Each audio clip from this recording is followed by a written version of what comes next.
Bum, bum, bum, bum, bum. I'm gonna make the sound a little bit higher today. Hello, everybody. How are you? How are you on this wonderful, wonderful Wednesday afternoon, morning that isn't Wednesday? Cat moment. Yeah, it is a cat moment. Guys. We're gonna finish the book today, and then we can start Power of 3. I'm so excited. I'm so excited. Cordy, I noticed that you joined our Cookie Run guild. Our Meow Meow guild. I guess it's not a Meow Meow guild. It's a circus guild. Thank you for the resub, Phil! 5 months. I like that I can tell when I played Outer Wilds based off of when you subbed. So I know I played Outer Wilds for the first time 5 months ago, which is really wild. It's pretty Outer Wilds. Your monthly reminder. I haven't played Cookie Run in forever. Nope, I finally got high enough level to join. Nice! Yeah, I'm not as frequent as I was, but I do still dabble. I got heave ho if you want an extra person. Yeah! Heave ho, heave ho, heave ho, heave ho, heave ho. Heave ho looks like a really, really fun game. That reminds me, I have to buy that game that Ash suggested. This is not a game. Is not a game? Is that what it is? This is not a jumping game. This is a game. Shh, this is a mystery game. But watch out for spoilers. DLC. There is no game. There it is no game. My computer got fixed. Nice! What ended up happening to it, Juice? Do you know? Ooh, it's on sale.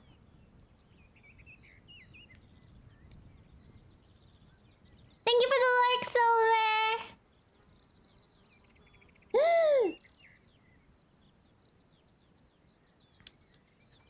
BG3! BG3! Oh!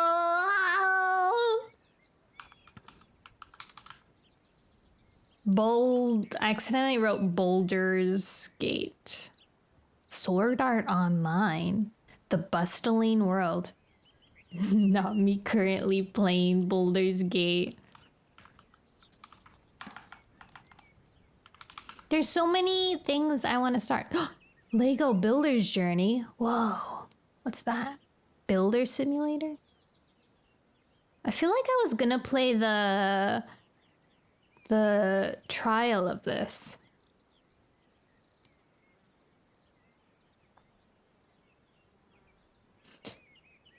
Geometric puzzle game that asks us to sometimes follow the instructions and sometimes to break the rules. Cute. Not the Sword Art Online. Wait, is there a Sword Art Online? Sword Art Online. Sword and Sandals. Sword Art.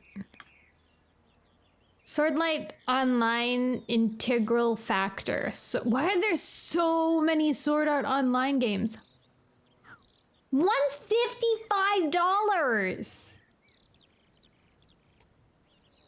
Huh? This one's free. It looks like a free game.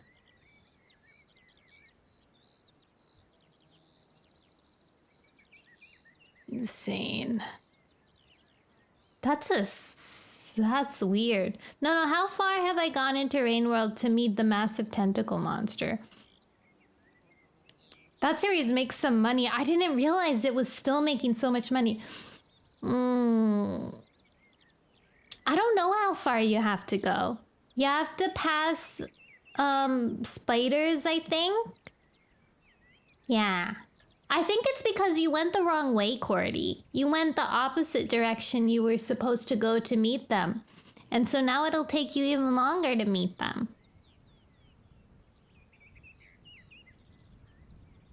Hi, Nano! Oh! You met them already. They were not friendly. Yeah, they're a little spooky. I like that I didn't know what they were when I saw them. It was pretty wild. In a good way.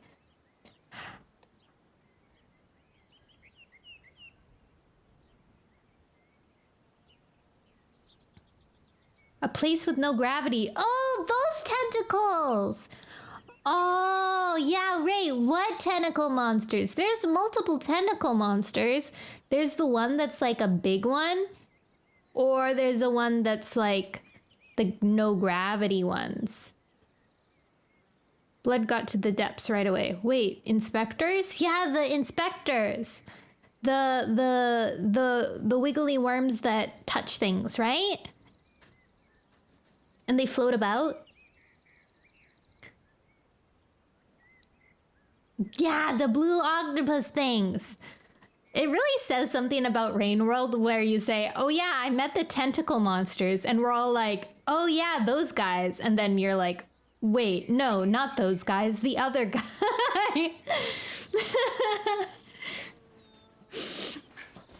Wait, not those tentacle monsters, the other tentacle monsters.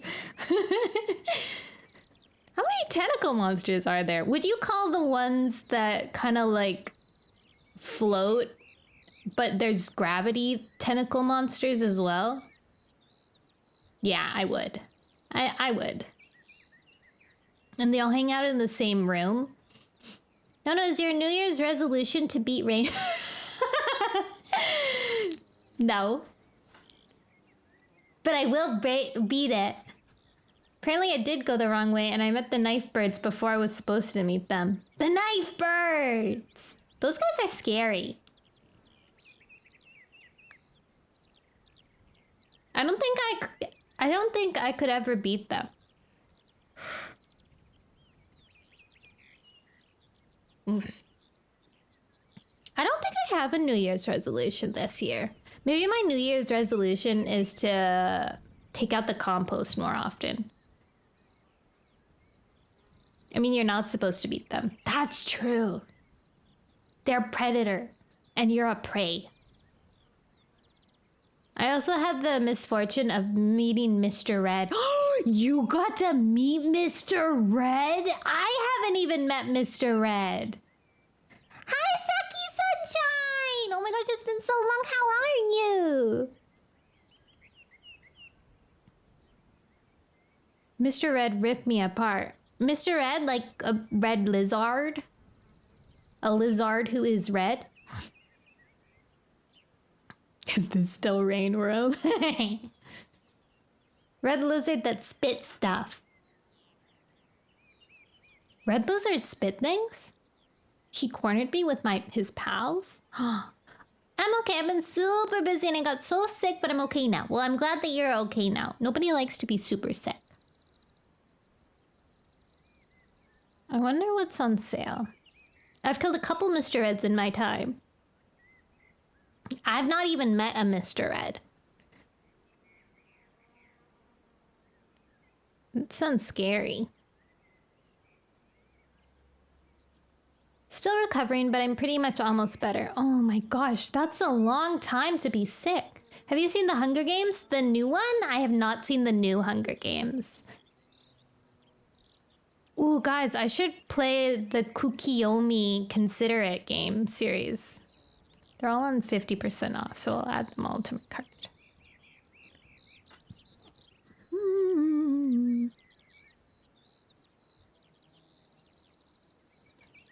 What the?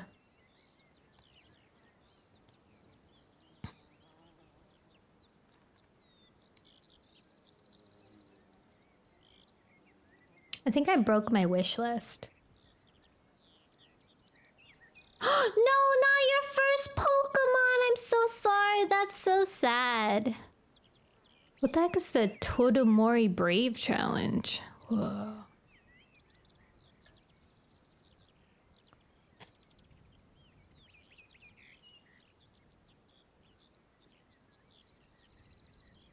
I found out I need to kill Mr. Red to get my Dragon Slayer achievement. Reading time? Yeah, it's reading time! Today is reading day. Okay, question. Would you ever play Omori? I probably would not play Omori. Omori, I think... it's too grindy for me. It's one of the reasons I could never finish the game off, because the game off was very grindy.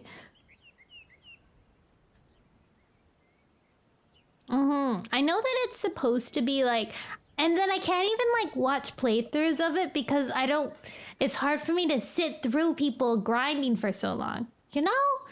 I want to know what the plot is, but it takes a while. Okay, I added all of the considerate. But what about the Toradama challenge? Who is the bravest? Stop pouring.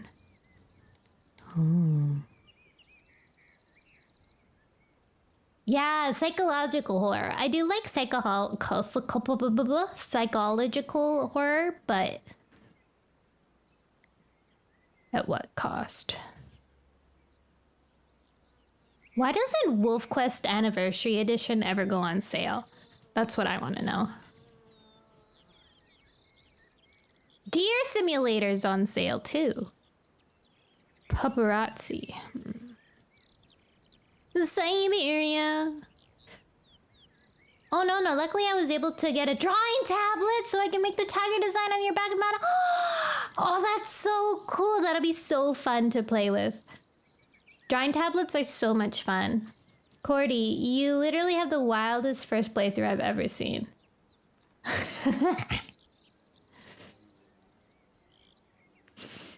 He's always up to something. Nidhogg 2. Oh, Nidhogg 2's on really good sale. I should buy that for done.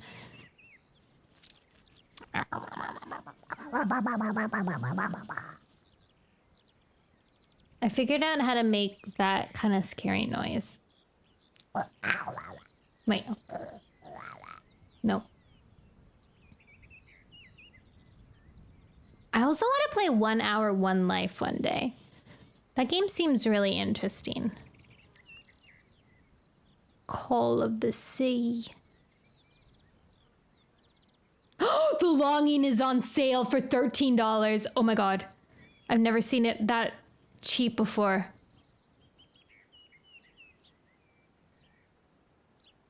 Wait, I pressed a bundle? The Plague Doctor of Whippura? The heck is that? I just wanted The Longing. What?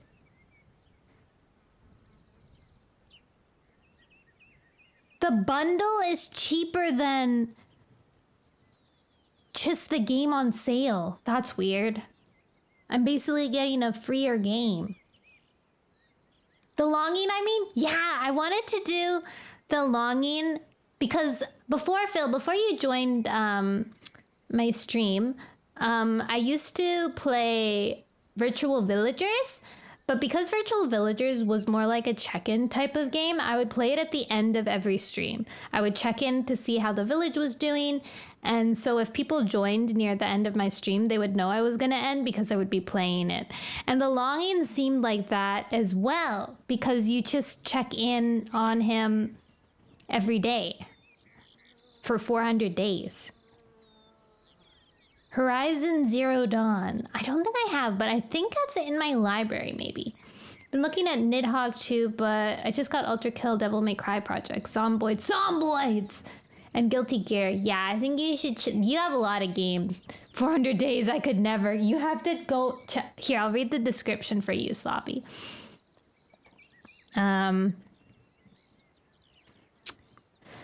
Play as a lonely shade, the last servant of a king who once ruled an underground kingdom. The king's powers have faded, and he falls asleep for 400 days to regain his might. It is your duty to stay in the earthen palace until he awakens. As soon as you start, the game inevitably counts down the 400 days, even when you stop playing and exit the game. It is now up to you to decide what to do with your solitary existence beneath the soil. Don't stress yourself. You have plenty of time. Choose your playing style. Start the game and simply come back after 400 days to see how it ends. You don't actually have to play the game at all, but the shade will be even more lonely without you. Could you imagine?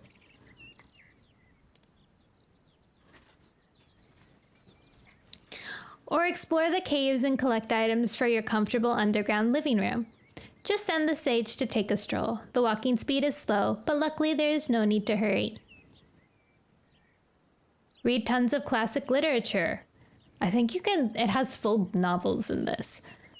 To Moby Dick right in the game, or at least have the shade read them. After all, time goes by faster if you learn to keep your mind occupied. The little shade in-game finds only English books for now. Ignore the king's commands and advance to outer regions of the cave. It will be a long and dangerous journey into darkness. Isn't that cool? I'm gonna read the book I'm on until you start. Oh, okay. I'm on Eclipse of the Power of Three. Oh my god, Saki, I'm so excited for Power of Three. Oh my god, I'm so excited. Today we're gonna finish Sunset, and then I get to start Power of the Three next week, and I'm so excited. What book is Eclipse on? What book is Eclipse? Which number is it? I can imagine going by the game, leaving him alone for 400 days and come back. That would be so sad. Could you imagine? He'd be so lonely. He's just a little guy. I was so excited too. Eclipse is the 4th, I think. Oh my gosh, you're almost done the series. I can't wait. I can't wait.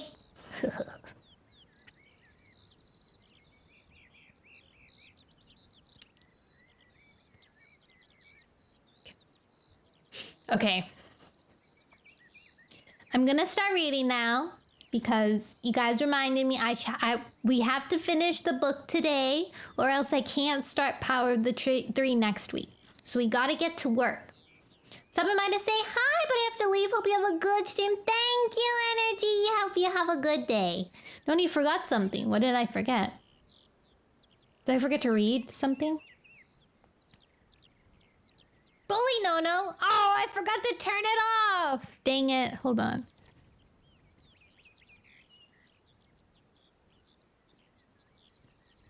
But I took off the really bully, right?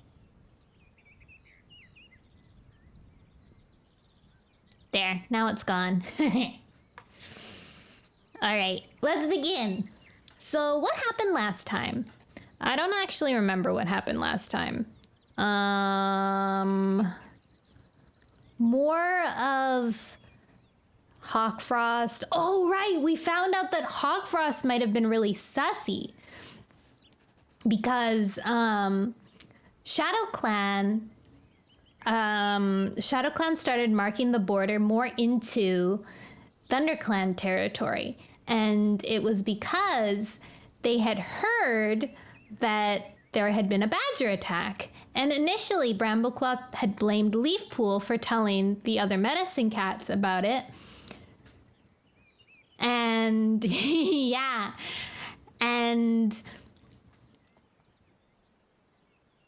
then later on, he found out that through Tawny Pelt that actually Hawkfrost met them at the border, at their border, and was kind of like gossiping, like, oh my gosh, have you heard if ThunderClan's okay? Because there was a badger attack and they're pretty beaten up. And so they took that opportunity to push and get more territory, which is pretty rude if you ask me. So Brambleclaw's like in this position where he's like, no way, Hawkfrost is manipulating ShadowClan right now to try and like expand territory. But why would he do that? He's my brother. Why would he do that and hurt ThunderClan when he could why do that to ThunderClan? Your bro is there. So he's a little suspicious. Berry Kit snuck out and got stuck in a fox trap and got his tail chopped off, at least parts of the tail. He thinks it's really cool though, so it's all okay. While he was struggling in the trap, though, there were like 3 Shadow Clan cats who were squatting in a bush watching him. Like, they just watched him. So weird.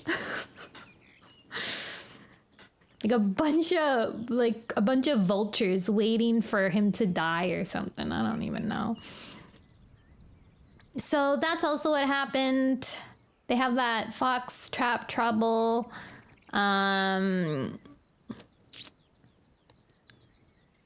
Oh yeah. Then during the gathering, Hawkfrost was really weird. He was like, he's been acting really weird. He's like talking during a gathering more than the leaders are talking. He's like, by the way, Leopard Star, my sister had a dream.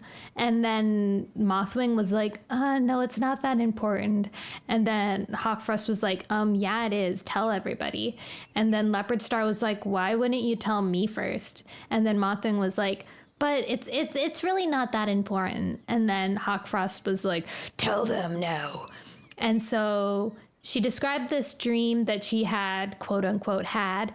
And it was like about a river and how 2 rocks were in the river, and then the river couldn't flow well. And then the river pushed the water through, and then the rocks disappeared, symbolizing that Stormfur and Brooke, who have come back from the tribe, should not be in the clan. And he's like making his sister kind of like do her, like, make up dreams that she's not having to influence the clan, you know? And then we found out that actually Hawkfrost was the one that made the prophet. Like, he took a Mothwing and he put it in front of Mudfur's den when he was looking for a sign that Mothwing should be a medicine cat apprentice. And then Mothwing didn't know that, and then eventually Hawkfrost told her, and then she felt like she owed it to him, sort of, or either she felt like she owed it to him, or he was threatening to tell the clan that the prophecy wasn't real. Like, she wasn't accepted by Star Clan, quote unquote, accepted.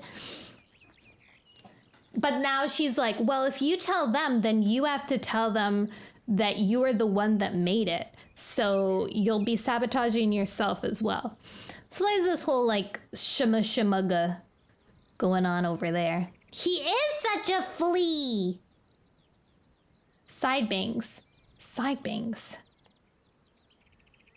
my side bangs not working?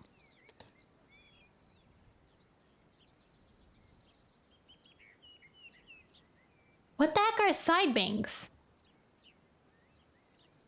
Short hair. Oh, I found them, side bangs. Why aren't my side bangs disappearing? Hold on. I'll disappear them for you. It worked, I think? I don't think it did, unless it was already gone. Oh, it did work. Okay, never mind.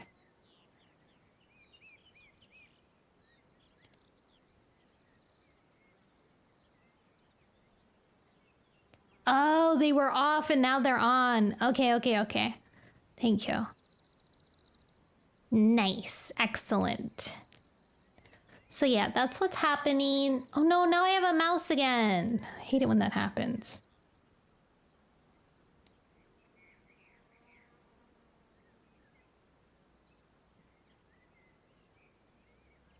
Ramen. Yummy. Oh, no. On your model, do you want fangs? Yes, I want fangs. I want fangies.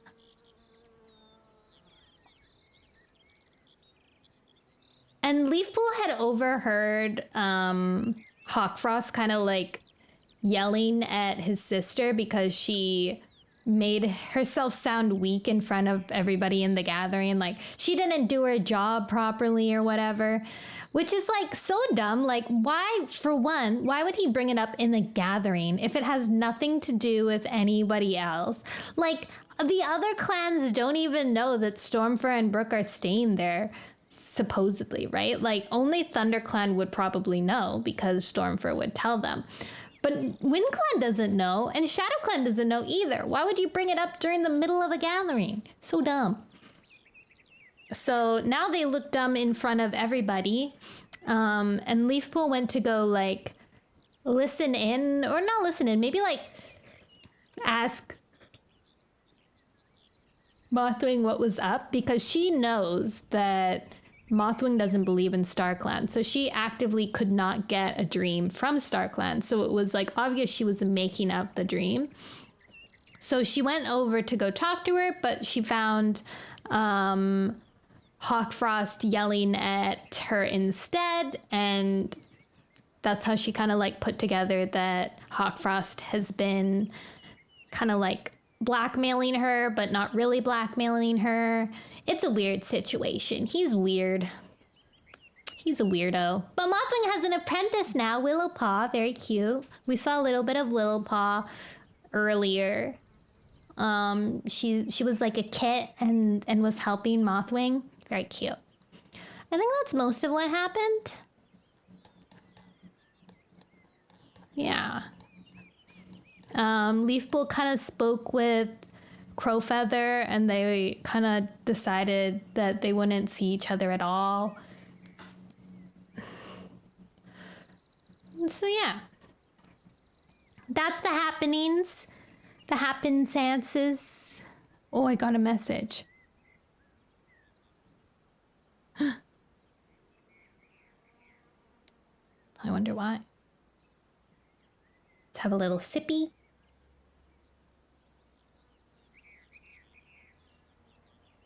All right, let's finish this. Thank you for the cheek pad, Pappy. And the head pad. No, and I just want to say it's so bewildering in a good way when strangers remember me from a long while back. It's so comforting to not have been forgotten, even though I'm inconsistent. I remember you came, I feel like you came on a Warrior Cat Wednesday as well.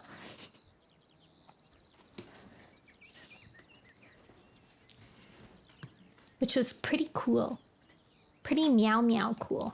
You did! Yeah! I knew it. I'm usually not very good at remembering things, so... But it is nice that I like it when I can remember people. You remembered as sick. Sick! Rock and roll! I came and I was talking about my bad day. Oh yeah, I remember that. Yeah. And then you asked for some advice. And I was like, wait, y'all are fellow warrior lovers? All right, let's begin. Beginny. Chapter 13. Ferns brushed Brambleclaw's pelt as he raced through the forest of shadows towards his meeting with Tigerstar.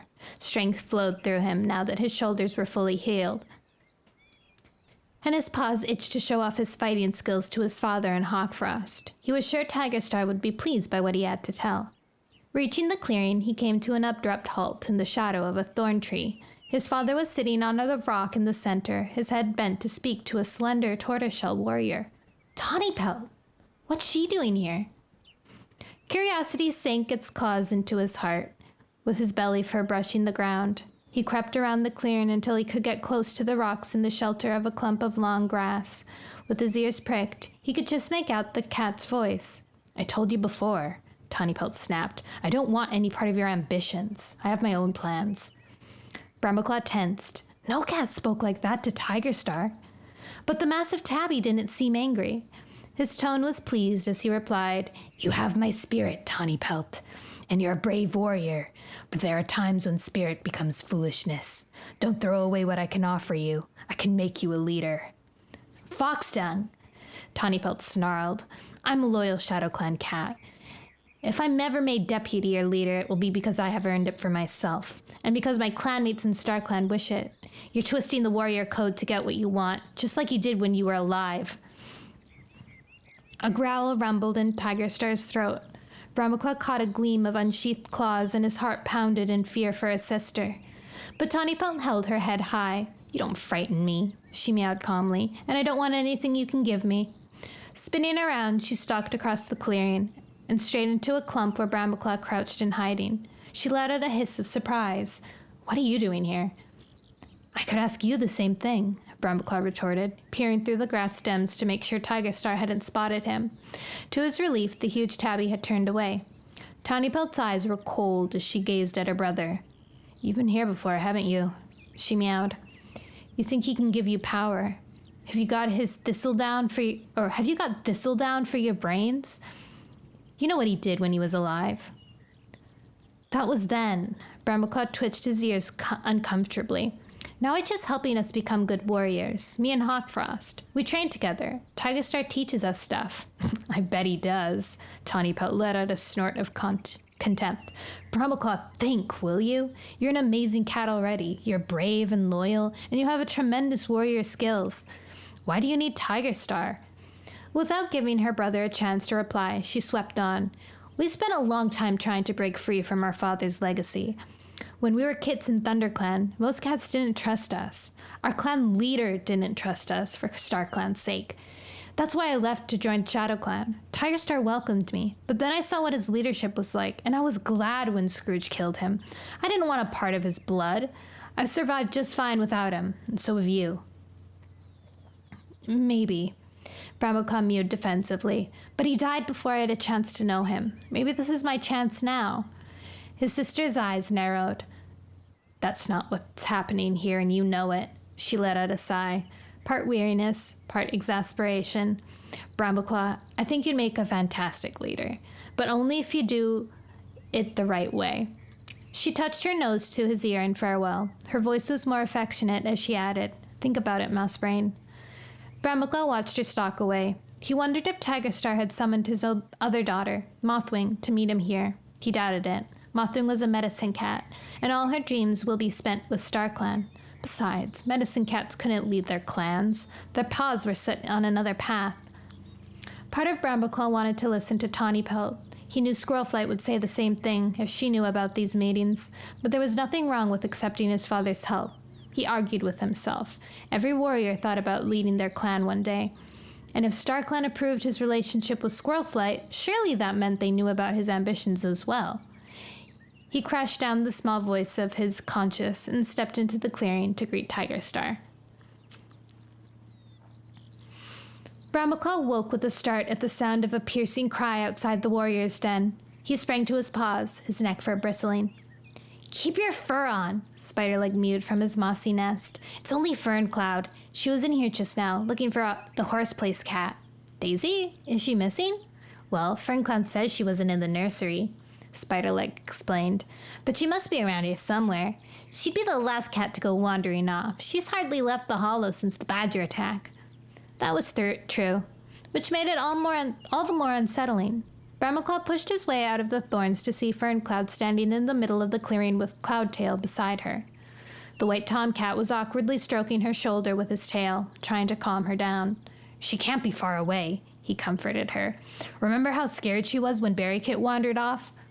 "But the kits have gone too," Ferncloud pointed out fretfully. "She must have taken them away deliberately."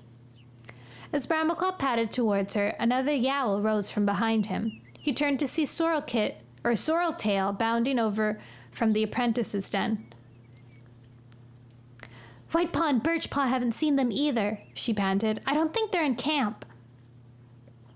"Thank you for the follow, Oshinori." Brambleclaw stood for a minute thinking. The sun had barely risen above the tops of the trees.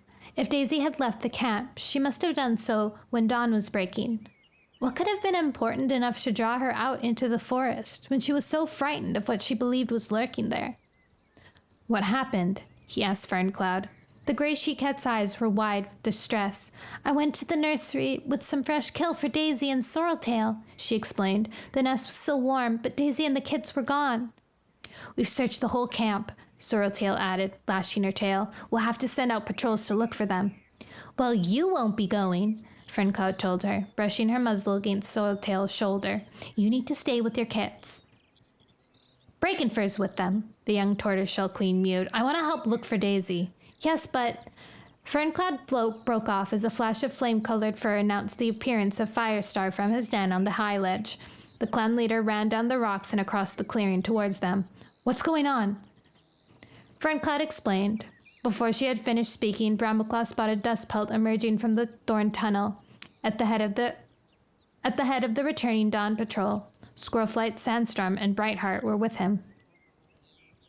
Brambleclaw beckoned them over with his tail. Did any of you see Daisy while you were out? Yes, she slipped out of the camp just behind us, Dustpelt replied, looking puzzled. Why? Is there a problem? She's gone! Friend Cloud pushed her way through the cats to his side. Why didn't you stop her? For StarClan's sake, Dustpelt hissed. I thought she was gonna make her dirt. Why would I want to stop her? Were the kits with her?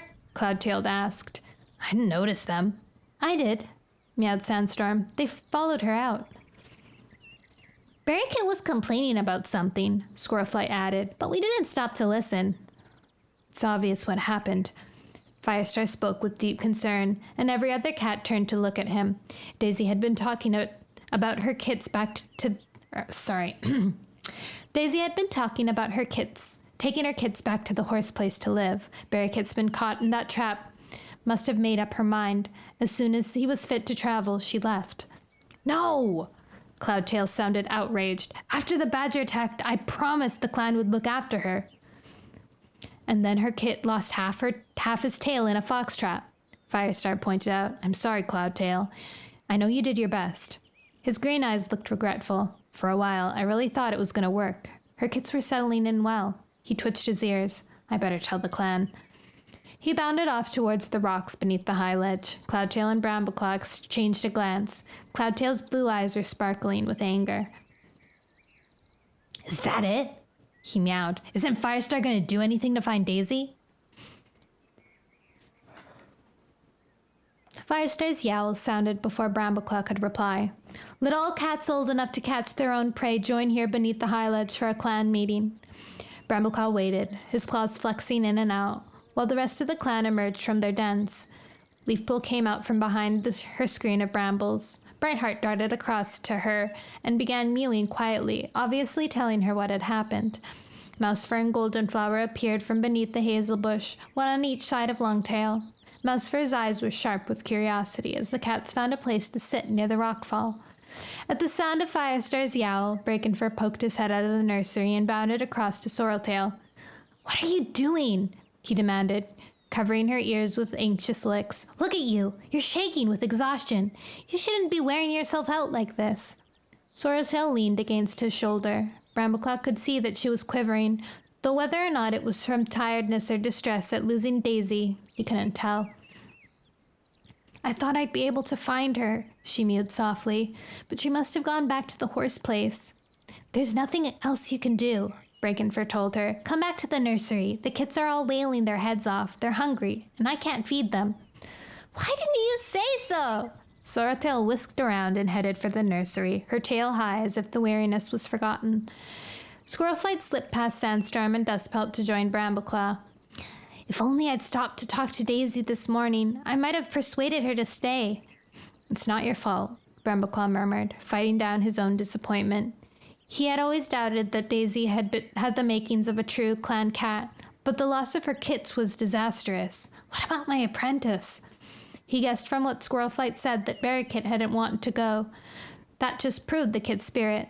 Thanks to Daisy, a fine warrior had been lost to the clan. Daisy must have decided that she and her kits belonged in the horse place, Firestar was explaining. We'll all miss her and her kits, but we have to respect her wish to leave. That's mouse-brained, Cloudtail burst out.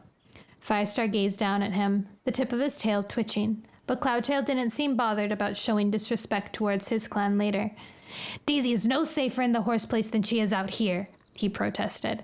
She came here in the first place because she was worried that the two legs were going to take her kits away. Besides, there hasn't been a sniff of a badger in this territory since the attack. I think we should go and bring her back. Squirrelflight let out a soft hiss. Look at Brightheart, she murmured, flicking her tail in the direction of the scarred she-cat. I bet she doesn't want Daisy to come back. Brambleclaw took a swift glance. Squirrelflight was right. Brightheart's expression was a mixture of anger and distress. Cloudtail? Firestar began. We can't force Daisy to do anything. We should at least go and talk to her, Cloudtail interrupted. Then we can make sure she got back safely.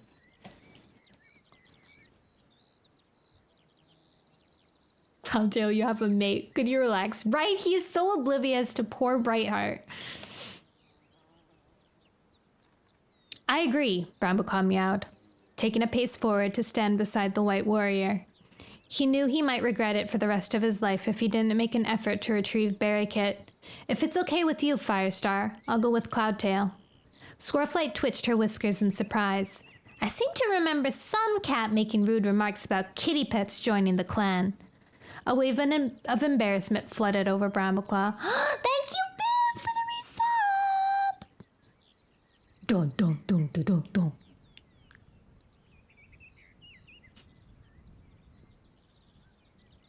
A wave of embarrassment flooded over Brambleclaw. Yeah, well, I'm sorry about that, he replied. But ThunderClan needs more kits, and Daisy would have made a good warrior. Very well, Firestar meowed. You can go, but if Daisy says she wants to stay where she is, come straight back and leave her in peace. Best wait until sunset, he added. There won't be so many two legs around. Great! Cloudtail's tail shot up in delight. Brambleclaw glanced across at Brightheart again, in time to see her vanish behind the bramble scream into Leafpool's den. Poor Brightheart, oh my god. The sun was going down over the lake, turning the water scarlet, as Brambleclaw and Cloudtail padded down to the shore. The pine forest in ShadowClan's territory was a black outline against a sky the color of blood. Brambleclaw hoped that wasn't a bad omen for their journey to the horse place. They crossed WindClan territory swiftly, staying within 2 lengths of the water's edge. Brambleclaw scented a patrol, but as the sun slipped below the trees and the moorland slopes were shadowed, and they saw no sign of any cats.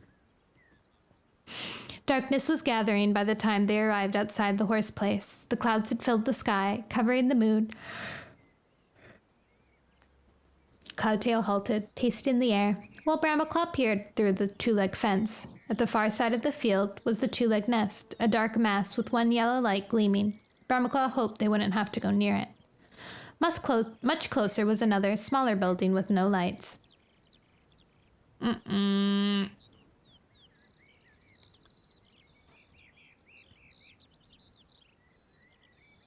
Brambleclaw remembered passing it in daylight and thinking it looked a bit like the barn where Barley and Ravenpaw lived. Over there, maybe? He suggested, gesturing with his tail. Yes, Daisy said they lived in a barn, Cloudtail replied. Let's go. He flattened himself to the ground and crept under the fence. Brambleclaw followed, feeling his pelt prickle as he entered the strange 2-leg territory. He padded after the blur of Cloudtail's white pelt in the gathering darkness, then froze as he heard the high-pitched cry of a horse. A heartbeat later, the ground shook with the thudding of hooves. I miss Ravenpaw and Barley, too. Fighting panic, Brambleclaw whipped his head back and forth, tried to see where the noise was coming from.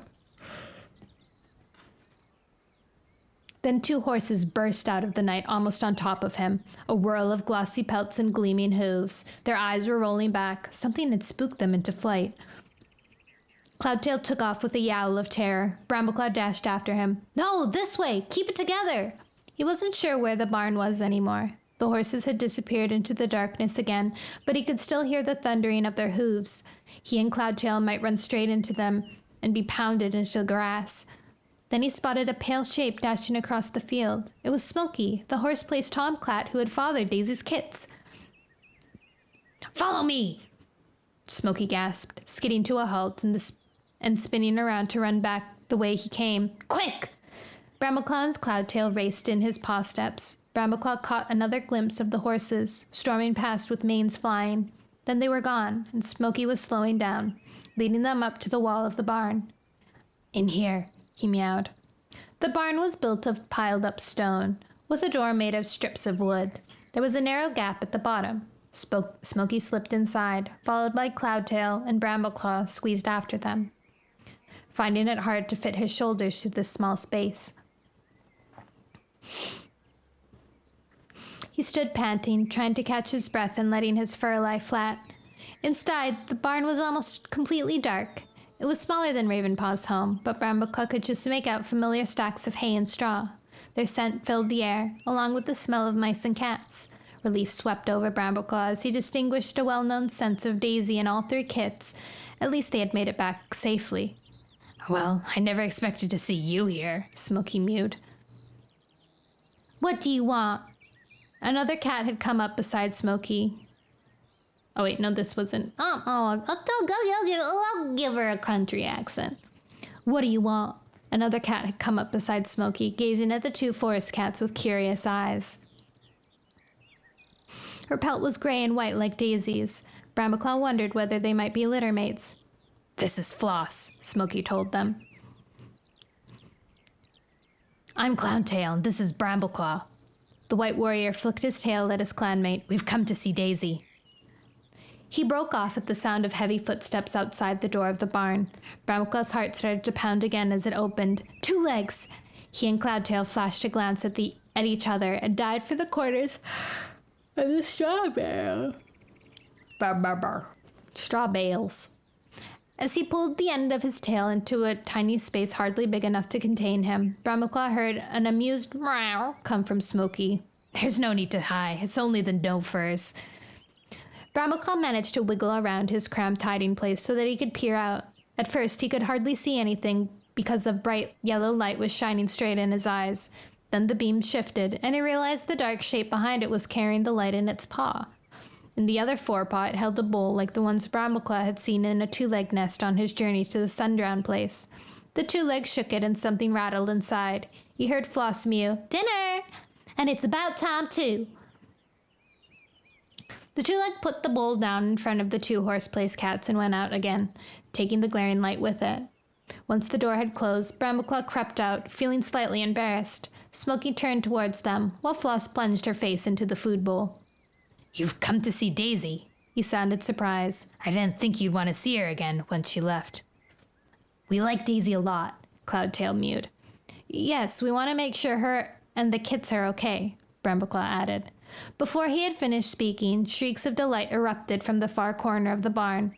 Daisy's three kits dashed out with excitement and hurled themselves at Brambleclaw and Cloudtail. "You came! You came!" Berrykit squealed. "I said you would." He crouched down in front of Brambleclaw, his fur fluffed up and his teeth bared in a pretend growl. "I chased a mouse on the way here," he boasted. "Did you catch it?" Brambleclaw asked. Berrykit looked downcast. "No." "Never mind, you will next time." The young kit brightened up, waving the stump of his tail. "I'm gonna catch all the mice in this barn." "Leave some for us," Hazelkit protested. She had charged into Cloudtail, knocking him off his paws, and now she was scrambling over him. "We want to catch mice too. We want to be apprentices like Birchpaw and Whitepaw." "Are they warriors yet?" Mousekit asked. "Warriors!" Cloudtail let out a meow of laughter. "Come on, you've only been away for a day." "It felt like moons," Berrykit wailed. "It's boring here." "But it is safe." Brambleclaw looked up at the sound of But it's safe. Brambleclaw looked up at the sound of Daisy's voice. The she-cat padded over to join them, sweeping her tail around to flick Hazelkit on the shoulder. "Get off at once. Is that any way to show respect for a warrior?" Hazelkit bounced to the floor, allowing Cloudtail to get up and shake scraps of straw from his pelt. "Hi, Daisy," he meowed. Daisy halted a couple of tail lengths away and steadily held his gaze. "I know why you're here. Please don't ask me to come back to the forest. I made up my mind." "But every cat misses you and your kids," Cloudtail mewed. "ThunderClan needs new warriors, and you know we'll do everything we can to make you feel at home."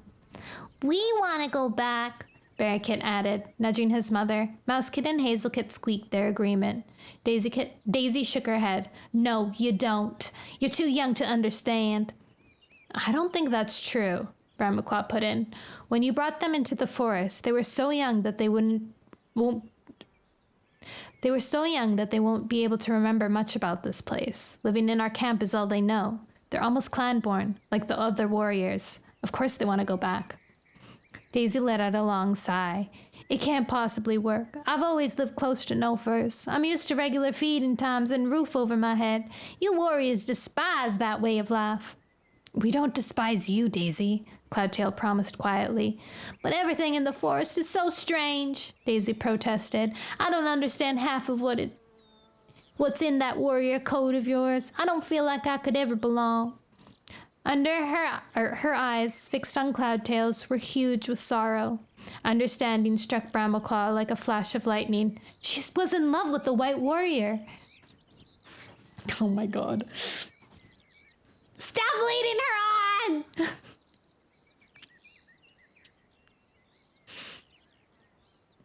And she knew sorry, let me reread that paragraph.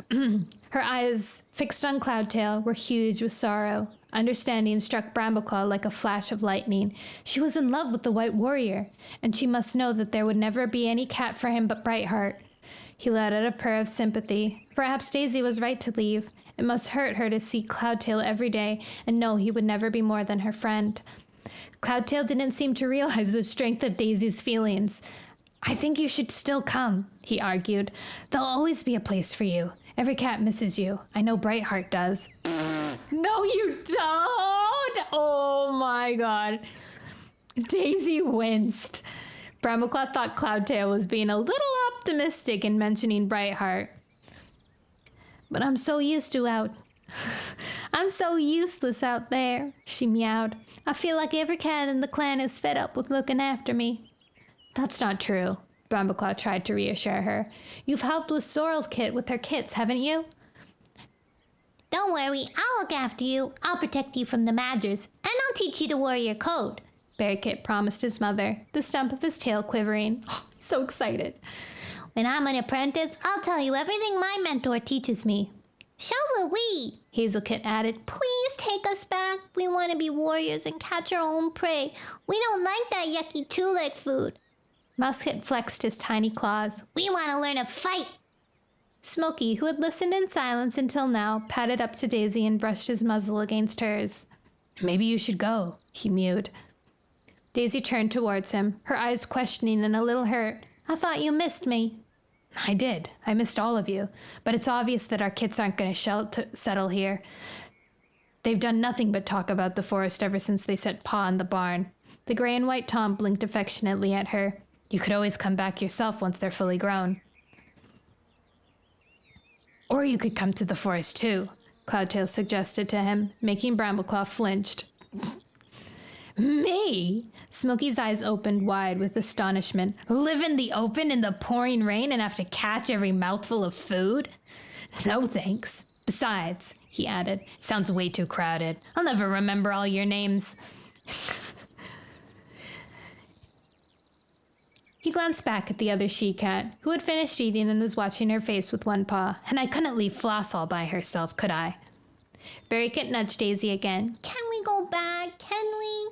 Daisy looked at her kits. You really want to go live in the cold and wet with no proper food in a forest full of badgers and traps? Yes! All three kits bounced up and down, eyes blazing with excitement. Yes, yes! Well, I suppose...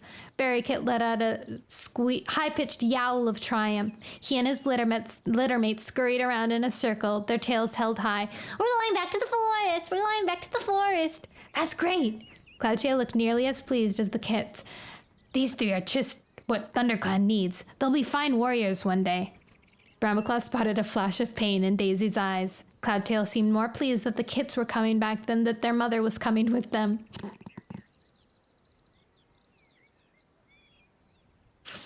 He touched her shoulder with his tail. Ferncloud and Sorreltail will be really glad to see you, he mewed.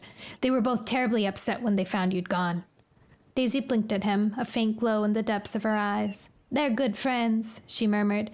When can we go? Bearkit demanded, halting in front of his mother. Now?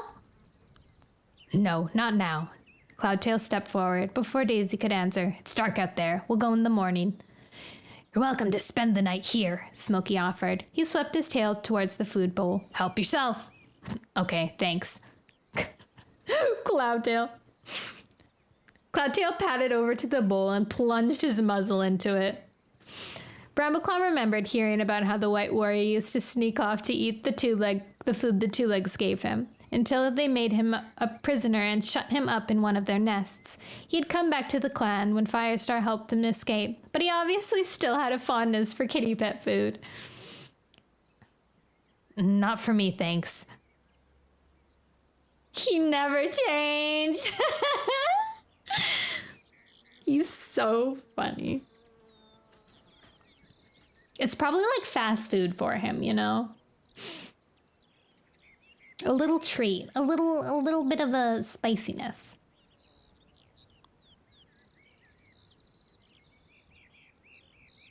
Let's see. He meowed to Smokey with a polite dip of his head. I'll catch my own. Show us how, Berry Kit pleaded. At the same time, Mouse Kit added, can we watch? You don't know how to learn to hunt until you're apprenticed, Brambleclaw told them. But you can watch if you like.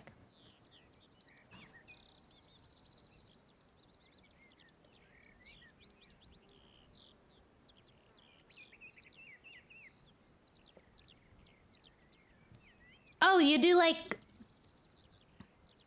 do exclamation part quote, like not the quote thing, but the quote word plus, and then you add the plus, and then you write your quote after it.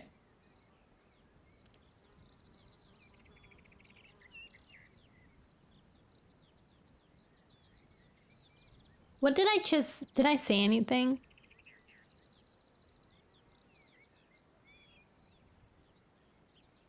Cloud. Tail. You. Buffoon.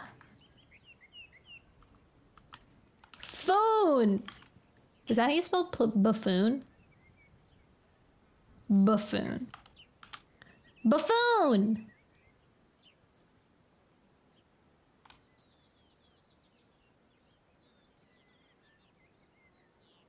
There, like that. It's a quote because I said it as I was writing it.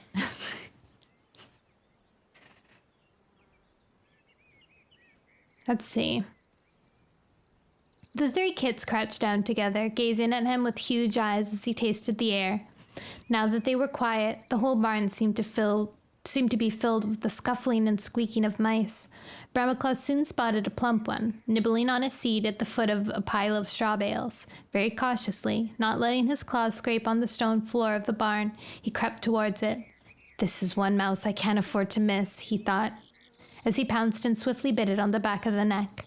All three kits let out a squeal of excitement as he turned back with the limp prey in his jaw. Barricade dropped into a hunter's crouch, waggling his haunches just as Brambleclaw had done. He almost had the position exactly right. He'll be a great hunter, Brambleclaw thought. Here, he meowed, after dropping the mouse in front of the three kits. You can share that one, if your mother says it's okay. I'll catch another. Daisy gave her permission, shaking her head slightly as she watched her kits eat the fresh kill. A moment later, she turned away and joined Cloudtail at the food bowl. I can't believe Cloud. He's surrounded by mice and he still chooses the food bowl. Oh my god. Brambleclaw soon caught himself a second mouse. By the time he had finished eating, Daisy had gathered her kits together and vanished with them into the straw. Cloudtail clawed at the stiff stems until he pulled enough out of the bale to make a nest. I'll be glad to be back in camp, he mewed. This stuff isn't nearly as comfortable as moss. As Brambleclaw made a nest for himself, he had to agree. The straw poked into him, and a chill seeped up from the stone floor underneath. He curled up and tucked his nose into his tail, missing the warrior's den, its air warmed up by the breath of his clanmates. Most of all, he missed Squirrelflight, her sweet scent and the soft touch of her fur. Sleep was a long time in coming. But out here in the horse place, far from his clan, no dreams disturbed it.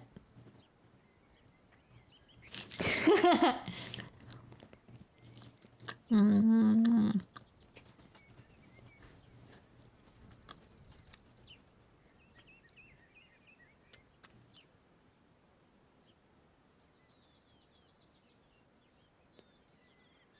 Chapter 14.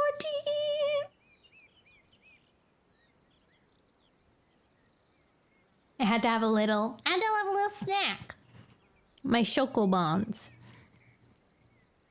Chapter 14. Leafpool curled up in her nest of moss and bracken. She shifted around for a long time before she slept, feeling as though ants were crawling through her pelt.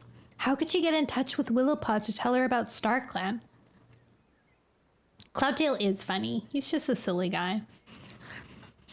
When at last she drifted into unconsciousness, she opened her eyes and found herself at the top of a slope overlooking the lake, not far from the place where Brambleclaw had sat, staring across the water.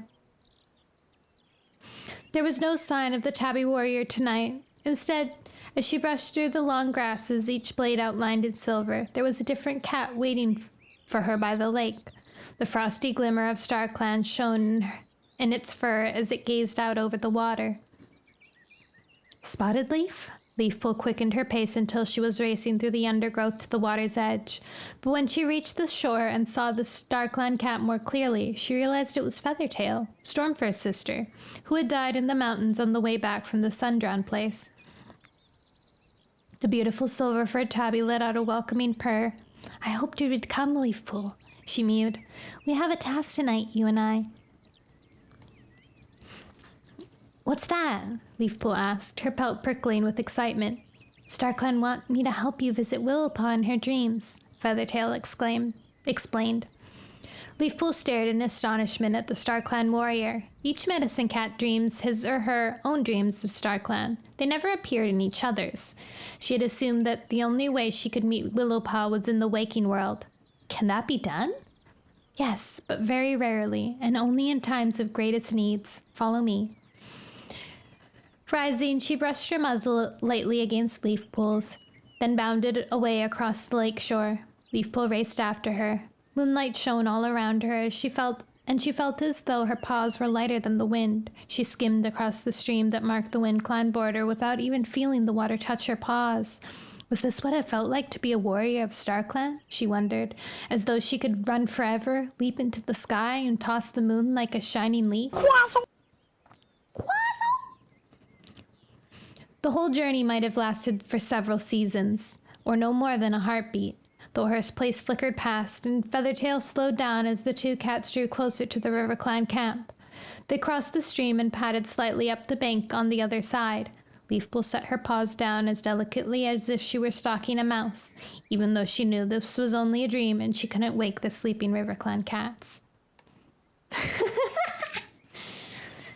Mothwing's den was in a cave hollowed by the stream on the far side of the camp. As Feathertail led the way towards it, Leafpool spotted the gray shape of Willowpaw curled up in a nest of moss just outside. Feathertail flicked her ear gently with the tip of her tail. "Willowpaw," she breathed. "Willowpaw, we need to speak to you."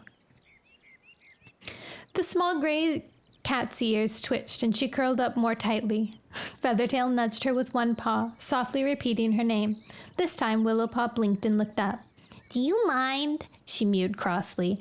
"I was chasing this huge fat mouse, and I was just gonna sink my claws into it when—" She broke off, gazing from Leafpool to Feathertail and back again.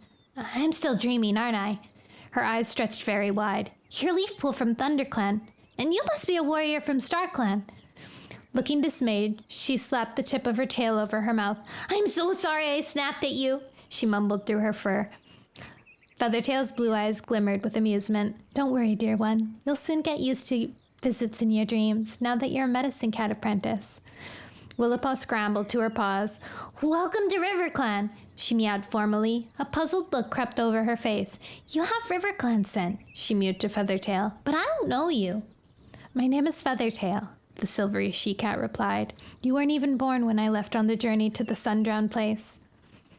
Willowpaw's eyes filled with awe. "And you never came back," she whispered. "You gave your life to save your friends in the tribe in the mountains. I've heard the story. RiverClan will never forget you." Feathertail blinked affectionately and let her tail rest for a moment on Willowpaw's shoulder. "Enough of that, dear one," she mewed. "Tonight we're here to show you something." "Me?" Mothwing exclaimed. "Are you sure? Don't you want to fetch Mothwing?" Leafpool and Feathertail exchanged a glance. Leafpool wasn't sure how much Willowpaw understood. Did she realize that her mentor had no contact with StarClan? "No, this sign is for you," Feathertail assured her. "You can tell Mothwing about it when you wake up." Now you must come with us." The young apprentice's paws danced in the grass. "Are we going a long way?" she asked. "As far as the sun-drowned place?"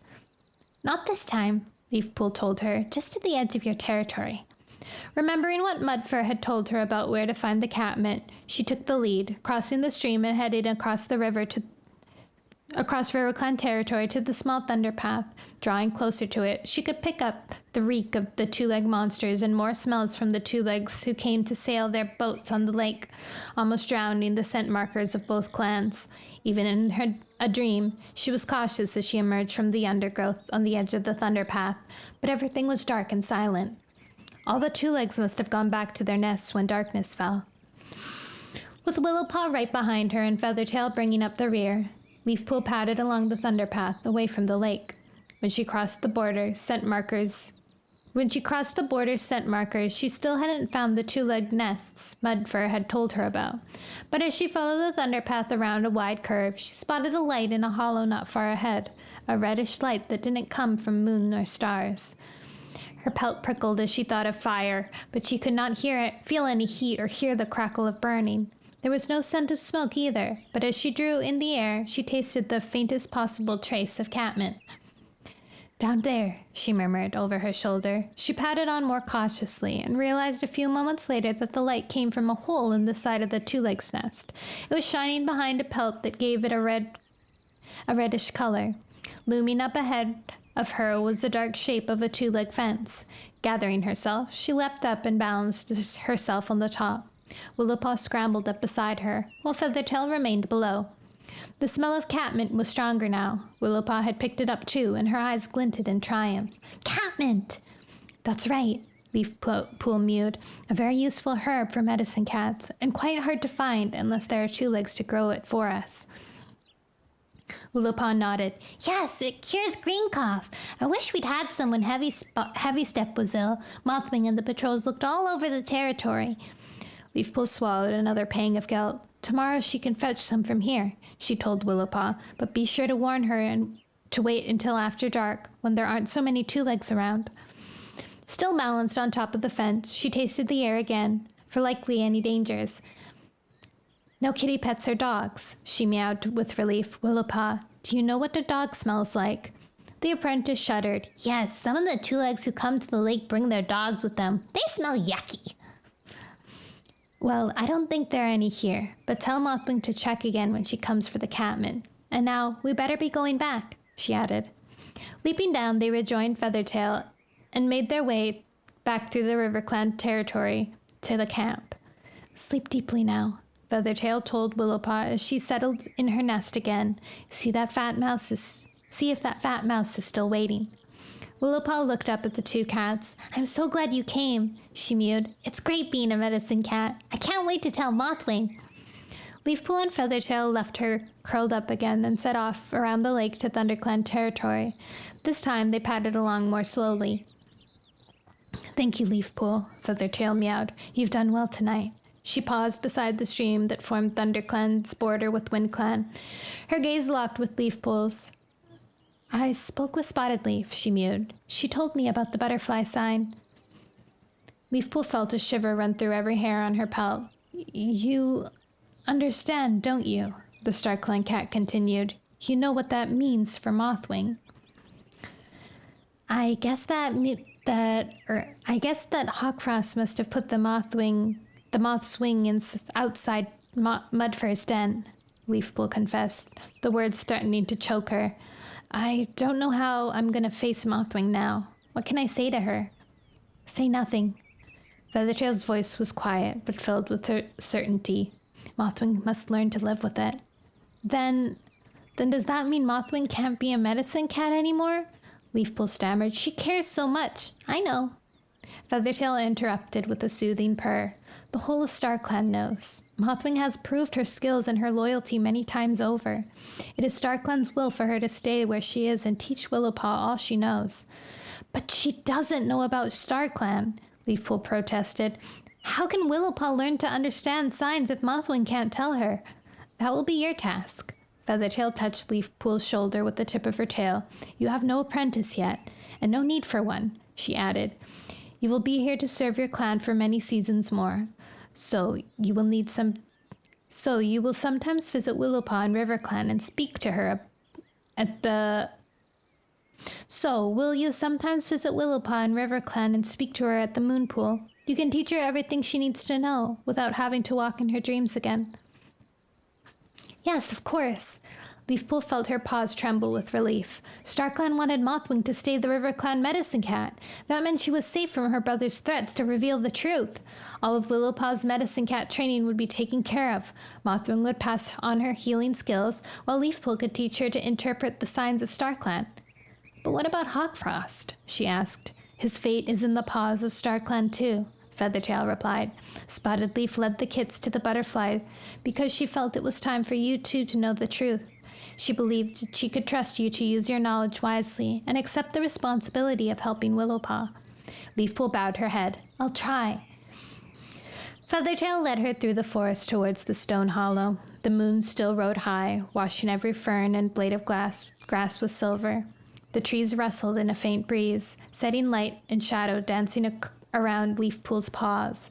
She had no idea how much time had passed, though she guessed that in the waking world the sky would be paling towards good dawn. Outside the thorn tunnel, Feathertail stopped. I must leave you here, she murmured, touching noses with Leafpool. Dear friend, there are great changes ahead, but you can trust me to be with you always. Great changes? Leafpool echoed in dismay. What do you mean? But Feathertail had already slipped away. For a heartbeat, her pelt gleamed silver in the shadows, and then she was gone. Uneasy once again, Leafpool gazed up through the trees to the frosty glitter of Silverpelt, as though her faraway warrior ancestors could give her an answer. No words came to her, but through the branches overhead she spotted 3 stars she had seen in her earlier dream. Tiny, they glowed more strongly than any other star in Silverpelt, throbbing with pure white light. Leafpool still didn't know what they meant, but somehow she knew that they were shining directly on her, and she felt safe again, sure that whatever happened, StarClan were watching over her. Saki, since you're reading Power of 3,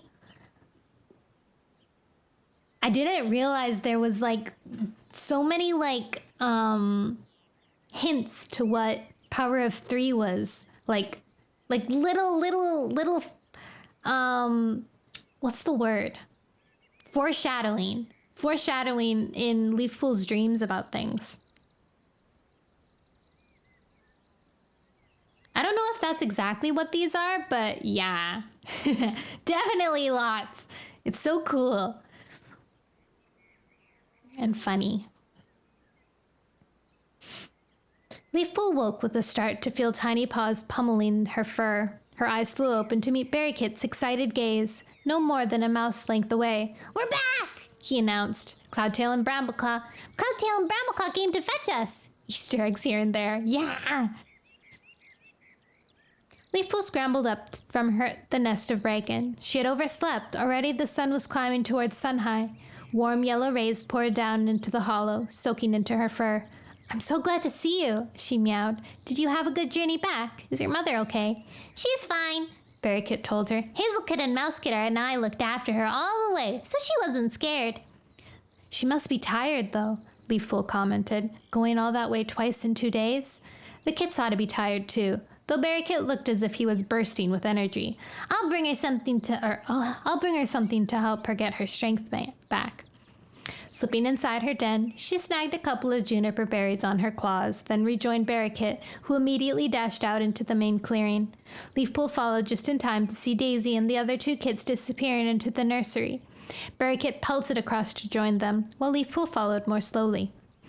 She had almost reached the entrance to the nursery when she heard Brightheart exclaim, No, Cinderkit, come back here. A heartbeat later, the fluffy gray kit trotted out into the open, blinking blue eyes into the sunlight. Brightheart emerged after her, swooped down, and seized her gently by the scruff. She carried the adventurous kit back into the nursery without noticing Leafpool.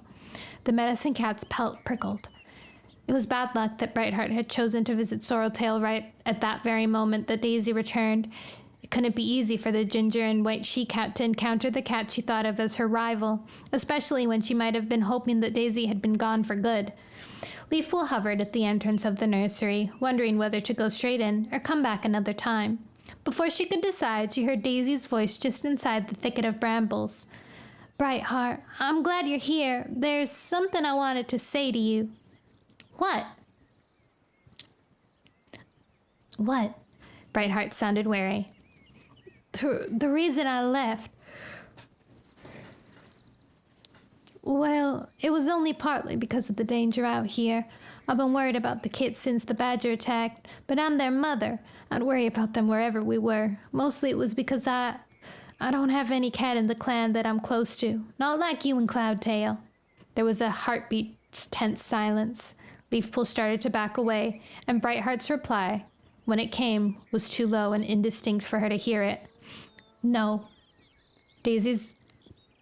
Daisy responded more clearly. "Cloudtail's very kind to me, but he would be kind to any cat in trouble. He's a good warrior and he loves you very much." Another pause until at last Brightheart mewed softly. "I know." Her voice shook as she added, "Thank you, Daisy. I'm really glad you decided to come back. ThunderClan needs more young cats, and your 3 kits will make excellent warriors." Daisy replied something in a low voice, and a moment later Brightheart left the nursery, passing Leafpool with a nod. Leafpool tried to look as if she had only just arrived. She couldn't miss the joyful look in Brightheart's good eye, and prayed to StarClan that she and Cloudtail would become as close as they had once been, and that Daisy would turn out to be a friend to both of them. I remember praising Brightheart and Cloudtail for their relationship so much, and then all of a sudden Daisy showed up and messed with everything.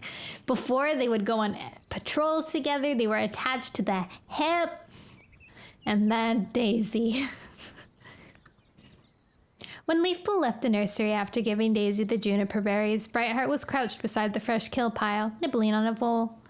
Cloudtail was in the center of the clearing, calling Thornclaw and Rainwhisker for a hunting patrol. Brightheart should have been like, "But if you make any moves on him, you'll wish you left here for good." Brightheart's too nice for that. Brightheart's so sweet. I know, Cloud's so innocent and oblivious. Oh my gosh. He's so fiercely protective, and he's always been that fiercely protective. And so he kind of like adopted that over Daisy when she arrived, right? Because he was one of the cats that found her. And so he became really fiercely protective about her. He's just a silly goose. Leafpool beckoned him with her tail. When he patted across to her, she suggested, "Why don't you ask Brightheart to go with you? You haven't hunted together for a long time." Cloudtail looked puzzled. "Mousebrain," Leafpool thought. "You remember Brightheart?" She prompted him. "Your mate? Whitepaw's mother?"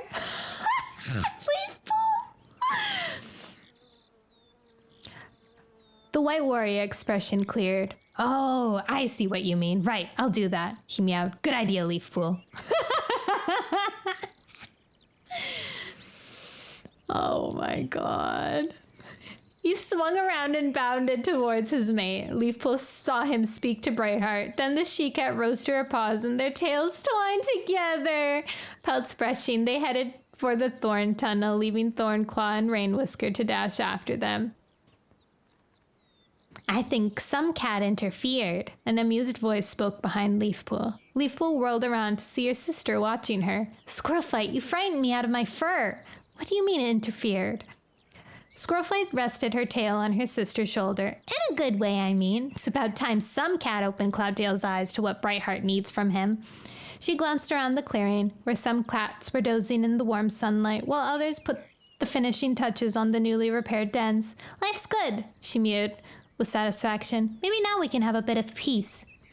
Right now, it did look as if ThunderClan's troubles were over. Remembering her sense of security as she gazed at the 3 tiny stars in her dream, Leafpool opened her mouth to agree when a strange darkness clouded her sight. The reek of blood rose around her, and she felt sticky scarlet waves wash over her paws.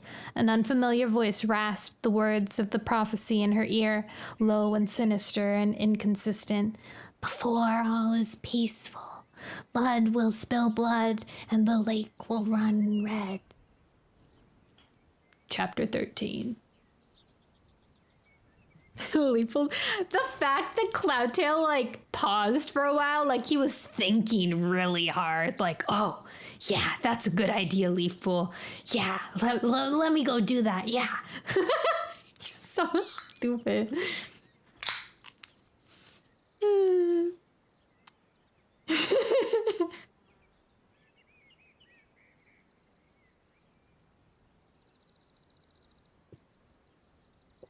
Some yummy root beer. He is a himbo. He's a himbo, but not like a golden retriever himbo. He's more like a... He's too feisty to be a full himbo. Dementia. He's too like feisty. Like himbo, but grumpy. What's a himbo? A himbo is like, you know what a bimbo is? Juice? It's kind of like an airheaded kind of person. Like me, I'm a bimbo. Airheaded, doesn't really know what's going on. A himbo is just like a quote unquote guy version of it. So it's like, that's why it says him in it, like himbo. And then there's bimbo because that's like the also quote unquote girl version of it. Gender doesn't exist. But don't you have a lovely rest of stream and I get ripped apart by the lads again. Good luck. I hope your lads, I hope you can kill some of those lads. Blonde-headed bimbo. Harley Quinn. Yeah.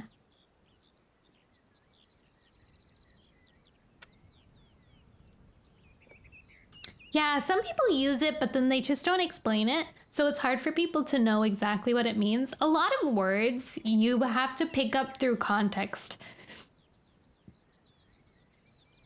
So don't worry, always you know you can always ask me. Oh, I won't have good luck with Mr. Red around. I'm so amazed you even saw Mr. Red. What if you called the big lizards, the red lizards, Cliffords? Like, oh, Clifford is here because they're big and they're red. Bomb, Mr. Red. Bro, as someone who's always lost in a convo and is horrid with social cues, words like that are kind of difficult. Yeah, right? And a lot of the time, I don't get jokes. Like, I'm really, really bad at understanding jokes. So I stand there and I'm not really laughing. I'm just kind of smiling emptily, you know, when like a joke is done. And only like close friends can really tell that I don't know what's going on. Other times, like if it's like strangers, they'll just like, they just like keep going, or they think that I'm like I do know what happened and I know the joke, but then my friends, like they'll be laughing and then they'll see my expression and then they'll explain it to me and then I can laugh. Like they don't like say, do you get it? They just explain it automatically, which is really nice. I don't like it when, I mean, like it's fine when people like point it out, like you don't get it, do you? Like when they do that, but I don't, it's easier for me if they don't say that and then they just explain it to me. Because I'm like, yeah, I don't get it. I just pretend to understand until I do. Yeah, me too. My sisters are always annoyed with me and having to re-explain jokes or say it's sarcasm. I'm the only one in my family that hardly uses sarcasm. Yeah, actually, I don't know if I use sarcasm too much. I use it when I'm joking around, but I use a very like when I'm streaming, but I think I use a very like jokey type of tone while I use sarcasm. My friend in high school, she has the most like interesting sarcastic voice ever. Like I'm close enough with her that I know exactly what tone she uses when she's being sarcastic, but nobody else does. It's so wild. Like everybody thinks she's being serious because of her tone. Like she just sounds like incredibly serious instead of incredibly sarcastic, but I always know she's being sarcastic. I have that tone of voice where it's hard to tell for some. Yeah, you must be like my friend. Very literal person to the point that where my friends use Appreciate might get worried and don't laugh. Yeah. I mean, technically, I feel like that's the right way you should be, you know, responding to self-deprecating jokes. I think when people laugh, it encourages the behavior, which is not very good. There's also like, I was at work the other day and I worked through my break and I was kind of like joking about it. You know, like kind of like comforting myself or like joking about it, like, hee hee, I didn't have a break today. And one of the ladies, and we usually like joke around a lot, and she's like very mom behavior-esque, and like I said it and she like all of it like completely serious. She's like, are you joking? And I was like, no. And she's like, you seriously didn't have a break today? Like she was like mad at me. I was like, I'm sorry. She's like, you should, like, you have to have a break. You should talk to the manager and tell them that you work through your break and so you get paid. And I was like, no, it's okay. And she's like, no, you should. Like, you shouldn't be doing that. And I was like, dang, people should be reacting like this, like, more often, because it was like a little slap. Like, oh, dang, I really shouldn't have done that, should I? It was a good kind of like sit down and be like, wish I had a friend like that. I think it was because she was also like, she just works with me, right? Like she's a coworker. She's not like a friend. So the fact that she was a coworker almost made it feel more like I had to like, oh dang, I have to listen to her. So I learned my lesson very fast, and I feel like more people should react like that. When somebody jokes about like not sleeping very much or working through their break in like a braggy type of way, you know, like, haha, I haven't slept in 10 days. Usually that's how I react. Like, are you okay? Like sometimes if my manager, like I have one manager and she has insomnia and I didn't know it at the time, but I was like, she was like, I slept for 3 hours. And I was like, are you okay? And she was like, no, I have a lot of like, I just have trouble sleeping a lot. And I was like, do you think you have insomnia? Like kind of like pushing it to a more serious conversation because it wasn't something that I felt was good to like, you know, joke about.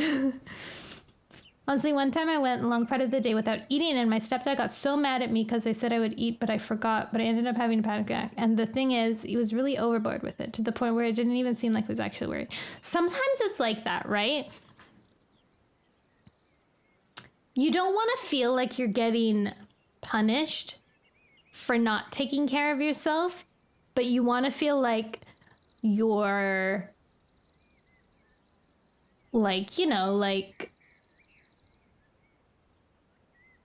you're told off for it, but in a concerned type of way. Like, I don't know how to describe how my coworker spoke to me. She was scolding me, but she was like also worried, but also like, I don't know, it was like weird. Her tone was like, it was scolding enough that it shook me. Like I was like proper shook. And yeah, but not in a way that was bad, because sometimes, like a long time ago when I was like younger, you know, like brushing teeth and stuff, like I know now that my like teeth enamel is really, really weak and really bad because of like genes and stuff. But at the time, like when I was younger, we didn't really know why I was getting like such like bad cavities and stuff. And my mom would get so mad at me. Like she would like yell at me, like, don't you want to don't you want to you have to brush your teeth, like do you like do you want like your teeth to be like rotten out of your skull and stuff like that, like words that like were meant to like you know, like scold me for not taking care of my teeth very well, but it didn't make me want to snap into it, you know? Like, it didn't make me want to take care of myself more. It just made me want to, like, lay around and wallow and be sad. I think I needed someone to, like scold me, but not in a way that was, like, really, like awful. Like, I was being, like, bullied for it. It's a weird balance. It's a very weird thing.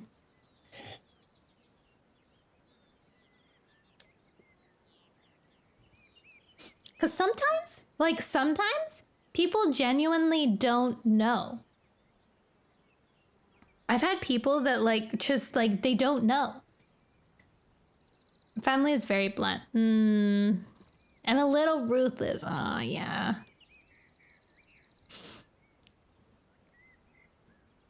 I know people that, like, they just don't learn how to take care of themselves. And they don't learn how to take care of themselves. And instead they learn about the self-deprecating jokes. And they joke about it because that's all what they know. And then they don't understand that it's not good. They don't understand how to properly take care of themselves, and then also don't understand how to, like, you know, talk about it. It's weird. It's weird. It's not everybody, obviously. A lot of, like, people know how to take care of themselves, but some people, especially if you're in college or, like, the end of high school, those times are weird times. Unless they're the ones emotional. So as the one who is emotional and sensitive, not judgmental in my household, I really, really wish I had a friend that would listen and accept. Yeah. Yeah, it's hard to find. I hope that you do find a friend like that.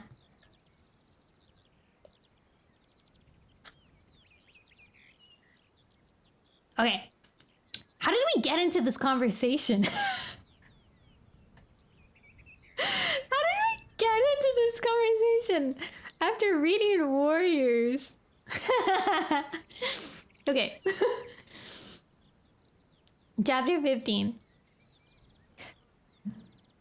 I'm an emotional person, but good at not showing them at all. You're good at masking, probably. On the day after Daisy's return, Bramaclaw emerged from the warrior's den to see Berrykit wrestling with his brother and sister outside the nursery. He padded across to watch. Berrykit cuffed Mousekit over the head and sent the smaller kit spiraling in the dust. Well done, Bramaclaw mewed approvingly. But if Mousekit were your enemy, would you stand there staring at him? Mousekit, what are you going to do? Attack him! Mousekit sprang up, shook rumpled fur, and lunged at his brother. Dodge! Bramaclaw directed Berrykit, tripping as you go by. Berrykit flashed out a paw, but Mousekit sidestepped and landed a blow on his ear. Berrykit crouched, snarling, and pounced on Mousekit's tail. Well done, both of you, Bramaclaw meowed. You'll both make great fighters one day. Leaving the kits to scuffle, Bramaclaw turned away and saw Firestar in the center of the clearing, listening to a report from the Dawn Patrol. A moment later, the patrol separated in search of rest and fresh kill, and Firestar beckoned with his tail for Bramaclaw to join him. Dusttail reports 2 legs on our border, he began. Bramaclaw felt his neck fur begin to rise. They're not building another Thunderpath, are they? No, nothing like that, Firestar replied. Dustpelt says there are some green pelt things propped up on sticks, like little dens, in the clearing between us and ShadowClan. 2 legs have been sleeping in them. Tents! Bramaclaw's eyes widened. That's mouse-brained. Why would 2 legs come and sleep here when they have perfectly great nests of their own? Firestar shrugged. Why do 2 legs do anything? I'm not too worried about the green pelt things, he went on. They don't sound permanent. What bothers me is how ShadowClan are going to react. We all know they're looking for an excuse to take some of their territory. Bramaclaw flexed his claws. I'd like to see them try. I'd rather settle this peacefully if we can, Firestar told him. Listen, I want you to see exactly what's happening in the clearing, then go around the lake and find out if the 2 legs are up to what the two legs are up to on the border between River Clan and Shadow Clan. I want to know how serious the disturbance is, and how likely it is that Black Star and Leopard Star will demand more territory at the next gathering. Bramble Clan knew that made sense. As the weather grew warmer, more and more two legs had appeared, roaring across the lake in their water monsters or bobbing around in their boats with white pelts. The air was filled with buzzing, and when the wind was in the right direction, the cats could hear the yelps and yowls of two legs even in the stone hollow. Do you think the two legs will come here next? He asked Firestar. They might, Firestar replied seriously, but I think the forest comes too close to the water's edge in our territory for them to land their water monsters. That might keep them away, but that's part of what I want you to find out. Have a good sniff around, and don't get caught. I don't want Shadow Clan or River Clan to know you've set upon their territory. They won't, Brambleclaw promised, and set off with a wave of his tail. He felt his head swim with pride as he brushed through the thorn tunnel. Firestar must trust him a whole lot to have chosen him for such an important mission. Tigerstar was right. He could achieve great things by following the warrior code and being loyal to his clan. He cut through ThunderClan territory until he came to the clearing. The stream bordered it on one side, then veered away into ShadowClan territory. The tabby Tom crouched at the water's edge, screened by a clump of bluebells, and peered across. The green pelts Firestar had mentioned were dotted all across the clearing. Since at this point the stream marked the border, they were actually in ShadowClan territory. ShadowClan is welcome to them, he muttered. But he wasn't so sure. Blackstar might see the two-leg invasion as another reason to extend his territory. Dustpelt seemed to be right that the two legs were sleeping under the pelts. At least, as Brambleclaw watched, several two legs crawled out and in. And two-leg kits were playing between the little dens, tossing something brightly colored from one to another, and yowling in delight when they caught it. A shiver went through Brambleclaw when he spotted flames spurting up from the opposite side of the clearing. Were the two legs really mouse-brained enough to light a fire among the trees? Then he noticed that the fire was encased in something shiny.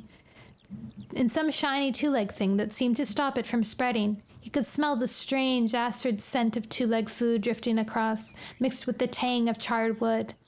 Brambleclaw watched the scene for a long while. But nothing else seemed to be happening. At last he eased back from the water's edge, being careful to tread silently and stay out of sight until he was well away from the clearing. He had learned all he could from these two legs. Now it was time for the more dangerous part of his mission. Ori, thank you! I saw that you were tweeting about wanting to play Minecraft, and I feel that deep inside my soul. Luck of the sea, luck of the sea, luck of the sea, fish with me! Oh, cute.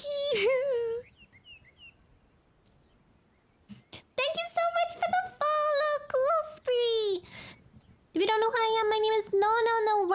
I'm a carnival-themed VTuber that likes to do nostalgic things and play nostalgic games and play indie games as well. Today we are on Warrior Cat Wednesday, which is where I read Warrior Cats, which is an old novella type thing from many people's childhoods.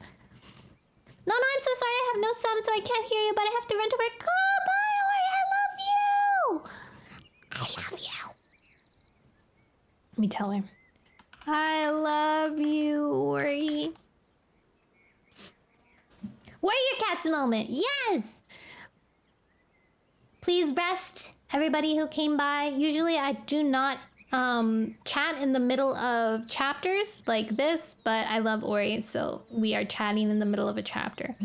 I'm gonna get back to reading.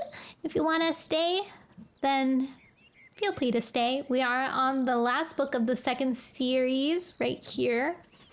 I don't really think that people care about Warrior Cat spoilers, but if you do, be warned.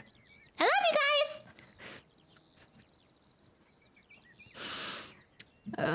Where was I?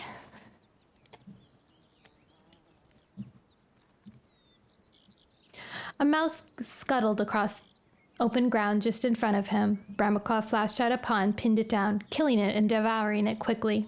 He was about to leave his own territory, and he wouldn't risk stealing prey from a rival clan. He followed the stream down towards the lake, tasting the air for the scent of Shadow Clan patrols, the border markers. Oh, hi, Kaito! Thank you for the lurk. My nose. He followed the stream down towards the lake, tasting the air for the scent of Shadow Clan patrols. The border markers were strong and fresh here, but the scent of cats was fading. He guessed that patrols had been that way at dawn. When he reached the edge of the trees, there were no Shadow Clan cats visible along the lake shore. Thank you, Kaido. So nice. Especially the Saki.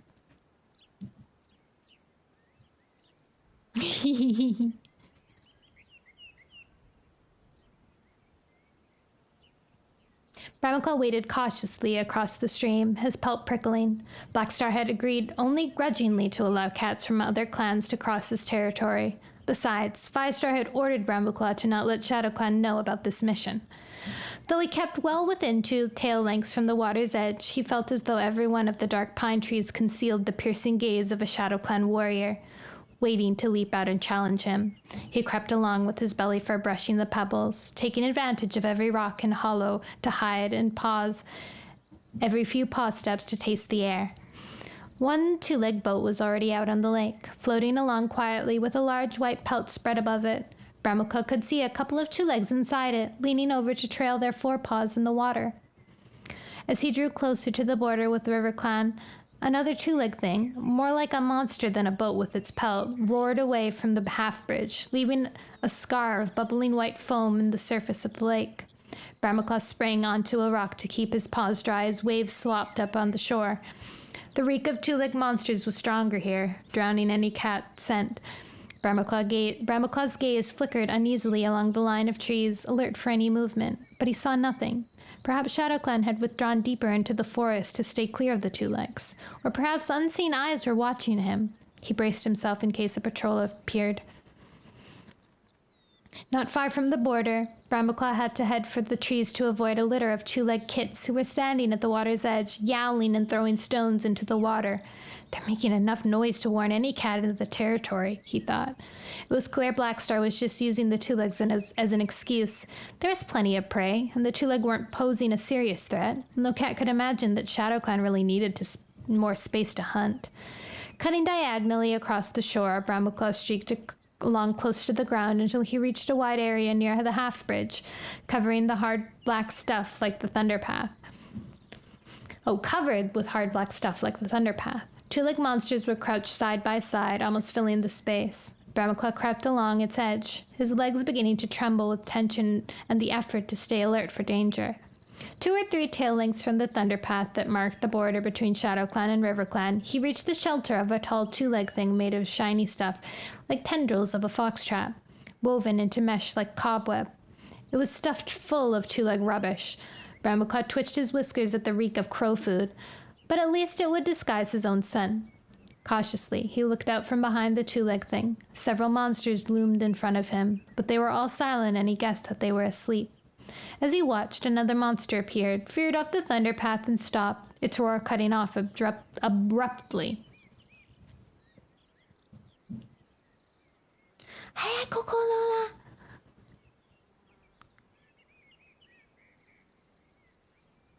2 2-legs and a couple of kits got out of its belly. The kits let out a screech and dashed off to the half-bridge, their hind paws pounding on its wooden strips. Brambleclaw stiffened as a dog leaped out of the monster after them with a flurry of excited yelps. One of the 2-legs grabbed it and fastened it along a tendril of some brightly colored stuff on its collar. Thank you for the quasso. Brambleclaw guessed that the dog had scented him, but couldn't get to him because the 2-leg kept tight hold on the tendril. It's no better than a kitty pet, Brambleclaw sneered. I'd like to see any 2-leg try to put a collar on me. While he waited to see what the 2-leg would do next, Brambleclaw was distracted by a movement on the opposite side of the Thunderpath, in River Clan territory. A clump of bracken waved wildly. A heartbeat before a squirrel shot out and crossed the Thunderpath. A slender gray-brown cat darted after it. Shock thumped into Brambleclaw as he recognized Brook. At almost the same moment, Stormfur emerged from the bracken and stood at the edge of the Thunderpath. Brook, no! He yowled. Come back! Brook was already leaping for the squirrel. Hardly a tail length into Shadow Clan territory, she brought it down with 2 rapid blows from her forepaws and bit down into its neck. Come back now, Stormfur repeated urgently. Brook spun around, the squirrel dangling from her jaws. Just as she launched herself back across the thunderpath, a monster appeared. Bramaclaw dug his claws into the ground and squeezed his eyes shut, picturing the young she-cat crushed under its round, black paws. "No!" He heard Stormfur yowl. Bramaclaw opened his eyes again to see the monster swerve, screeching, and barely miss Brooke's tail as she plunged back into RiverClan territory. Stormfur ran up to her, pressing his muzzle against hers. "What do you think you're doing?" "Oh, what do you think you're doing?" A new voice spoke, harsh and angry. Bramaclaw looked up to see Hawkfrost shouldering his way through a clump of ferns at the top of the bank above the thunderpath. His ice-blue eyes blazed with fury. He paced down to confront Stormfur and Brooke. "You stole that prey from ShadowClan!" he hissed at the young she-cat. Brooke dropped the squirrel and turned to Stormfur. "What is he talking about?" "She didn't steal it," Stormfur started to explain. "It's a RiverClan squirrel. It ran across the thunderpath and Brooke just..." Hawkfrost ignored the Grey Warrior. "Don't you know the basic rules of the Warrior Code?" he demanded, thrusting his muzzle forward until it was less than a mouth length away from Brooke's. "You don't steal prey." "That's what I'm trying to tell you," Stormfur meowed. "She didn't steal it. It's one of ours."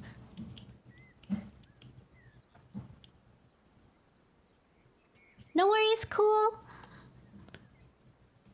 Hawkfrost rounded on him, his eyes still sparkling with fury. "She shouldn't have followed it across the border. Doesn't she even know not to trespass in other clans' territory?" "I'm sorry," Brooke mewed, still sounding confused. "I barely set a paw on the other side, just enough to catch the squirrel." Hawkfrost let out a snort of exasperation. "You obviously have no idea how to behave. What if a ShadowClan patrol has spotted you?" "Well, they didn't, so..." Stormfur was obviously trying to soothe his clanmate's ruffled fur. "No thanks to her," Hawkfrost interrupted. "I'm sorry," Brooke repeated. "When I lived with the tribe, we didn't have to worry about boundaries. I'll remember next time." "If there is a next time," Hawkfrost retorted. "What do you mean?" Bramaclaw saw Stormfur's neck fur bristle. "Why shouldn't there be? Brooke's training really hard to be a RiverClan warrior." The big tabby's Tom lip drew back in a sneer. "She'll never be a RiverClan warrior." The big tabby Tom's lip drew back. Oh, sorry, I already read that.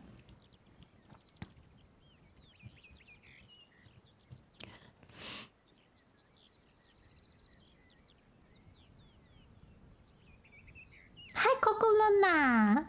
The day you said it's obligated for me to go to sleep when it was 5 a.m., I woke up at 16-ish. What time is that? 4 o'clock? You almost slept for 12 hours. Dang.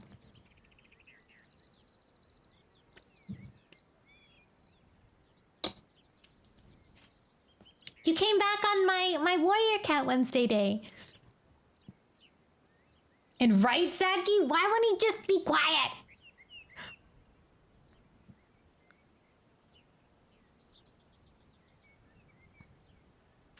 The big tabby Tom's lip drew back in a sneer. "She'll never be a RiverClan warrior," he hissed. Bramaclaw swallowed nervously. His half-brother sounded exactly like Tigerstar.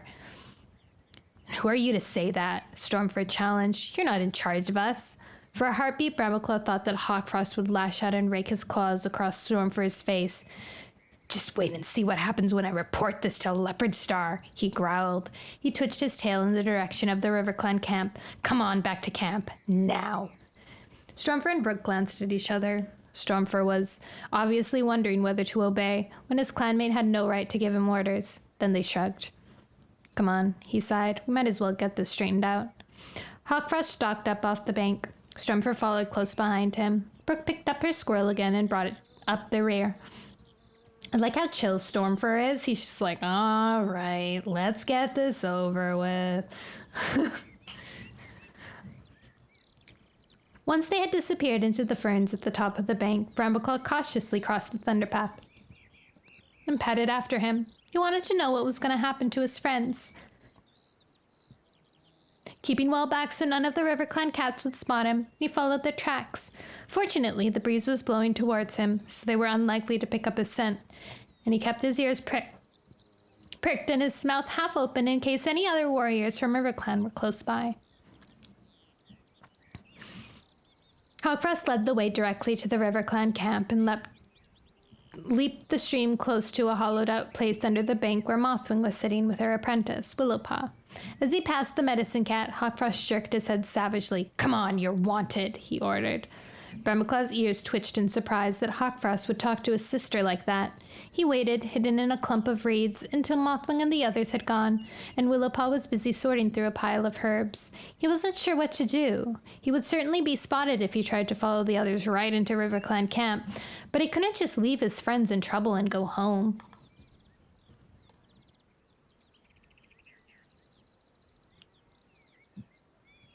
The RiverClan warriors had made their camp on a wedge-shaped patch of ground between two streams.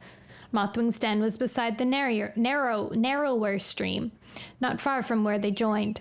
Brambleclaw padded along the bank until he passed the thorn barrier that marked the edge of the camp. Cautiously, he tasted the air, but he could make out nothing except for the powerful scent of cats in the camp itself. A sudden yowl from inside the camp made him decide. He was too worried about what would happen to Stormfur and Brook if he left. Hawkfrost was right about the warrior code, not allowing a cat to catch prey in another clan's territory. But surely Leopardstar would make allowances for the tribe cat who was unfamiliar with the clan ways. Brambleclaw leapt from the bank to a rock midstream, water bubbling around his paws. A second leap brought him to the far bank, where he clawed up a beech tree whose branches overhung the thorn barrier. By creeping among the rustling leaves, his claws sunk into the bark to hold him steady, Brambleclaw could look down into the camp. Reeds and bushes grew thickly along the banks of both streams, but there was a clear space in the center of the camp. Leopardstar, the clan leader, stood there, with her deputy Mistyfoot beside her, and several other cats in a ragged circle around them. They were staring at Stormfur and Brook, who stood close together, shifting their paws uneasily. At first, Brambleclaw couldn't see Mothwing. Hawkfrost stood in front of his leader. He was in the middle of reporting what had happened. "So this mouse-brained excuse for a cat," he meowed, flicking his tail at Brook, "chased the squirrel across the border into ShadowClan and killed it. It was almost flattened by a monster. Was almost flattened by a monster on the way back. It's a pity it missed, is all I can say." Rude. Brambleclaw was too far away to hear Stormfur's snarl, but he saw the fur on his neck and shoulder begin to bristle. "There's no need to say things like that." Leopardstar's voice was calm. "Brook, is what Hawkfrost says true?" Brook dipped her head awkwardly. "Yes, Leopardstar, it's true, but I didn't realize what I did was wrong. It won't happen again." "It shouldn't have happened even once." Brambleclaw's heart sank as he saw Blackclaw thrusting his way to the front of the crowd. He was one of the most aggressive RiverClan warriors. "Even a kit knows you don't cross clan boundaries." "Did any ShadowClan cats see this?" Leopardstar asked. It was Stormfur who replied. "I don't think so.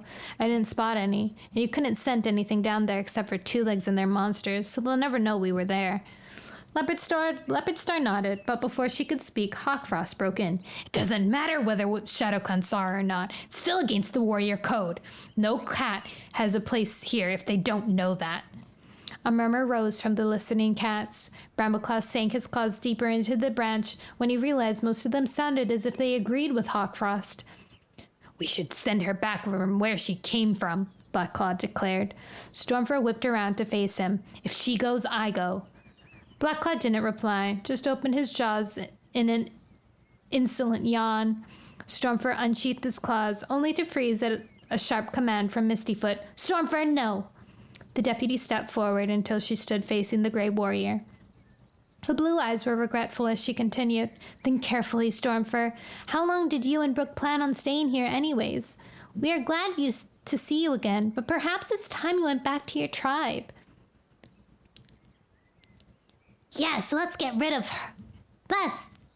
Let's get rid of her," some cat meowed from the back of the crowd. "Stormfur can stay if he likes, but what use is she?"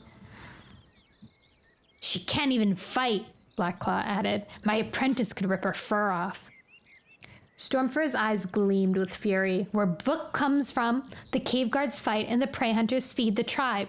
Brook was a prey hunter. She never had to fight until she came here." "I'm doing my best to learn," Brook added. "Poor Brook, oh my god." "You're doing fine." Stormfur touched his shoulder with the tip of his tail. "You'll fight as well as any cat soon." "If she gets the chance," Blackclaw mewed. "Can't you see the clan doesn't want her here?" Yes, and what about Mothwing's dream? Another voice asked. StarClan told us there are 2 things that don't belong in the clan. Brambleclaw's belly clenched as he remembered the dream Mothwing had described at the gathering, of 2 stones in the stream that looked different from all the others, interrupting the smooth flow of the current. The stream had flowed properly again only after the stones had been washed away. Did that really mean Stormfur and Brook had no place in RiverClan? Mothwing? Hawkfrost glanced around. Mothwing, where are you? The golden tabby rose to her paws. She had been sitting at the back of the clats, and her paws dragged as she padded forward to stand beside her brother. Have StarClan sent you a clearer sign? Hawkfrost demanded. Mothwing hesitated, her head bowed. Well, Mothwing, Leopardstar prompted, her voice edged with impatience. The medicine cat looked up, meeting her brother's gaze. Her voice was steady as she replied, No, StarClan have told me nothing. I said at the gathering that we shouldn't be too quick to assume we knew what the dream meant, if it meant anything. Sometimes a dream is just a dream. Yowls of protest rose from the clan. Have you forgotten what I said to you at the gathering? Hawkfrost snarled. No, but... Mothwing began, breaking off as Leopardstar interrupted her. Mothwing, you are the medicine cat. You need to tell us what to do. I'm sorry. Mothwing's head dropped again. The dream seems clear enough to me, Blackclaw snarled. Nothing will be right in RiverClan until we get rid of these 2. Murmurs of agreement filled the clearing. Leopardstar glanced at Mistyfoot and said something to her deputy, too quiet for Brambleclaw to hear. Meanwhile, Hawkfrost padded across to Stormfur until the 2 cats stood nose to nose. You obviously have no respect for the warrior code, either of you, he rasped. Go back to the tribe where you belong. Stormfur yet let out a yowl of pure fury. Leaping at Hawkfrost, he bowled the huge tabby over and battered at his belly with his powerful hind paws, clawing out tufts of fur. Hawkfrost retaliated by sinking his claws into Stormfur's shoulder and trying to bite at his throat. No! Brooke screeched, trying to thrust herself between the 2 battling warriors. Stormfur, stop! Brambleclaw raked his claws across the branch. Every hair on his pelt was telling him to hurl himself out of the tree and join in the fight on Stormfur's side, but he had to stay where he was. It would just cause even more trouble, and Firestar would be furious if one of his warriors launched in an attack in another clan's camp.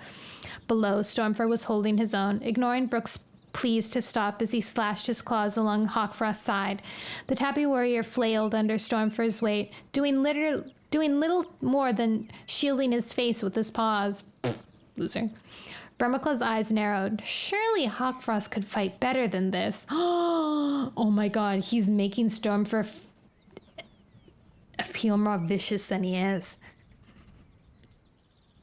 Their training sessions with Tigerclaw had made him stronger and more skillful than any other cat in the forest, except perhaps Brambleclaw himself. Now, instead of throwing himself into the fight, he was trying to dodge Stormfur's attacks. And his few... Someone's phoning me. Spam. And he was trying to dodge Stormfur's attack, and his few blows were feeble and badly aimed. Brambleclaw knew exactly what he was doing.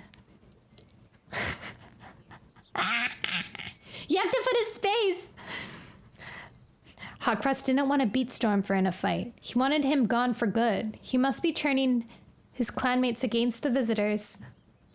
For a long time, at the gathering, he had been the one to insist that Mothwing tell her dream, and he interpreted it for her. Brooke's mistake with the squirrel had given him the excuse he needed, and now he had provoked Stormfur into attacking him so the others would drive him out. Part of Brambleclaw admired his half-brother's cunning and force of his ambition. Tigerstar would be proud of him, but Brambleclaw knew that he would never have the courage to make such a blatant bid of power for himself. Could this really be part of the warrior code? Enough! Leopardstar snapped. Mistyfoot, Blackclaw, pull them apart. The RiverClan deputy leaped onto Hawkfrost's shoulders and wrenched his head back. Blackclaw pushed Brooke aside and raked his claws across Stormfur's nose. The Grey Warrior reared back, losing his grip on Hawkfrost. Both cats scrambled to their paws and stood panting, glaring at each other. Blood was oozing from Hawkfrost's belly and his side. Stormfur had no obvious wounds, except for blood splattering his muzzle from Blackclaw's blow. Stormfur! You attacked your clanmate. Leopardstar sounded deeply shocked. It's obvious you have forgotten the warrior code, or else it doesn't mean anything to you anymore. Stormfur opened his mouth to speak, but Leopardstar swept on. There was a genuine regret in her voice as she mewed. You will have to leave RiverClan. There is no place for you here. Your path lies with the tribe now. Stormfur and Brook exchanged an appalled glance, and Bramaclaw wondered what was so terrible about having to return to Brook's mountain home. For a heartbeat, he thought Stormfur would protest, and the Grey Warrior lifted his head proudly. Very well. His voice was cold. We'll go. But it's RiverClan's loss, not ours. This isn't the same clan I once belonged to. He swept his tail around to draw Brook close to him. Without looking back, the two cats padded out of the clearing and vanished into the undergrowth. Hawkfrost watched them go, triumph glittering in his ice-blue eyes. Anxious not to be discovered, Bramaclaw climbed down the trees, crossed the stream again, and slipped into the undergrowth, headed for the lake. The scene he had just witnessed had pushed his mission from Firestar to the back of his mind. All he wanted to do was speak to Stormfur. Halfway to the waterside, he stopped to taste the air, picking up the mingled scents of Stormfur and Brook, so strong and fresh he knew they were nearby. Scrambling up a low hill, he spotted them further down the other side. They were headed for the lake, their heads hanging low and their tails twined together. Bramaclaw didn't dare call out to them this close to the RiverClan camp. Alert for any sound of pursuit, he followed them, flitting from one clump of ferns or hazel bush to the next. He caught up with them on the shore not far from the tree bridge that led to the gathering island. Stormfur, he hissed. Wait! Brook jumped, while Stormfur whipped around to face Bramaclaw, his claws unsheathed and his neck fur bristling. Bramaclaw, he exclaimed. I thought you were that mangy crow food eating. He broke off when Brook touched his shoulder with her tail. Don't, she murmured. That won't help. Stormfur let out a sigh, allowing the fur on his neck and shoulders to lie flat again. What are you doing in RiverClan territory? He asked Bramaclaw. It doesn't matter, Bramaclaw replied. He retreated farther from the water's edge, beckoning with his tail for Stormfur and Brook to follow him, until they reached the shelter of a twisted thorn bush where they could talk without being seen. I saw what happened, he meowed, and I'm really sorry. You didn't deserve that. Hawkfrost has been on our case, has been out to cause trouble ever since I came back to RiverClan, Stormfur snarled. He's afraid that if I stayed, Mistyfoot would choose me for deputy once she becomes leader. Bramaclaw wasn't surprised. Hawkfrost had been deputy once, when Mistyfoot was trapped by Two Legs, but at the time, Stormfur had been on the journey to the Sundrown place. Once he settled into his clan again, he would have been a formidable rival. Will you go back to the mountains? He asked. That's not possible right now, Stormfur replied. He sounded awkward, not meeting Bramaclaw's eyes. Bramaclaw didn't press him. He suspected something was wrong and wanted to know more, but he knew Stormfur wouldn't tell him unless he was ready. Why don't you come back to ThunderClan with me? He suggested. Firestar will be glad to give you food and shelter for tonight at least. Stormfur's whiskers twitched. We can't do that, he mewed. It would only cause trouble for you with RiverClan. Firestar doesn't ask other clans to approve what he does, Bramaclaw pointed out.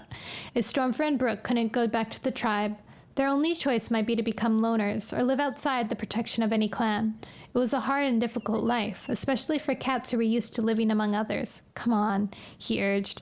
It's too late to go far before nightfall anyway, especially when you don't know the territory well. Thank you for the follow, David!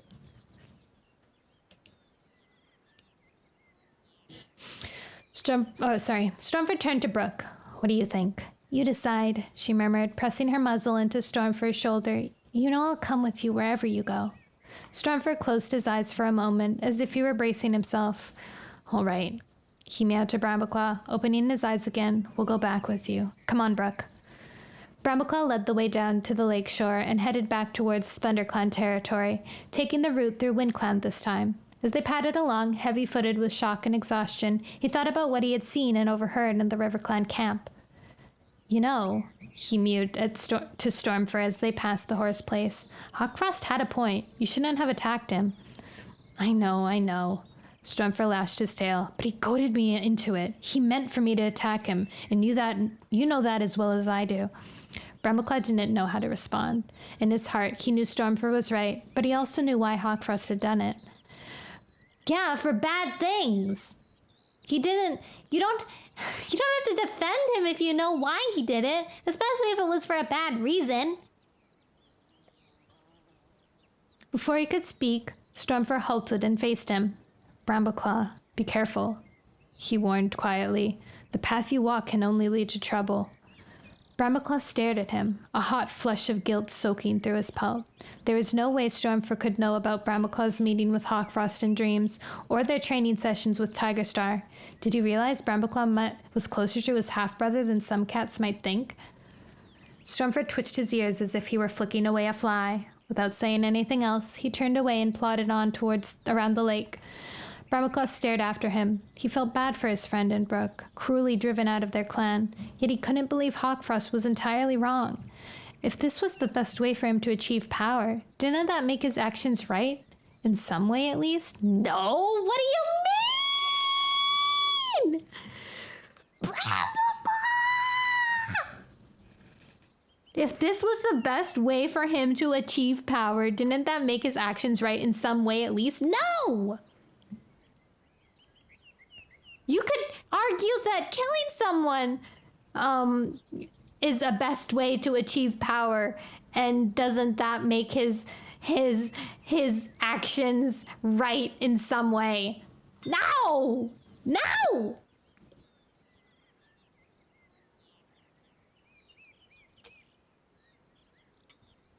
Absolutely baffling. Murder for power sounds right for me, Jazz. Chapter 16. The sun had set by the time Brambleclaw led Stormfur and Brooke through the thorn tunnel into the ThunderClan camp. Shadows lay thickly in the stone hollow, and only one or two cats still lingered by the fresh kill pile. Rainwhisker, on guard by the entrance, jumped in surprise at the appearance of Stormfur and Brooke. But seeing that Brambleclaw was with them, he just gave them a nod and greeting and said nothing. Nice. Let's go see Firestar, Brambleclaw suggested, bounding across the clearing to the rockfall.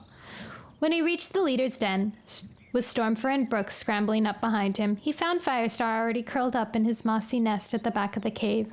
He raised his head as Brambleclaw paused in the opening. Good, you're back, he meowed, sitting up and shaking scrapes of moss from his pelt. What did you... He broke off when he realized that Brambleclaw was not alone. Is that Stormfur and Brooke? He mewed in surprise. That's right. Brambleclaw stepped inside and dipped his head to his clan leader. I'm sorry, Firestar. Something happened. Firestar beckoned Stormfur and Brooke into the den with a sweep of his tail. Is there a problem in RiverClan? You could put it that way, Brambleclaw replied. Rapidly, he told Firestar everything, from the moment when he spotted Brooke chasing the squirrel to when he invited the banished cats to come back with him to ThunderClan. You did the right thing, Firestar meowed when he had finished. You couldn't have left Stormfur and Brooke with nowhere to spend the night. Turning to Stormfur, he added, You're both welcome to stay for as long as you want. Stormfur's ears twitched. We thought just for tonight, he began. That's up to you, Firestar told him, but you deserve some time to decide what you want to do. ThunderClan owes you for that at least, after all the help you gave us with the Badger attacks.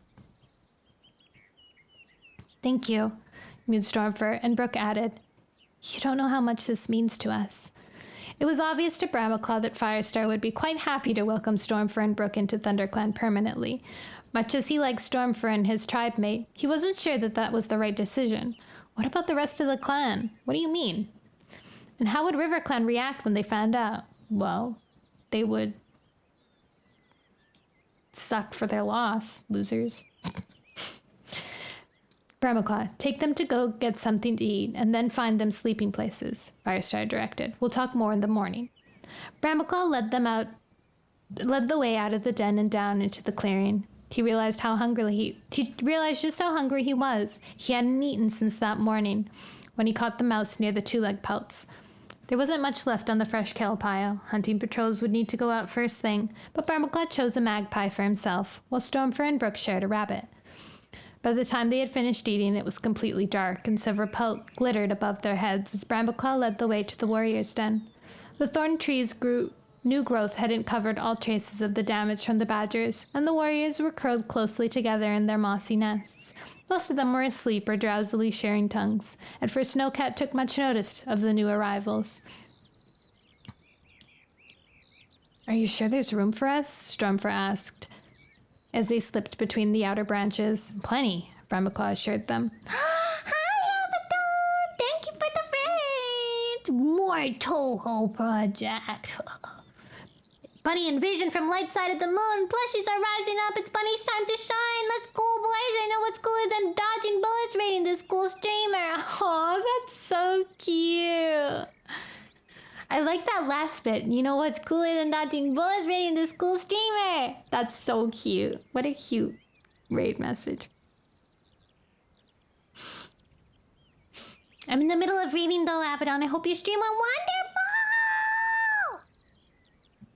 Get some rest. You deserve it. After dodging bullets, as I'm sure you dodged plenty. Hearts, hearts, hearts. Ow, ow, ow, ow, ow. I will. My eyes are burning. Oh my god, please. Close your eyes. Get some rest. Maybe put some eye drops in your eyeballs.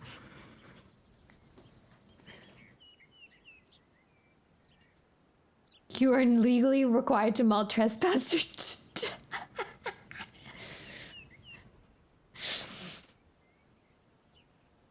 Where is it? He headed for some spare space closer to the rock wall, accidentally treading on Dustpelt's tail as he padded past. The brown tabby lifted his head. "What's going on?" he mewed irritably. "Sorry." Brambleclaw muttered. "It's only Stormfur and Brook. They're staying for a while." Dustpelt grunted. "Does Firestar know about this?" "Of course." Brambleclaw bristled at the suggestion that he would bring strange cats into the den without asking the clan leader. Dustpelt just twitched his whiskers and curled up again, pointedly drawing his tail close to his side. Brambleclaw managed to escort his friends to an empty space without disturbing any other cat. To his relief, Squirrelflight was nearby. She looked up as Brambleclaw approached. Her voice was friendly as she mewed. "Hi, Stormfur. Brook, what are you doing here?" "Tell you in a moment," Brambleclaw replied. "Let's get Stormfur and Brook settled first." "Sure." Squirrelflight moved over to make more space. Cloudtail was asleep next to her. She poked one paw hard into his side. "Move over, will you? You're taking up more room than a badger." "Badger? Where?" Cloudtail looked up, blue eyes wide with alarm. "Where, Mousebrain?" Squirrelflight snapped as several more cats stirred, heads popping up all over the den. "Go back to sleep."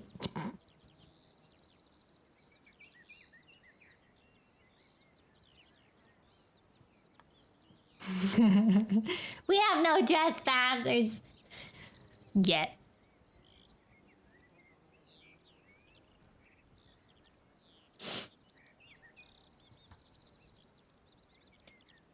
Brambleclaw helped Stormfur and Brook make nests for themselves in the moss and finally settled down beside Squirrelflight.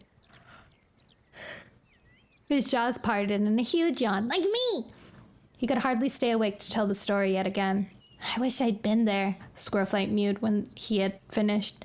"I'd have shredded Hawkfrost's ears." "No, you wouldn't," Brambleclaw responded. "Not in the middle of RiverClan camp." Squirrelflight flexed her claws. "He'd better stay out of my way, that's all." "Do you think they'll stay?" she added, angling her ears towards Stormfur and Brook, who were already asleep, curled closely together among the moss and bracken. "I hope so." His jaws gaped in another yawn. His voice was blurred as he added, "ThunderClan needs good warriors." "RiverClan's loss is our gain," Squirrelflight agreed. She rasped her tongue over Brambleclaw's ears. The warm, rhythmic strokes were the last thing he felt as he slid to sleep.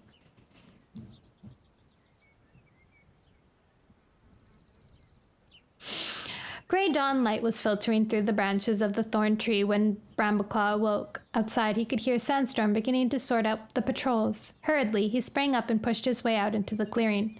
"Why don't you take Stormfur and Brook on the dawn patrol?" he suggested to the ginger she-cat. "It would be a good way for them to start learning the territory." Sandstorm twitched her ears, then nodded. "Okay, good idea."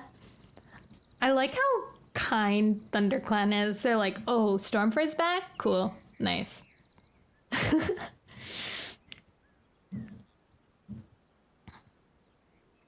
"What do you mean, learn the territory?" Brambleclaw jumped as Dustpelt came up behind him. The tabby tom still sounded cranky after being disturbed the night before. I thought you said they were only staying overnight. Nothing's decided yet, Brambleclaw replied, wishing that he'd been more tactful, or that Dustpelt hadn't overheard. Well, it doesn't matter, Sandstorm meowed. They're here now, so they may as well make themselves useful. She poked her head through the branches of the den to call Stormfur and Brook. When they emerged, the 4 cats headed out together. Dustpelt didn't say anything, though Brambleclaw saw the tip of his tail twitching as he vanished into the thorn tunnel.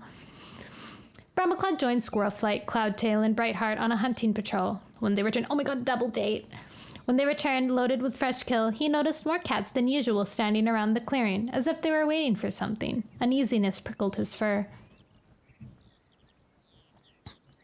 What's going on? Squirrelflight asked, dropping 3 mice and a vole onto the pile. Hey, Breakinfur! She waved her tail at the ginger warrior as he padded past. What's happening? Brook!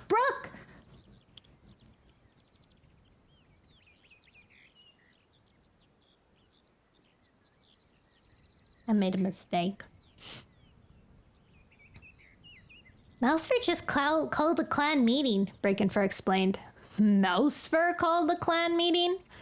Brambleclaw echoed. Can she do that? Breakinfur shrugged. She's done it. Oh, good. Cloudtail meowed sarcastically. More trouble, just what we need. I'm gonna go see if Leafpool knows anything. Brightheart bounded off towards the medicine cat's den. With a disgusted lash of her tail, Cloudtail followed her. Brambleclaw's uneasiness increased. All across the clearing, he could see the wiry brown elder standing beneath the high ledge. Dustpelt was with her. Both cats looked angry. See that? Brambleclaw nudged Squirrelflight. Squirrelflight nodded. I don't know what all this is about, she mewed, but I bet I can guess.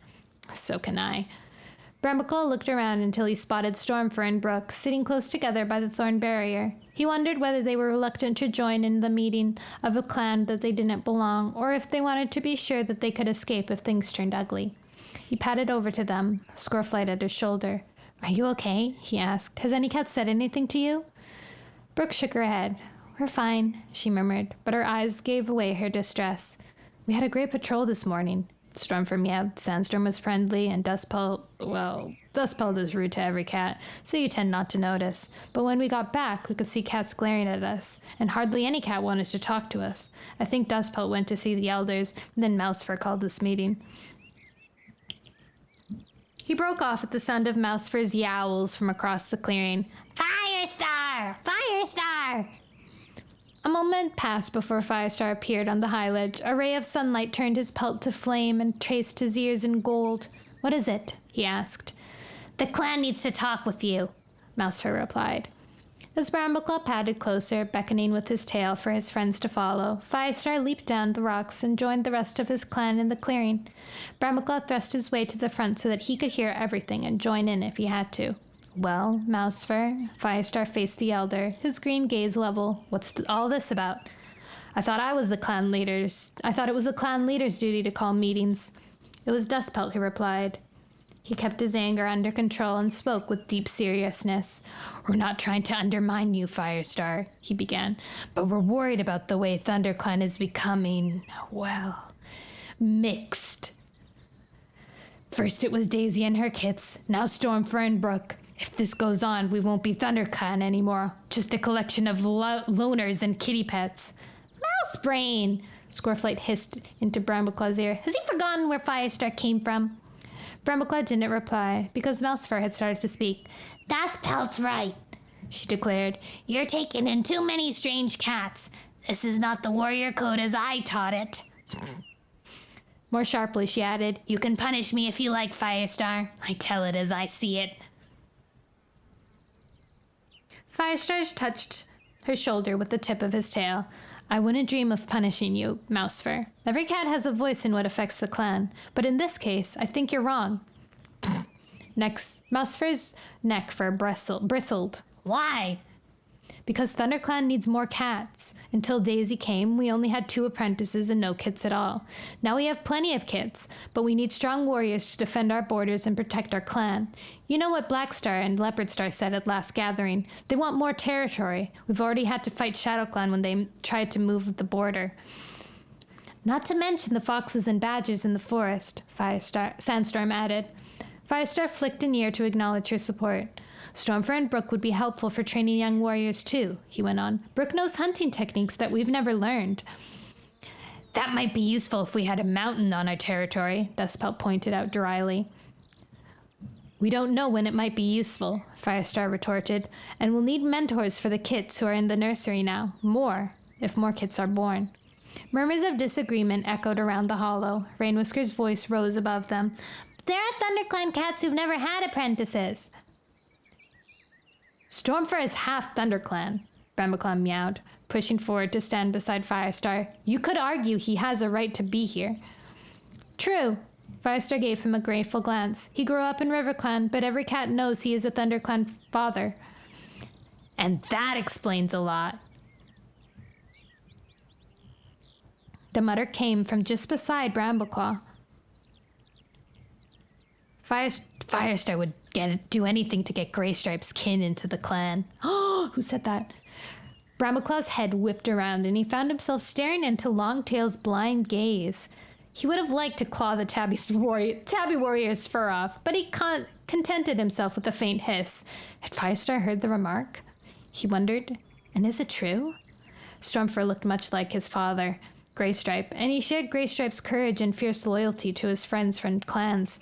It wouldn't be surprising if Firestar felt drawn to Stormfur when he was missing his old friend so much. Greystripe and Firestar have been friends for seasons, Thornclaw meowed to Longtail. Of course he feels he owes something to Greystripe's kin.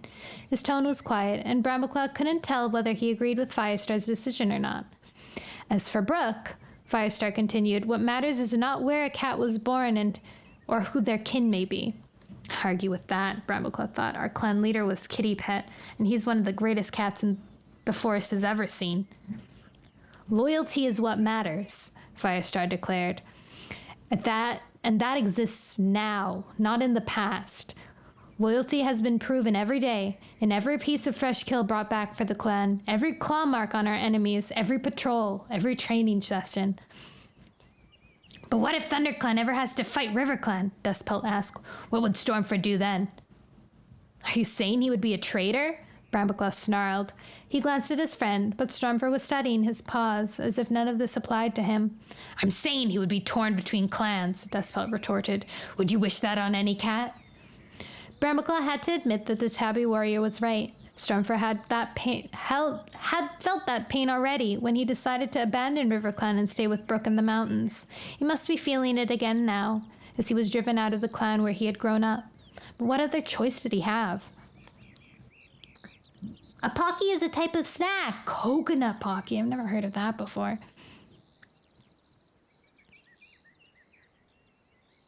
Stormfur is our friend. Squirrelflight's voice broke into the argument. He made the journey to the Sundrown place. Brook's tribe took us when we traveled through the mountains, and they both helped us after the badger attack. How many of you would be alive without them? Is this how you want to repay her? That was different, Rainwhisker called out. We never meant to stay with the tribe for good. Besides, that's not the problem now, Mousefur added. We have to think of the future of ThunderClan. Enough! Firestar lashed his tail. I've listened to you, but I'm not going to change my mind. If Stormfur and Brook decide to leave, then we'll give them what we can to help. If they want to stay, then we will make them welcome. This meeting is over. He turned and stalked back towards the rocks leading up to his den.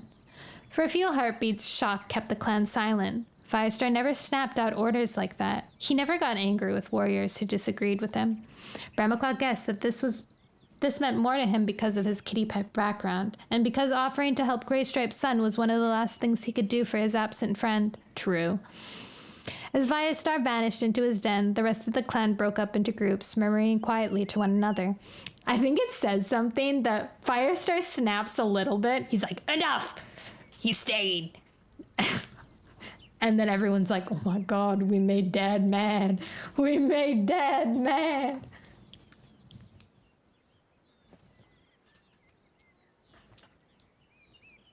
Some cats shot hostile glances at Stormfur and Brooke. Brambleclaw could see that it wasn't just Dustpelt and Mousefur who were unhappy with Firestar's decision.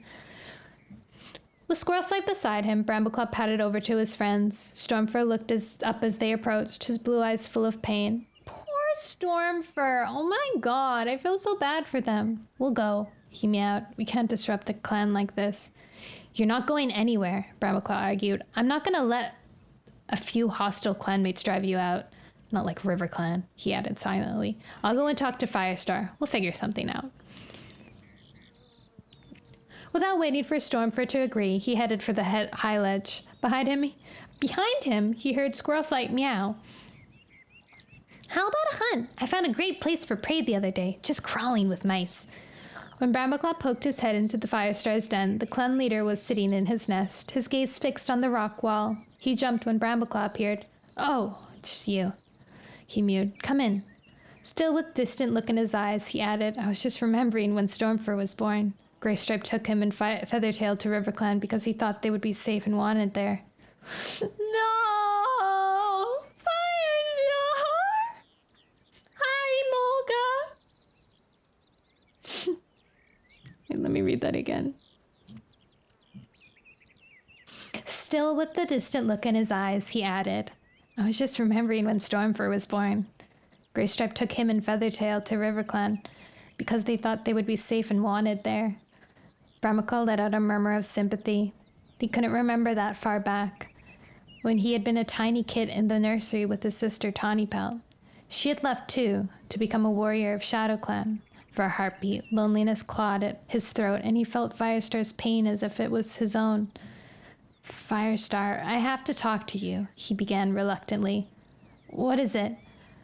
Some of the old fire returned to Firestar's eyes. I thought you wanted Stormfur and Brooke to stay. I do. I think you're right that the clan needs new warriors, but... His claws scratched on the hard stone floor of the den. I'm not sure you're going about it the right way.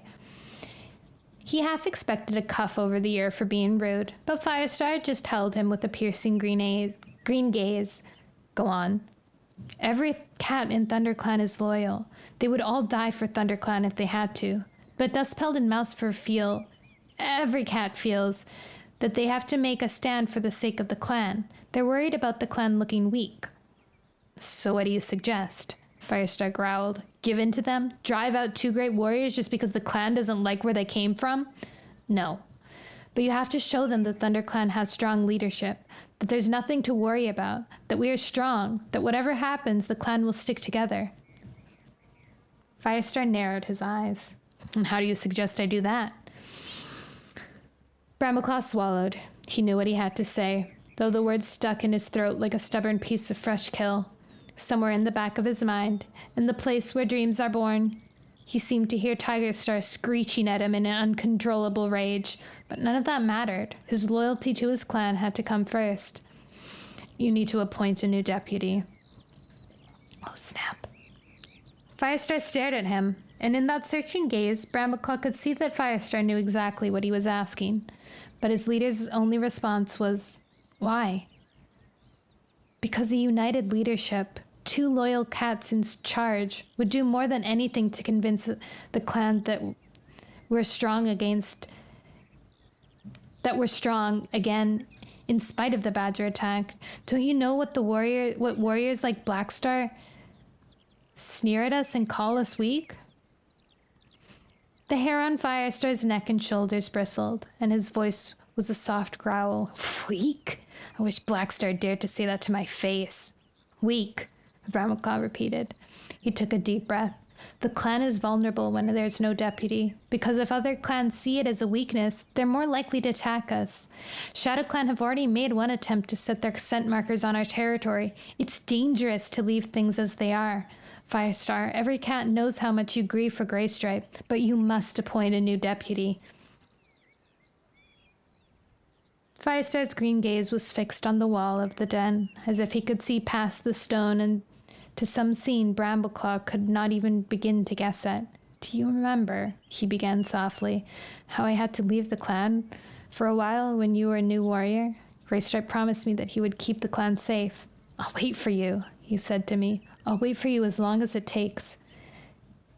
Do you think I shouldn't do the same for him?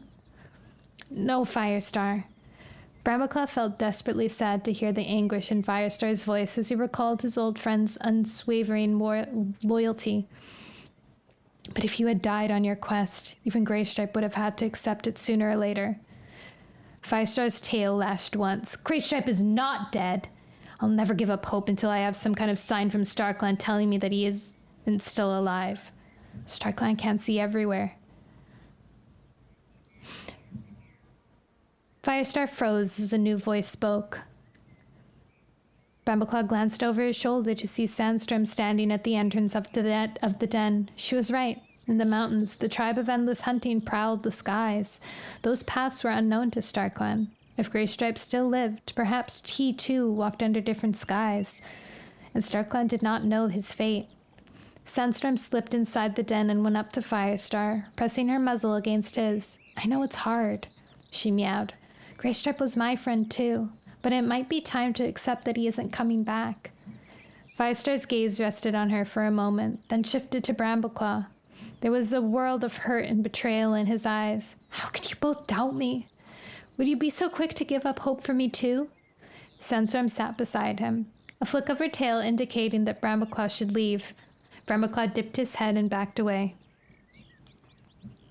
Part of him respected Sandstorm's wisdom and hoped that she could persuade the cat who was her mate as well as her leader to accept that his closest friend was never coming back. Partially, he was filled with frustration that Firestar could be so blind. It was obvious to every other cat that ThunderClan needed a deputy. If Firestar went on refusing to admit that, Brambleclaw thought grimly he might find himself challenged by more than an unexpected clan meeting. Dang. That was heavy. That was some heavy stuff. Poor Firestar. He loves Greystripe. Poor Fire. He doesn't want to say bye to him.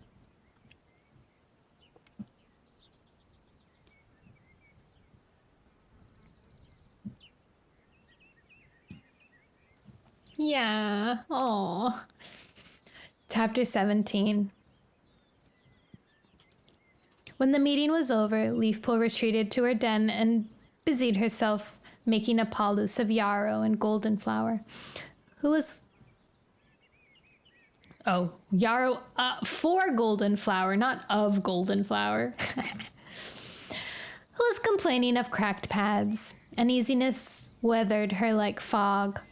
Firestar had never faced a challenge to his leadership like this. What had happened to ThunderClan's trust in him that had brought them through their long journey to their new home? Had they really forgotten everything Firestar had done for them? She had other worries too, suspicion that troubled her even more deeply. She remembered Feathertail's warning and how Bluestar had told her in a dream that her path would twist in ways she could not foresee. It can't be true, she told herself. If it is, what will I do? Pushing the troubling thoughts firmly out of her mind, Leafpool scooped up the palus on a leaf, ready to take it to the Elder's Den. Suddenly, she heard paw steps just beyond the bramble screen. Expecting a sick or injured cat, she plopped her head out of her den and found herself face to face with her father. Firestar! She exclaimed. Are you sick? He looked ill, his green eyes dull and his tail drooping. Firestar shook his head. I'm fine, he mewed unconvincingly. Your mother said I should come talk to you. I need a medicine cat's advice. Thank you for the follow, Xander! Leafpool motioned to him to sit in the break-in outside the entrance to her den. It was warm here in the sun, but they were hidden from the rest of the camp by the screen of brambles. Sitting beside him, she curled her tail neatly over her paws and murmured, I'm here for you if you need me. I'll do anything I can do to help. Firestar heaved a sigh. Brambleclaw spoke to me. He thinks Greystripe is dead and I should appoint a new deputy. Sandstorm agrees with him. Do you think they're right? Leafpool's pelt prickled. However much she tried to ignore her personal feelings, she still found it hard to trust Brambleclaw after she had seen him in the dark forest with Hawkfrost and Tigerstar. But how could she tell that to Firestar? What could Firestar do about it when the waking world Brambleclaw when in the waking world, Bramaclaw was loyal and energetic ThunderClan warrior. Besides, what true medicine cat would walk beyond StarClan? How could it be part of her duties to pass on what she had seen in the Forest of Shadows? Hi, Valley! Valley was playing Tokyo Extreme Racer. Fox Ray! Did you win? Did you win the race? The big race? The big journey? Doubling and giving to the next person. Thank you! Hi, Raiders! Thank you so much for the raid, Valley. I hope your stream went wonderful, and I hope you have a good rest now. You always you always stream for so long, I feel. So I hope that you get good rest. Guys, if you don't know who Valley is, please go check him out. He's very consistent with his streams. I feel like he must stream every day and for a really long time too. So if you like watching races and stuff, you should go check him out. Thank you, Valley! Thank you, Kaito, for gifting Valley a sub! I had enough for today. That racing game taxed my mental. Oh no! And I'm doing wonderful, Xander. I hope you're doing wonderful too. I'm gonna continue reading. Sorry, my whenever you see my tracking get all weird or like I make like this funny face, it's because I'm itching my nose. Because my nose gets so itchy when I read.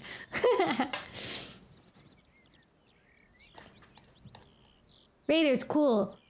No! Don't! You can't mold Valley and his friends! It's the one rule besides being a decent person. My nose. I should have like tissues in my room or something. Let's see. Okay, we're gonna keep reading, guys! We still have quite a ways to go, so yeah, we have to finish the book today because I will not stand for not reading Warriors Powers of 3 next week. Leafpool's pelt. Oh wait, I already read that. She wondered whether Brambleclaw had brought this up because he hoped Firestar would choose him as their new deputy. She had seen ambition gleaming in his amber eyes, and she knew he wanted power. But she reminded herself that Brambleclaw wouldn't be made deputy because he had never had an apprentice. He must have put his own ambition aside for the good of the clan. Perhaps she was being unfair when she looked for the darkness in him. Firestar was waiting for an answer, his green gaze fixed patiently on her. Is there no hope for Greystripe? He prompted. Hasn't StarClan showed you any sort of sign of him? Leafpool shook her head. She knew that she trusted her inner voice this time. I think you should accept that Greystripe is gone, she told her father, her voice shaking as she saw the pain in his eyes. We've lost so many cats, he murmured. Greystripe and Cinderpelt were my closest friends. The whole clan will grieve for him, Leafpool told him. Stormfur too. As if her words had called him up, she caught a glimpse of the Grey Warrior padding across the clearing with Brook and Squirrelflight, bringing prey for the fresh kill pile. Wait here, she told her father, and bounded out to meet him. She caught up to Stormfur as he deposited his fresh kill on the pile. I want you to come to talk to Firestar, she meowed. I think he needs you. He's trying to decide whether he should appoint a new deputy or keep waiting for Greystripe to come back. Stormfur hesitated, confusion clouding his eyes for a moment. Then he nodded. Will you be okay? He asked Brook. The tribe cat nodded. Don't worry, I'll be fine. Sure she will, Squirrelflight added. We'll go to the clearing and practice some fighting moves. Stormfur waited until the two she-cats were headed out of camp again, then fell in beside Leafpool as she padded back to her den. Firestar was still sitting in the break-in, his eyes unfocused. Greystripe was the first clan cat I ever met, he meowed absently. He jumped on me when I strayed out of my house in the housefolk's garden. I'd heard tales of the wild cats that lived in the forest, but I'd never seen one. No cat had ever had a better friend. Or a better father. With a glance at Leafpool to show he understood exactly what was going on, Stormfur went to sit beside Firestar. If he were still alive, not even StarClan could stop him from coming to find us. Not if Two Legs had kept him shut up somewhere. Firestar argued. I won't believe that I'll never see him again. Stormfur rested the tip of his tail on Firestar's shoulder. I know it's hard. I want Graystripe to be alive as much as any cat, but life has to go on. For a long moment, Firestar was silent. Then he turned his head to look directly at Stormfur. Do you think I should appoint another deputy? Stormfur met his gaze. You must do whatever you think is best, he began. But I know one thing. Nothing meant more to Graystripe than your friendship and his clan. Even when he was in RiverClan, he longed to go home. He would want to see ThunderClan as strong as it could possibly be, even if that meant accepting that he's not coming back. Leafpool thought her heart would break. It was so hard to imagine that Graystripe was dead. Firestar let out a long sigh. You're just like him, he told Stormfur. Pride glowed in Stormfur's eyes. I wish I could believe it, but I'll never be half the warrior my father was. Then he twitched his ears and sat straighter, as if dismissing his dark thoughts. I'm sorry, Firestar, he meowed. Brooke and I have made things difficult for you. We never intended to stay in ThunderClan forever. I know, Firestar responded, but you're welcome to stay as long as you want. I know you have loyalties elsewhere, but until the time is right for you to return to the tribe, this is your clan. Stormfur bowed his head. Thank you. Firestar rose to his paws. For a heartbeat, he rested his muzzle on Stormfur's head, as if he were appointing a new warrior. Then he arched his back in a long stretch and padded out into the clearing. Let all cats old enough to catch their own prey join here beneath the high ledge for a clan meeting. Firestar's yowl rang out confidently, but Leafpool knew how much this must be hurting him. She and Stormfur followed him out past the screen of brambles. The sun was going down, filling the stone hollow with blood-red light. Firestar stood in the center, his pelt blazing, waiting for his clan to gather.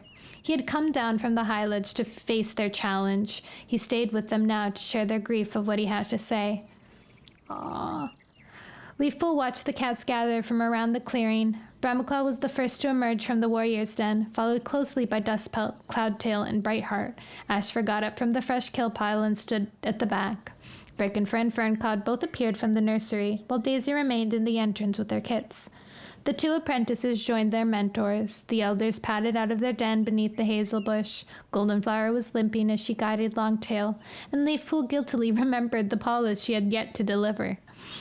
Last of all, Squirrelflight and Brooke shot in through the thorn tunnel and raced across to Leafpool and Stormfur.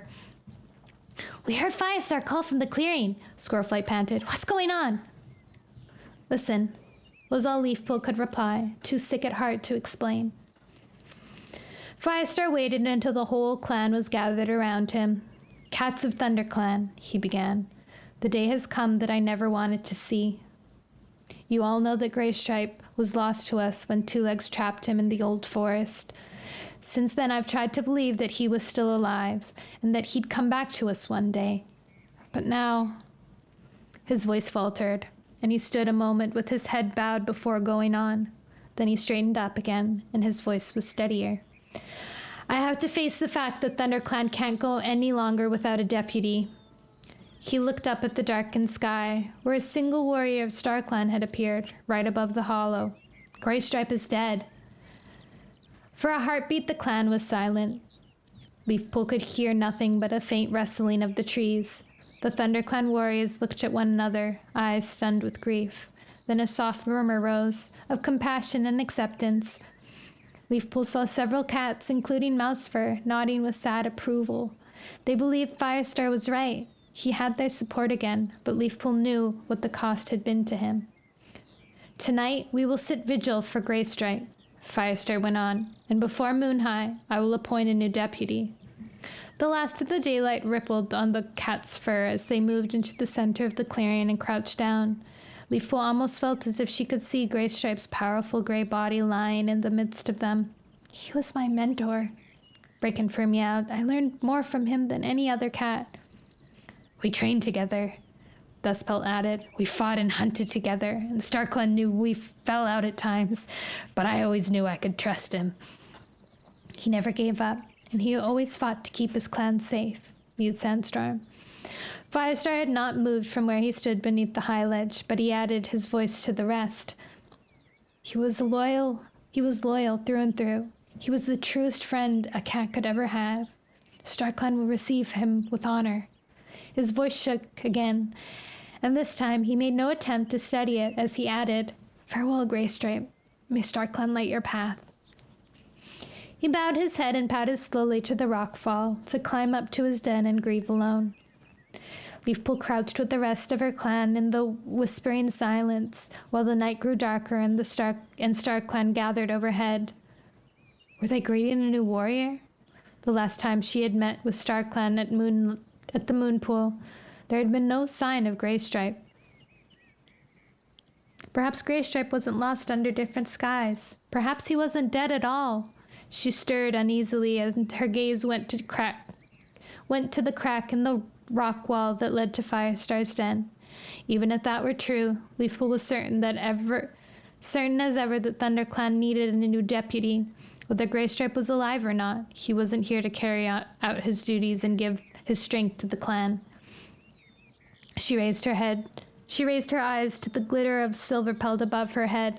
"Please send me a sign," she murmured. Then she closed her eyes and waited for the dream from StarClan. She found herself in the forest on a bright day in New Leaf, with sunshine dancing golden on moss and fern. She thought she was near the hollow. But when she padded along the path that should have led her to the entrance, she found herself comforted by a thick wall of bramble. The air was filled with the scent of ThunderClan cats, and from the middle of the bramble thicket she could see the happy squealing of kits playing. Curiously, she leaped into the nearest tree, scrambling up until she could see what lay on the other side of the brambles. She was looking down into the ThunderClan camp. She could see the familiar dens, a well-stocked fresh kill pile, and her clanmates padding back and forth or sprawled lazily in the sunlight. But instead of high stone walls, the clearing was surrounded by tall barriers of bramble. Suddenly, Leafpool felt herself swooping down from the branch until she was hovering above the topmost tendrils, as if she were a bird. From here she could gaze right into the wall of thickly intertwined stems. Every branch bristled with thorns, and, as Leafpool looked closer, she saw that they weren't thorns at all, but cat's claws, strong and curved and pointing outwards to the ThunderClan enemies. Bramble-claws! Brambleclaw was keeping the clan safe! Oh! The understanding jerked her awake. Around her, the clan cats still kept vigil for Greystripe. Silverpelt blazed overhead, and the moon skimmed the branches of the trees, shedding its pale light into the clearing. Moonhigh had almost come, and soon Firestar would name his new deputy. Shivering, Leafpool sat up and drew a paw over her face. She had prayed to StarClan for a sign, and they had answered her prayer as clearly as any cat could wish for. Brambleclaw was the cat they wanted to protect ThunderClan. Even though he had never had an apprentice, even though the Starry Warriors must know about his meetings with Hawkfrost and Tigerstar, he was still the cat they had chosen. Quietly, as to not disturb her grieving clanmates, Leafpool got up and extended her forepaw with a long stretch, and then she headed for her father's den. When she reached it, she found Firestar crouched in his nest with his paws tucked under him. She was thankful to see that the stunned look of grief had faded from his eyes. He was deep in thought and started as she spoke his name. "Leafpool, is that you? What can I do for you?" "I have to talk to you, Firestar. StarClan have sent me a sign." Rapidly, aware of the moon steadily rising above the camp, Leafpool told him her dream. "Brambleclaw?"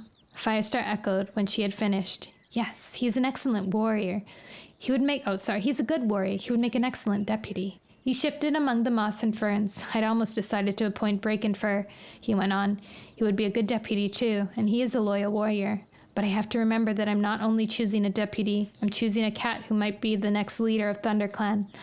And somehow, I'm not sure Breakenfur is that cat." "Brambleclaw could be," Leafpool mewed. "I know he hasn't had an apprentice yet, but I don't think StarClan would have sent me that sign if that mattered to them. These are unusual times. ThunderClan has never had so few apprentices. I truly believe that Brambleclaw is the right choice." In spite of all her misgivings, she couldn't ignore the Tabby Tom's courage and warrior skill, and the determination that had led his companion cats to the sun-drowned place and brought them home with the prophecy that had saved the clans. He had been chosen by StarClan then. This could be the next pause step that they wanted him to take.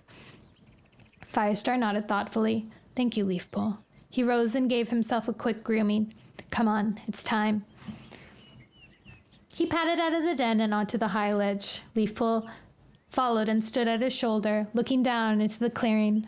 The clan were already gathering below, aware that Moonhigh was only moments away. Their eyes gleamed pale in the moonlight as they stared up at the ledge. The time has come to name ThunderClan's new deputy, Firestar announced. I say these words before StarClan, that these spirits of our ancestors and Greystripe's spirit, wherever it may be, me hear and approve my choice. He paused, as if even now he was reluctant to let go of the last hope that Greystripe would come back, but his voice was strong as he continued. Brambleclaw will be the new deputy of ThunderClan. Gasps of surprise came from the cats below. What? That bossy furball? Spiderleg exclaimed, then looked embarrassed that he'd spoken out loud. Leafpool could see astonishment reflected in the faces of every cat, though none of them was more astonished than Brambleclaw himself. His amber eyes stretched wide with shock. But I've never had an apprentice, he blurted out. That's against the warrior code, Dustpelt pointed out sharply. Firestar, do you think you can do anything you like? Mousefur's wiry body was taut with anger. We want a deputy to make the clan strong, not an inexperienced young cat we can't trust. Who says we can't trust him? Squirrelflight demanded. Silence! Firestar lashed his tail. Brambleclaw has experienced that few cats in the forest share. As for his lack of an apprentice, that will be put right soon. Daisy Kits are almost ready for mentors, and as soon as that day comes, Brambleclaw will mentor Berry Kit. In spite of the tension around her, Leafpool had to suppress a meow of amusement when she heard the squeal that went up from the direction of the nursery. Craning her neck to peer through the branches, she spotted Berry Kit madly chasing his tail in excitement. But those weren't my only reasons for choosing Brambleclaw, Firestar continued. Leafpool, tell the clan about your dream, please. Leafpool stepped forward to the edge of the high ledge and described the sign that StarClan had sent her, only for the circle of brambles keeping the clan safe. When she finished, she saw Dustpelt dip his head. I can't quarrel with StarClan, he meowed. Well, I can. To Leafpool's surprise, the challenge came from Ashfur. He marched forward until he stood directly beneath the high ledge. The moonlight turned his gray pelt to silver. Instead of addressing his leader, he turned to face the clan. Doesn't any clan think it's odd that Squirrelflight is Brambleclaw's mate and that our medicine cat is Squirrelflight's sister? It's very convenient that she had a sign about Brambleclaw just now, isn't it? Oh my god. Leafpool felt her neck fur bristling. How dare Ashfur suggest that she would just invent a sign to help her sister's mate become deputy? Even if he was bitter at losing Squirrelflight to Brambleclaw, he should know that a medicine cat would never lie. Ashfur, you, she began. Her words were drowned in a furious yowl from her Squirrelflight. Say that to my face, Foxdung. The ginger warrior lunged at Ashfur, but Brambleclaw thrust her to one side to wrap his tail around her neck. He was saying something to her, speaking fast and urgently, too low for Leafpool to hear. Do any other cats agree with Ashfur? Firestar demanded calmly. Leafpool saw Spiderleg glance uneasily from side to side. He opened his jaws to speak, and then obviously thought better of it. None of us agree, Brakenfur called out. Leafpool is an honest cat. If StarClan chose Brambleclaw, that's enough for us. I think he'll make a great deputy. Aw, Brakenfur. Brambleclaw stepped away from Squirrelflight with a last warning glance. He dipped his head to Brakenfur, then more deeply still to Firestar. Thank you, he meowed. I know I can never fill Greystripe's place, but I'll do my best to be a good deputy for ThunderClan. The tension with Leafpool faded as the clan crowded around Brambleclaw to congratulate him, pressing up against him and calling out his name. Stormfur and Brook were among the first, and even Mousefur was among them. The only cat to hold back was Ashfur, who stalked off alone to the warrior's den. As the cats began to leave the clearing, some to their dens, some to continue the vigil for Greystripe, Leafpool thought she saw another cat twining itself around Brambleclaw. A muscular tomcat, broader in the shoulders, but with the same dark tabby fur. The shape was gone almost as once, but not before Leafpool had seen its powerful, curved claws and the gleam of triumph in its amber eyes. Tigerstar still haunted the paw steps of his son, and had been beside him when Firestar made him deputy. Yes, but StarClan said it was okay, so, you know. Why is my nose so itchy? Chapter 18. Oh, we've almost caught up.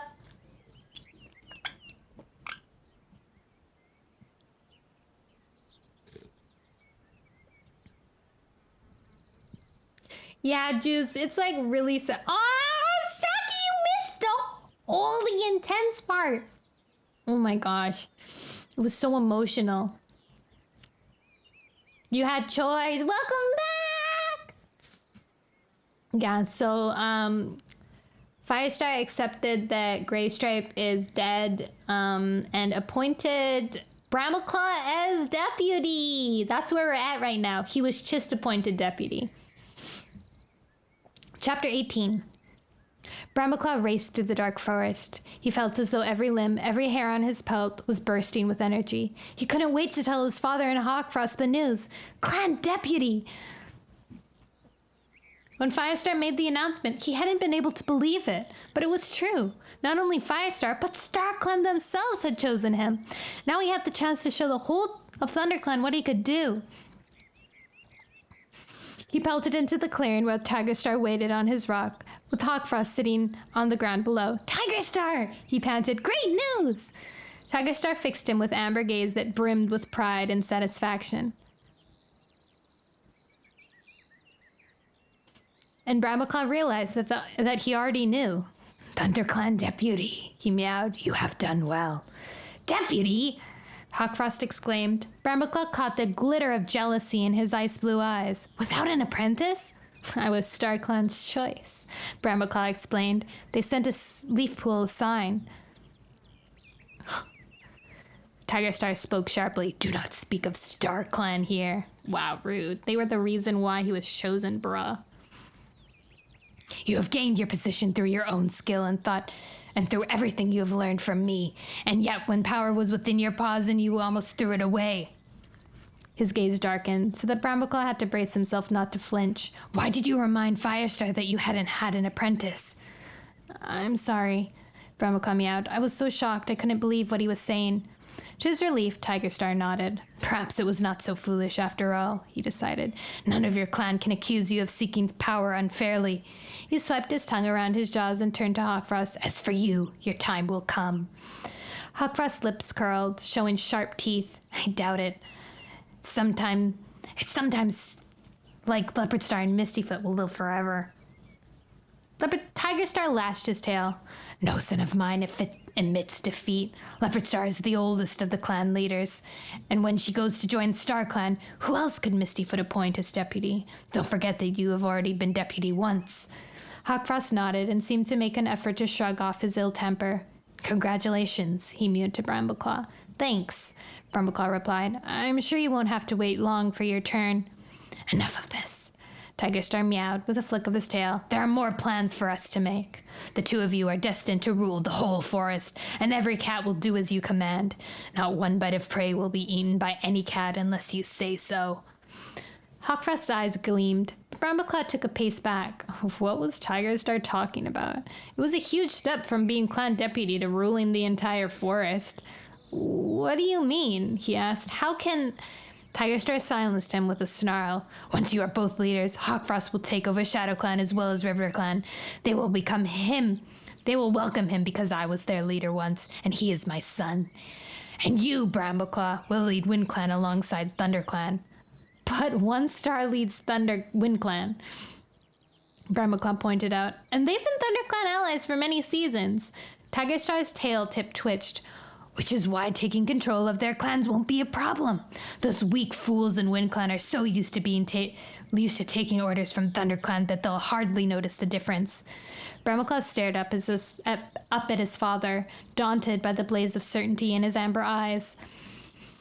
But there have always been 4 clans, he objected, knowing how feeble his words must sound.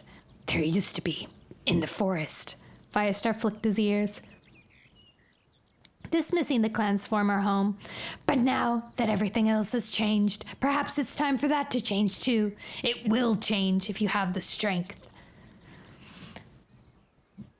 For a few heartbeats, Brambleclaw let himself get swept up in his father's vision of the future. It was tempting to imagine himself controlling a vast swath of land, with 2 clans of strong, powerful warriors at his command. He could lead them well, he knew. StarClan had chosen him to be the ThunderClan deputy. Perhaps this was just the first tiny paw step of his way to a glorious destiny. Of course we have the strength, Hawkfrost meowed. At the next gathering, we should start making friends in our future clans, so that we have their support when we take over. Tigerstar nodded, but Hawkfrost's words disturbed Brambleclaw. He already had friends in WindClan. They wouldn't support him if he tried to take over. They would think he betrayed them. He glanced at Hawkfrost, who was obviously waiting for him to respond, and gave a non-committal murmur. He wasn't going to agree to anything until he had time to think this through. A gathering would be the perfect opportunity to take power, he went on, eyes gleaming. Brambleclaw, when you and I are leaders of our clan, we should choose our strongest cats to come with us to the gathering. Cats who will carry out your orders without question, Tigerstar put in, dipping his head to Hawkfrost as if he had already guessed his son's plan and approved of it. Of course! And then we simply kill the other 2 leaders. And take over their clans while they're all trapped on the island. What? Brambleclaw felt his neck fur rising. He couldn't believe what he had heard. At a gathering? Yes, that's the clever part of it, Hawkfrost explained. No cat would be expecting trouble. The true and 2 strong warriors will be all you need to guard the end of the tree bridge, Tigerstar added. No cat will be able to escape. Brambleclaw took a step back. How can you suggest killing at a gathering? StarClan would never forgive us if we broke their truce. Hawkfrost shrugged. StarClan were angry when the fight broke out at the last gathering, or so Barkface said, but I didn't see any cat being hurt because of it. Anything is possible. Tigerstar's voice growled deep in his chest. His amber eyes were fixed on Brambleclaw with a baleful glare. You will never be a powerful leader if you keep cringing to StarClan, or if you're afraid to get blood on your paws. I'm not afraid of anything, Brambleclaw retorted, but I won't kill at a gathering. Hawkfrost patted over to him and swept his tail across Brambleclaw's shoulder. Keep your fur on, he mewed. It was only an idea. If you don't like it, there are other ways. There'd better be. Brambleclaw wasn't sure he wanted to go on with all this, and he had found it hard to talk freely, or even think under Tigerstar's ominous amber gaze. We need to talk properly about this. Brambleclaw jumped as his half-brother seemed to echo his thoughts. We need to talk properly about this. Brambleclaw jumped as his half-brother practically echoed his thoughts. Why don't we meet when we're awake? There can't be any harm in that, Brambleclaw decided. Perhaps he could discuss things with his half-brother without their father listening to every word. He could get things straight in his own mind. He might even be able to convince Hawkfrost that leading their own clan would be enough, without taking over all the others. Okay, he mewed. Where? Your territory, I think, Hawkfrost replied. I'll find it easier to get away than you will, now that you're deputy. Brambleclaw nodded. That made sense. By the lake, then, just beyond the ShadowClan border and the woodland stretches, right down to the water's edge. Let's meet there. That way, he added to himself, Hawkfrost could stay within the agreed 2-tail lengths from the shore. No cat could accuse them of doing anything wrong. Fine, Hawkfrost agreed. Let's meet in 2 days at sunrise. You'll need all of tomorrow to get used to your new duties, he added with a friendly flick of his tail. Excellent. Tigerstar's voice rumbled in his throat. The nearest the fierce cat had ever come to a purr. Go on now. We will meet again soon and discuss the plans you may have. Brambleclaw turned to go, only to glance back as Hawkfrost called his name. His half-brother's icy blue gaze was fixed on him with glittering intensity. You won't forget our meeting? Hawkfrost meowed. No, of course not. Remember, the way to power is hard and paved with difficult choices, Tigerstar warned. He held Brambleclaw with an unwavering stare. For a heartbeat, Brambleclaw felt like a piece of prey, trapped and unsure of which way to run. I'm not afraid, he meowed, trying to sound confident. I'll be there, don't worry. Hey, wake up! A paw prodded Brambleclaw sharply in the side. Are you planning to sleep until Leaf Bear? It's time to appoint the patrols. Brambleclaw blinked his eyes open to see Squirrelflight standing over him. You're deputy now, she informed him. Or had you forgotten? Brambleclaw scrambled up, shaking himself to scatter scraps of moss and fern from his pelt. To cover his confusion, he gave his chest a few quick clicks. Since the clan had been in their new home, the senior warriors had divided all the deputy duties among themselves. Now they would all fall on his shoulders. I can handle it, he told himself. A misty light was already filling the warriors' den. The dawn patrol would have to leave right away. Okay, Brambleclaw meowed. I'll lead the dawn patrol. Squirrelflight, will you come with me? Cloudtail will take you as well, and Rainwhisker.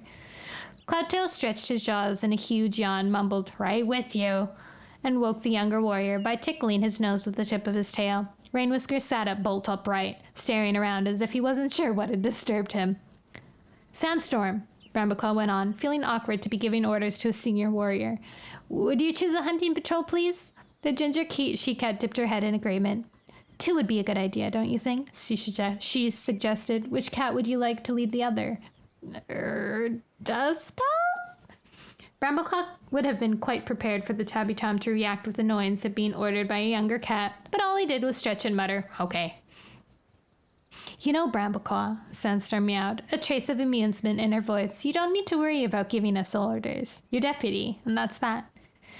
Thank you, Brambleclaw replied, trying to sound convincing. He added, I'll be loyal to my clan as long as I have breath enough to fight.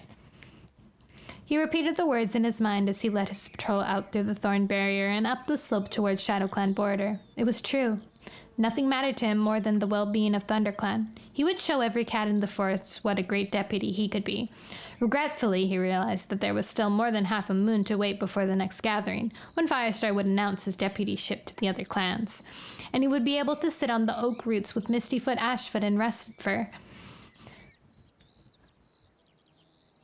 When they reached the border, he half hoped that they would meet a ShadowClan patrol, so that he could mention his new position to them, but everything was quiet. The scents of ShadowClan were fading, suggesting that their dawn patrol had passed earlier. Brambleclaw's pelt prickled with impatience. He was desperate to tell his news to some other cat. He almost felt as if a mouse crossed his path, he would stop to inform them it was about to be eaten by the ThunderClan deputy. He's so excited. By the time the dawn patrol returned, the hunting patrols were bringing in their first catches. Brambleclaw dispatched Bridgepaw and Whitepaw to take the prey to Elders and to Firestar and Leafpool. When he called the remaining cats around him and started assigning patrols for the following day, he didn't want to be flustered again as he had been this morning. Besides, he wanted to be sure he was free for his meeting with Hawkfrost. While Brambleclaw was speaking, Barrykit scurried out of the nursery and skidded to a halt in front of him. I want to go on patrol, he announced. Can I? No, Brambleclaw told him firmly, not till you're an apprentice. You'll take me then, won't you? Yes, of course. Barrykit's eyes shone. I'm gonna be the deputy's apprentice, he announced to every cat within earshot. Shoot. Brambleclaw gave him a friendly nudge with one paw and went on giving out duties. Hey, bossy paws. Squirrelflight's voice held a murmur of laughter as she flicked his ear with her tail tip. You're already assigned Ferncloud on a hunting patrol. She can't do dawn patrol as well. Sorry, Brambleclaw muttered to a confused Ferncloud. You go on hunting with Dustpelt. I'll find another cat for the dawn patrol. Later will do, Squirrelflight told him. First you can come and eat. She led the way over to the fresh kill pile, glancing over her shoulder to add, Deputies do eat, I suppose. They don't have to do duties all the time. Brambleclaw relaxed. In spite of her teasing words, there was a warm gleam of affection in Squirrelflight's green gaze. But would Squirrelflight still want to be near him? Would her eyes still glow as she gazed at him if she knew that he had arranged to meet Hawkfrost tomorrow? He knew what the answer was. He would lose Squirrelflight forever if she found out. What else might he lose as well? Tigerstar had been stripped of his deputyship and sent into exile when Firestar uncovered his plot to kill Bluestar. Would the same thing happen to Brambleclaw if his meeting with Hawkfrost and Tigerstar were revealed?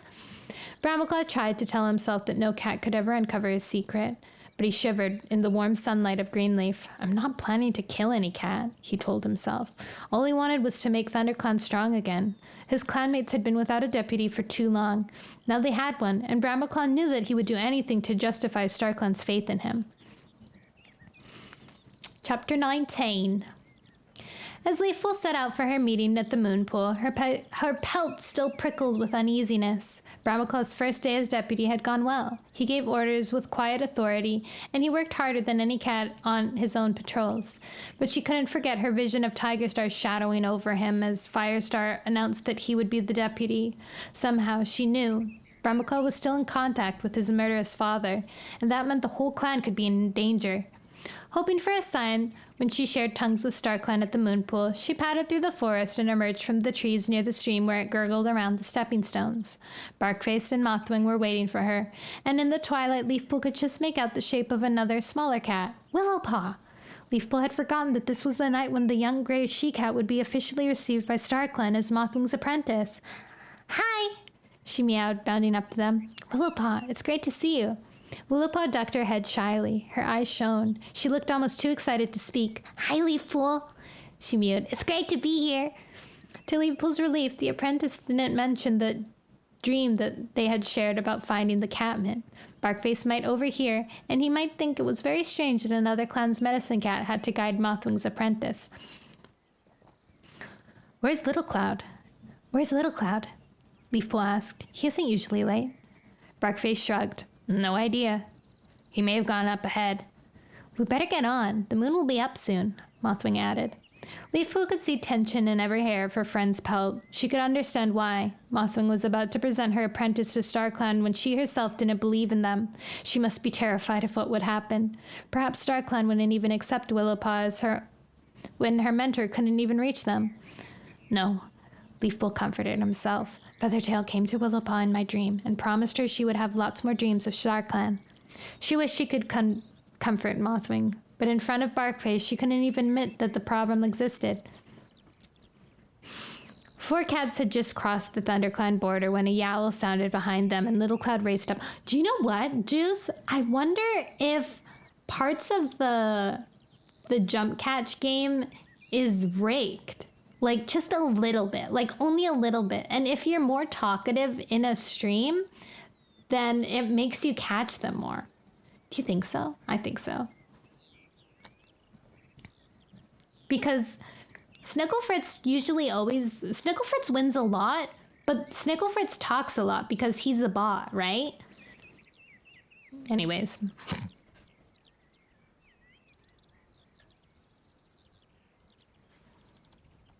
The 4 cats had just crossed the ThunderClan border when a yowl sounded behind them and Little Cloud raced up to them. Sorry, he panted. Cedarheart turned up with a thorn in his paw just as I was about to leave. Welcome, he added, dipping his head to Willowpaw. Don't be nervous about tonight. You'll be fine. You've got a great mentor. Mothwing said nothing, but Leafpool didn't miss the flash of panic in her eyes. The moon floated high in the sky by the time the medicine cats pushed their way through the barrier of bushes and stood at the top of the hollow. Willowpaw stared in delight at the silver stream pouring down the rock in front of her, and the bubbling moon pool that seemed to be full of starlight. It's so beautiful, she whispered. Barkface took the lead down the dimpled path to the waterside. Mothwing followed with Willowpaw just behind her, while Leafpool and Little Cloud went last. Beside the pool, Mothwing turned and faced her apprentice. Willowpaw, she meowed, is it your wish to enter the mysteries of StarClan as a medicine cat?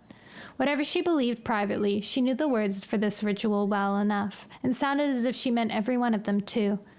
Willowpaw's gray fur, turned to silver in moonlight, was fluffed out in excitement, and she held her tail high. Her eyes were filled with awe as she replied solemnly, It is! Then come forward. Mothwing padded up to her until both cats stood on the very edge of the moon pool. Mothwing raised her head to gaze at Silverpelt. Leafpool wondered what she saw there. Her voice was high-pitched and almost shaking as she went on with her ceremony. She looked more nervous than her apprentice. Warriors of StarClan, I present to you this apprentice. She has chosen the path of a medicine cat. Grant her your wisdom and insight so that she may understand your ways to heal her clan, in accordance with your will. Leafpool's heart twisted with pity for her friend, recognizing what each word was costing her. Every day she lived a lie, but this was worse than This was worse than anything else. To call on starry spirits that she did not believe in, where all the other medicine cats could hear her. Mothwing waved her tail at Willowpaw, crouched down and drank from the pool. Blinking, Willowpaw obeyed her. Her mentor and the rest of the medicine cats took their own places on the edge of the pool and stretched out to lap up a few drops of the silvery water. I won! To Leaf Pool, it tasted like liquid starshine. Icy cold, piercing her to the bone. As the drops touched her tongue, she sank into darkness. For a few heartbeats, she seemed to float into nothingness. Then her eyes opened and she found herself crouched on the edge of the pool whose waters glimmered with the reflection of silverpelt. But it was not the moon pool. It lay in a forest clearing. Ferns and flowers grew around the edge and studded the grass, shining with a pale light.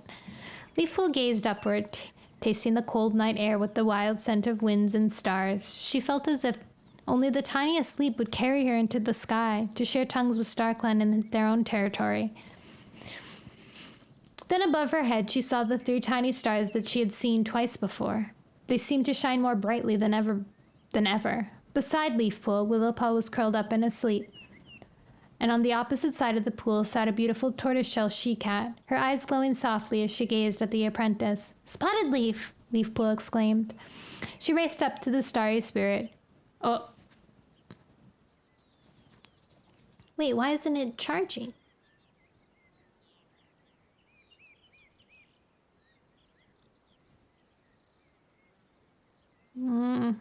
Hold on. 10%? What the heck? Hold on. Hold on.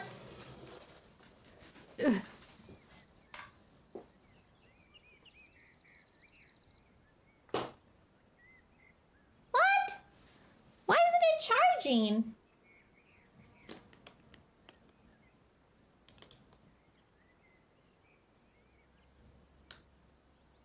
If I were a pet, I'd probably chew through a wire and die. What? Why isn't it? What?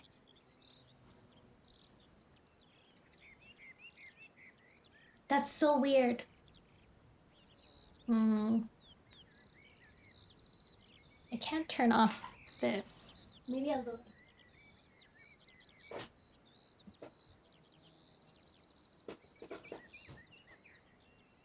That work?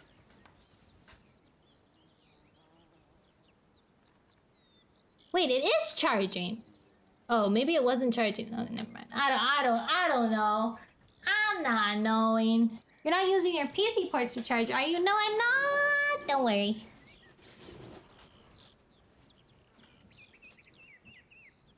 Okay, maybe it wasn't charging and then it just made it start charging again.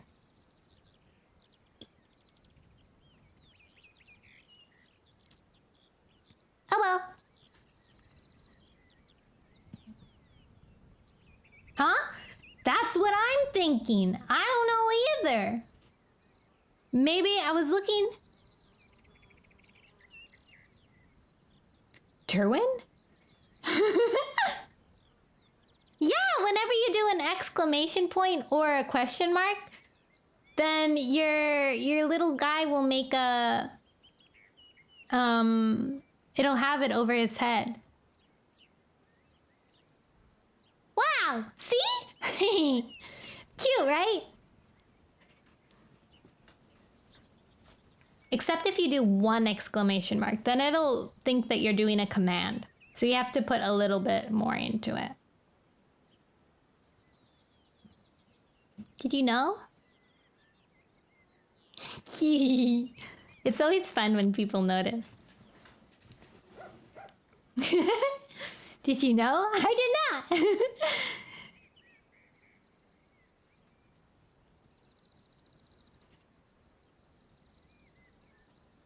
Wait, where was I?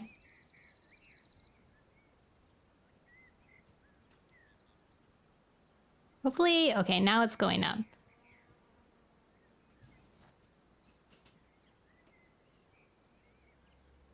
She raced up to the starry spirit, drinking in the familiar sweet scent, and pressed herself against Spotted Leaf's soft tortoiseshell flank. "I'm so glad to see you. Can you tell me about those 3 stars?" She pointed upward with her tail. I would think they'd meant that 3 warriors have died, but I can't figure out who it would be. Spotted Leaf shook her head. The stars are a sign, dear one, but it is not the time for you to discover their meaning. Foreshadowing intense. Leafpool opened her mouth to protest, but she knew that StarClan were wiser than she was, and that they would tell her what she needed to know at the proper time. Leafpool and Spotted Leaf are just so close. For what?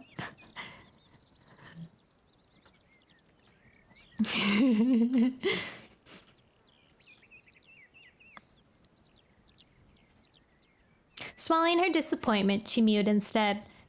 At least you shared Mothwing's secret with me about the moth's wing sign. Thank you. I thought it was time for you to know. I love it when the shadow is 4. You're a good friend to her. She will need your support. I haven't talked to her about it yet, Leafpool mewed. Do you think I should? Spotted Leaf gave her ear a warm, affectionate lick. Not unless you want to, or unless Mothwing speaks of it herself. Just reassure her that she can be a great medicine cat, that she deserves to keep her place among her clanmates. That's not hard, Leafpool meowed. Mothwing is a great medicine cat. No cat could care more for her clan than she does. She hates what Hawkfrost is trying to make her do.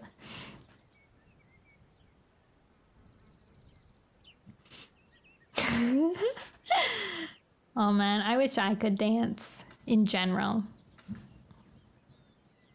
I wish I could sing.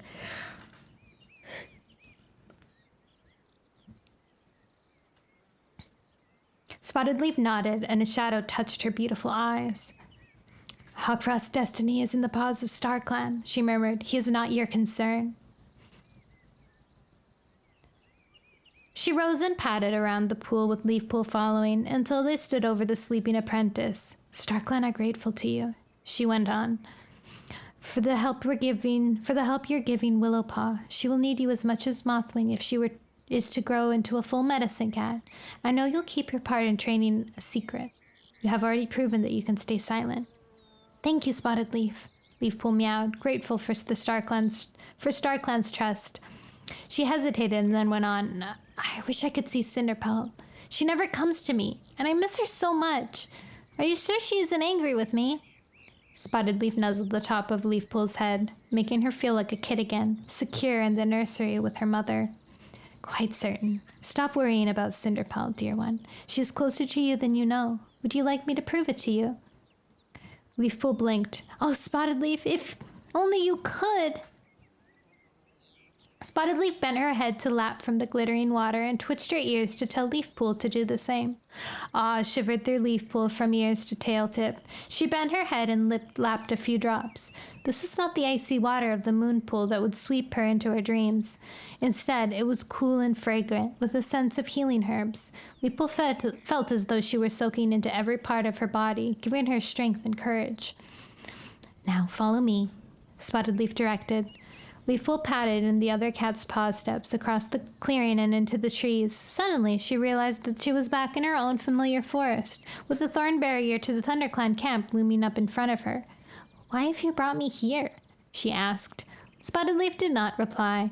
She led the way through the thorn tunnel and across the camp to the nursery, close to the entrance. Daisy was laying among her kits, all of them curled up and deep asleep. Leafpool edged past them lightly. The former medicine cat led her to the far corner of the nursery where Sorreltail was sleeping. Her 4 kits were nuzzled close to her belly. 3 of them slept, but as Leafpool watched, Cinderkit raised her head and blinked open blue eyes, fixing Leafpool with such an intense, familiar gaze that she could not look away. Now, do you understand? Spotted Leaf purred. It can't be true, Leafpool whispered. Why? How? It is true, Spotted Leaf assured her. Do you feel better knowing this? Oh, yes, Leafpool breathed out. Thank you, Spotted Leaf. Now we must go back, Spotted Leaf mewed. It is time to make Willowpaw into a true medicine cat. Cinderkit's jaws gaped in a huge yawn, showing a pink tongue and sharp, tiny teeth. Her eyes closed again until she nestled into her mother's fur. Leafpool bent her head until the kit's gray, fluffy The kit's fluffy gray fur tickled her nose, and she could drink in her warm kit scent.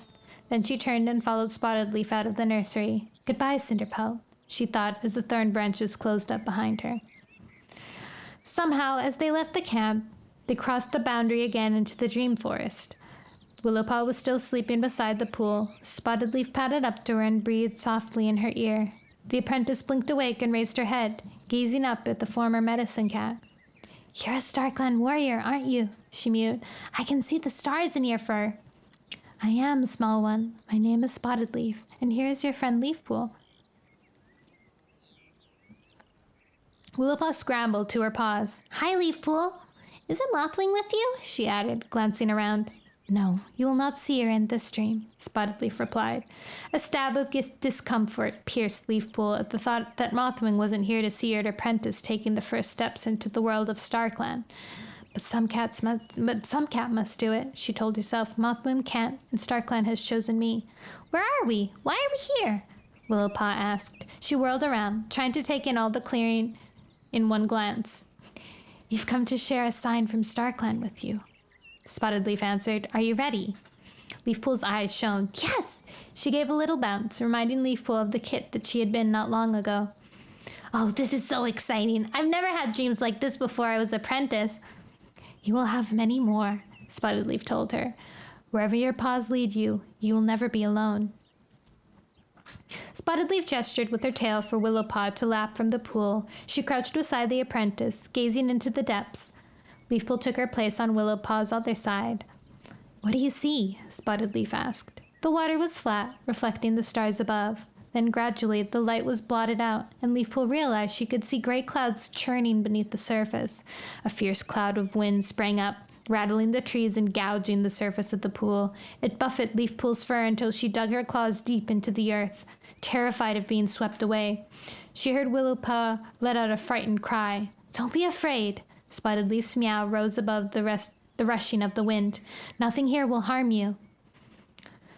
Leafpool squeezed her eyes tightly shut as the wind blew so hard. She felt her claws being tugged out of the ground, and then she was blinking awake on the edge of the moon pool, her heart still pounding. Above her, the moon floated in a clear sky, with not even the faintest breeze to chase the clouds or disturb the surface on the pool. Willowpaw was crouched up beside the water, her eyes closed, her breathing light and shallow. Further around the pool, Little Cloud and Barkface still walked in their dreams. Mothwing sat on the other side of Willowpaw, her paws together and her tail wrapped around them. She was gazing at the starry water with such anguish in her eyes that Leafpool thought her heart would break with sympathy. Mothwing, she murmured, pushing aside her vision of the storm. Mothwing turned to look at her. I'm so afraid, she whispered. Do you think she'll have the right sort of dream? How can she be a medicine cat when her mentor doesn't believe in StarClan? Leafpool rose and skirted the sleeping apprentice to draw close to her friend and give her a few warm licks around her ear. Spotted Leaf came to her, she reassured Mothwing. I was there. I saw her too. Mothwing shook her head. It was just a dream. Leafpool pressed against her, trying to strengthen her with the certainty of her own belief. You'll see. Everything will be fine. Mothwing jerked away from her. No, it can't be. Oh, Leafpool, I can't go online any longer. I have to tell you. She fixed her huge amber eyes on Leafpool. You think StarClan chose me, but they didn't. The Mothwings outside Mudfur's den was a sign from them. Hawkfrost put it there, but I promise you, Leafpool, I promise I didn't know about it until afterwards. Leafpool gazed at her. Warmth flooded through her at the thought that her friend trusted her enough to tell her the truth. Following it came icy terror. Oh, StarClan, give me the right words. As Leafpool hesitated, Mothwing shrank back. What are you gonna do? She whimpered. Will you tell the others? Will I have to stop being a medicine cat? Of course not. Leafpool pressed against her friend again, touching her nose to her ear. Mothwing, I already knew. Mothwing's eyes stretched even wider. You knew? How? Spotted Leaf sent me a sign, and I heard Hawkfrost talking to you after the last gathering. Hawkfrost! Mothwing's tone was bitter. He keeps threatening to tell every cat unless I do what he wants. He made me lie at the gathering. I never had that dream. But you know that too, don't you? Leafpool nodded. I wanted to be a medicine cat so much, and at first I tried to believe in Starkland. I really did. When Mudford took me to the Moonstone, I thought I had a dream where I met some cats from Starkland, and they showed me things that were happening in the forest. Then I got back to Riverclan. Hawkfrost told me what he'd done with the Mothswing, and I realized that Starkland must just be a story, that everything I'd seen was just an ordinary dream. Because if Starkland really existed, they wouldn't let him do such a wicked thing or torment me like this. Aww. Leafpool stroked Mothwing's shoulder with the tip of her tail. Her insides churned with anger, but she fought to hide it from her friend. Now she knew she had been right to mistrust Hawkfrost. He had destroyed his sister's faith, crippling her as a medicine cat when she had done so much to offer with her healing skills. "It's all right," she murmured. "Believe me, all will be well." "How can it be?" Mothwing protested. "I should have told every cat the truth right away, but I couldn't get up being a medicine cat. I loved healing so much, and I want to help my clanmates. And now it's too late. If I tell them what happened, they'll drive me out, and I'll have nowhere else to go." "You don't have to go anywhere," Leafpool promised. "Spotted Leaf told me that Starkland wanted you to stay where you are and do what you've always done. She said that you can be a great medicine cat, and you deserve your place at the moon pool." For a heartbeat, hope flared in Mothwing's eyes, as if she wanted to believe that what Leafpool told her. Then she shook her head. "It's kind of you to say that, but I know it isn't true."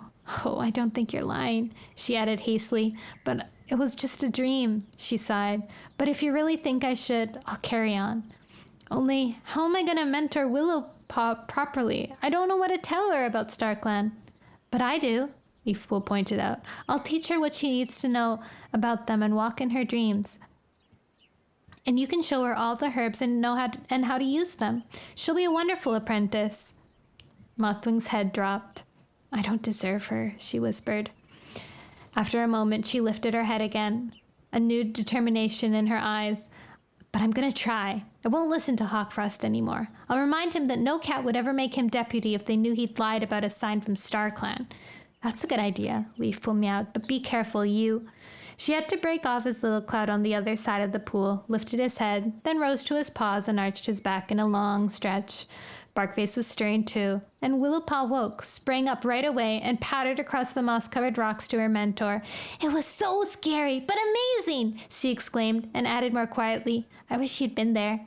Leafpool's respect for the apprentice increased as she saw how Willowpaw understood that Mothwing didn't meet with StarClan. How?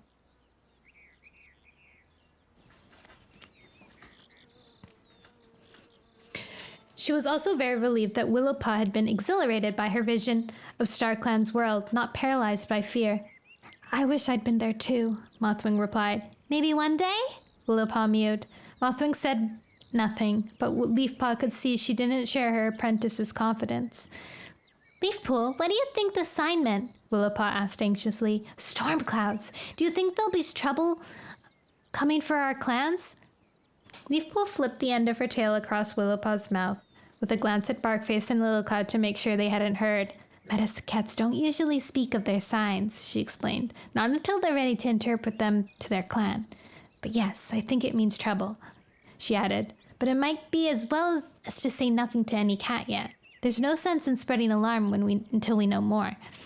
Willowpaw nodded seriously, and Leafpool felt a pang of guilt that she wasn't being entirely open with the young apprentice. Littlecloud and Barkface showed no signs of troubling dreams, so Spotted Leaf's sign must have been for ThunderClan and RiverClan alone. And there was one clat who connected both clans, Hawkfrost. As Leafpool followed the path that led out of the hollow, she silently thanked StarClan that Mothwing had trusted her enough to tell her about Hawkfrost's false sign. But she couldn't be sure that Mothwing would have the courage to defy her brother, whatever she said. She had too much to lose. A shadow fell across the hollow as Leafpool reached the top of the path. She looked up to see that a cloud had drifted across the moon. Her pelt prickled as a cold breeze swept through the circle of bushes, and she felt once more the rushing wind of her dreams. She was sure that terrible trouble was coming, and somehow Hawkfrost was involved. Chapter 20. I think this is one of the last chapters. We're 22 pages away from the end of this book. Brambleclaw stood in the clearing and watched the hunting patrols leave through the thorn tunnel. The dawn patrol had already left, and the early morning mist was beginning to clear. Above the trees, the sky was pale, distant blue, promising a warm day later. Soon the sun would rise. The tabby Tom glanced around, anxious to make sure that all duties were being covered. The fresh kill pile was low, but the hunting patrols would take care of that. Daisy was yawning at the entrance to the nursery, watching her kits play fight in front of her. Leafpool crossed the camp to the elder's den, where Mousefur had just emerged, scratching her ear vigorously with one hind paw. Evercat looked sleek and well-fed. Even slender Leafpool had grown quite plump. The famine in their old home had become nothing more than an unpleasant memory. Behind Brambleclaw, the branches of the warrior's den rustled. He glanced back to see Ashfur slipping between them and stopping to give his pelt a quick grooming. Brambleclaw padded up to him. Whitepaw had gone with their mentor, Breckenfur, on a hunting patrol, so the apprentices wouldn't be training together. "Where's Birchpaw?" he asked. "This would be a good time for a training session." Ashfur narrowed his eyes. "I can mentor my own apprentice," he meowed. "I've arranged to give him an assessment today, actually." "Yes, that's fine," Brambleclaw replied. "Remind him about the fox traps, just in case." Ashfur stalked off towards the apprentice den without replying. Birchpaw emerged when his mentor called him and listened to his instructions, paws working impatiently in the ground. Then he headed for the camp entrance, stopping for a brief word with Thornclaw as the brown warrior emerged from the tunnel with fresh kill in his jaws. At last, Birchpaw left, bounding away with his tail in the air. Ashfur gave Brambleclaw another resentful glare before he followed. Brambleclaw told himself that he could have been a bit more tactful. Even so, if Ashfur's attitude didn't improve, he was going to find himself collecting mouse bile for the elder's ticks. Suddenly, he froze. He had become so caught up with his deputy duties that he had almost forgotten about meeting Hawkfrost. Sunrise was not far off, and he was going to be late. He headed for the thorn barrier, only to halt, groaning inwardly, when he heard Squirrelflight's voice behind him. "Hey, Brambleclaw, where you going?" Brambleclaw turned to face her as she came bounding across the clearing towards him. Squirrelflight hadn't been assigned to any of the yearly patrols. She wouldn't understand why he didn't want to spend time with her, since he wasn't going on patrol either. "Where are you going?" she repeated as she came up to him. "Hunting? Let's go together." I have to..." Brambleclaw began awkwardly. He broke off as Daisy's 3 kids, barricaded the lead, dashed across the clearing and disappeared behind the brambles that screened Leafpool's den. "Those bad kids," Squirrelflight exclaimed. "Remember the mess they made last time? I'd better check that Leafpool's there." She raced off. Silently thanking StarClan, Brambleclaw slipped out through the tunnel and headed into the forest in a run, making for the lake. The sun had risen by now, and the trees were casting long shadows over grass that glittered with dew. Cobwebs shone on every bush. There was no sign of other cats. He had made sure that the hunting patrols went to other parts of the territory. He paused at the edge of the forest. He heard the gentle lap of water and a couple tail lengths away and glimpsed its dazzling surface through the thick ferns. Opening his jaws, he tasted the air. He thought he could pick up RiverClan scent and an unexpected trace of ShadowClan, but he couldn't see his half-brother. "Hawkfrost?" he called cautiously. No reply. Brambleclaw spotted a thrush a fox length or so in front of him, dragging a worm out of the ground. It reminded him that he hadn't eaten that morning, so he dropped instinctively to the hunter's crouch. In the same heartbeat, something heavy crashed down on him, sending him tumbling over. He let out a yowl of alarm, and the thrush took off with a loud stuttering cry. Flipping over to face his attacker, Brambleclaw stared up at Hawkfrost, who was gazing down at him with a glimmer of amusement in his ice-blue eyes. "Do you mind?" Brambleclaw spat. "Do you want every cat in ThunderClan to know you're here?" Hawkfrost shrugged. "It doesn't matter. I'm allowed to be here as long as I stay close to the lake." Brambleclaw scrambled to his paws and smoothed his ruffled fur with a couple of licks. Hawkfrost was right, but he would still have some explaining to do if any of his clanmates spotted him talking to his half-brother. He wished he had Hawkfrost's confidence, but he reminded himself that he was clan deputy, and the RiverClan warriors equal in every way. "Come into the ferns," he meowed, flicking his tail to beckon Hawkfrost. As they sat close together beneath the arching fronds, Brambleclaw picked up the scent of ShadowClan again. He wrinkled his nose. "You have ShadowClan scent on you," he mewed. Hawkfrost narrowed his eyes. Must have picked up their reek on my way across their territory, he growled. Never mind that. We're wasting time. Brambleclaw nodded and took a breath. He hoped that he could find the right words to tell Hawkfrost, to let Hawkfrost know his doubts about Tigerstar's vision, without letting him think he was any less committed to being leader of his clan. This idea of Tigerstars, that we take over Shadow Clan and Wind Clan, he began. I'm not sure it'll work. StarClan have decreed there should be 4 clans.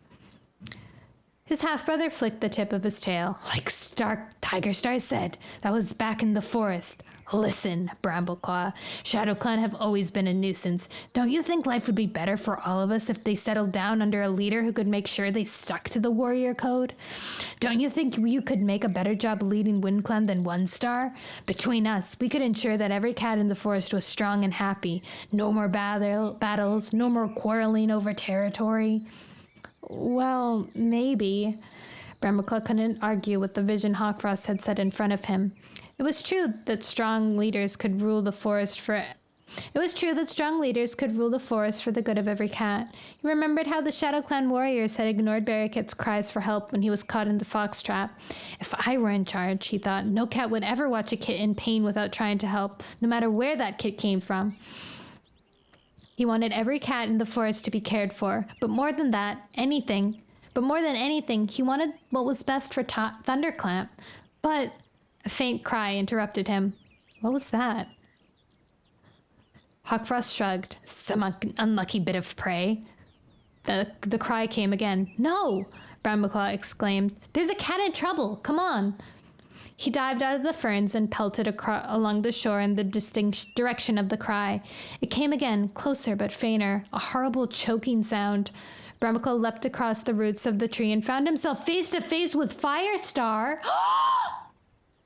The ThunderClan leader lay on his side on a narrow path between close-growing ferns. His limb jerked feebly and his eyes gazed at nothing. Foam flecked his muzzle. Around his neck, half buried in his flame-colored fur, was a thin, shiny tendril leading to a stick driven into the earth. Firestar was caught in a fox trap. Brambleclaw leapt forward to help him, only to be thrust aside by Hawkfrost's powerful shoulder. Mousebrain! The River Clan warrior hissed. This is your chance, Brambleclaw. You're deputy now. If Firestar dies, you'll be clan leader. He was just made deputy 2 days ago. Brambleclaw stared at him in astonishment. What is he telling me to do? Then he realized that Firestar was trying to speak. Birchpaw told me Blackstar waiting on our territory had to come alone. What? He made Birchpaw tell him? Wait. Oh my god. Ashfur! Ashfur! Hawkfrost's eyes gleamed with triumph as he padded across to Firestar and bent down to whisper in his ear. But Blackstar isn't here. We are. You're a fool, Firestar. You were too easy to trap. Brambleclaw felt the ground dip beneath his paws. He couldn't grasp the details, only the absence of Blackstar and the Shadow Clan scent on Hawkfrost. He added up something murderously evil. You did this, he said to his half-brother. You arranged for Firestar to be here, where there was a fox trap waiting. Of course. Hawkfrost sounded scornful. I did it for you. Firestar's sides heaved as he fought for breath. His gaze flickered from Hawkfrost to Brambleclaw, then back again. Brambleclaw could see that unless he loosened the wire right away, his leader would lose a life, perhaps more. Hawkfrost stepped back. The brave ThunderClan leader, he sneered. Not so powerful now, are you? Come on, Brambleclaw, finish him off. Brambleclaw felt as though his paws were frozen to the bare earth. Every hair on his pelt stood on end as he heard Tigerstar whispering in his ear, Kill him. No cat will know. You can be clan leader. You can have everything you've ever wanted. He staggered as Hawkfrost gave him a vicious nudge, his tail lashing angrily. What are you waiting for? This is what you've wanted all along, remember? Kill him now. Chapter 21. Why are we in Leafpool's POV? They're doing fine, Leafpool meowed, stepping back from Sorreltail's kits. You must be very proud. Sorreltail swallowed a bite of thrush Leafpool had brought for her. I am, but I'm sure they'll be into all kinds of mischief when they're a little bigger. Worse than daisies, even. Her amber eyes gleamed with amusement. Cinderkit needs watching already. Leafpool looked down at the kit, where they lay in a purring, drowsy heap. The kits. Warmth flooded over her as she remembered what Spotted Leaf had shown her. How long would it be before the clan realized the truth about Cinderkit? Leafpool longed to share the joy of her knowledge with them, but she knew that time had not yet come. You'll need all the rest you can get then, she mewed to Sorreltail, and keep your strength up, for kits at once are a big responsibility. I know. I'm really glad you're here, Leafpool. Leafpool shut her eyes for a moment, trying to remember the feelings that had made her consider abandoning her clan. It was like a shadow inside her, just out of reach, but now it swelled, filling her mind. She tried to shake it off, but the dark feeling seemed to build and build inside her, the guilt changing into visions of blood and roaring, drowning the sounds of Sorreltail's kits, and the warm, milky scents of the nursery. Something terrible is happening. Oh, StarClan, what could it be? She stumbled blindly out into the clearing, ignoring Sorreltail's startled exclamation behind her. Once in the open, she realized that everything was peaceful. The clearing was almost deserted, with most cats out on patrol. Bright sunlight shone down from the blue sky, streaked with a few fine wisps of cloud. But Leafpool knew something was horribly wrong. If not here, then out in the forest. She raced across the clearing, ignoring the puzzled look from Cloudtail and Brightheart at the fresh kill pile. Bursting out of the thorn tunnel, she almost crashed into Squirrel Flight. Hey! Her sister exclaimed. Take it easy. What's the matter? Something dreadful, Leafpool panted. Badgers, two-leg, I don't know. Have you seen anything? No. Squirrelflight rested her tail on her sister's shoulder to calm her. Everything's fine. I've just been looking for Brambleclaw. The annoying furball went off without me. I tried to follow the scent, but I lost it. No, everything's not fine. The certainty of terror rippled through Leafpool's pelt and struck cold into her bones. ThunderClan is in great danger. Will you come with me? Of course, but where are we going? I don't know. Leafpool's voice rose. Oh, StarClan, show us the way. She hardly finished speaking before she heard the sound of a cat blundering through the undergrowth. Fronds of bracken waved wildly as Ashford dashed into the open. Oh my god, what?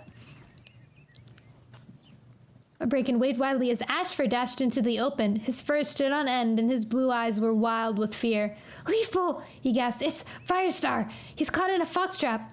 Where? Why didn't you get him out? Squirrelflight demanded, her green eyes blazing. Because Brambleclaw's there too.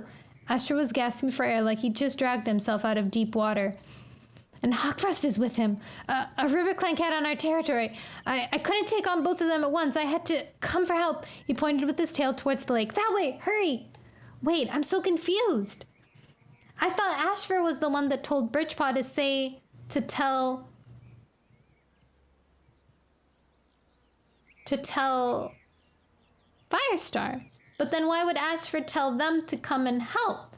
Unless... I don't even know.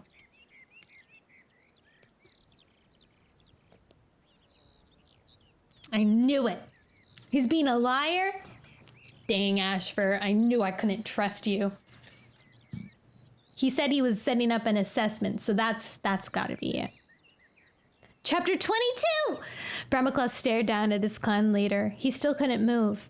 He knew that all he had to do was tighten the noose around Firestar's neck, and he would lose his remaining 6 lives at once. Oh, hold on 1 second, guys.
Oh my gosh.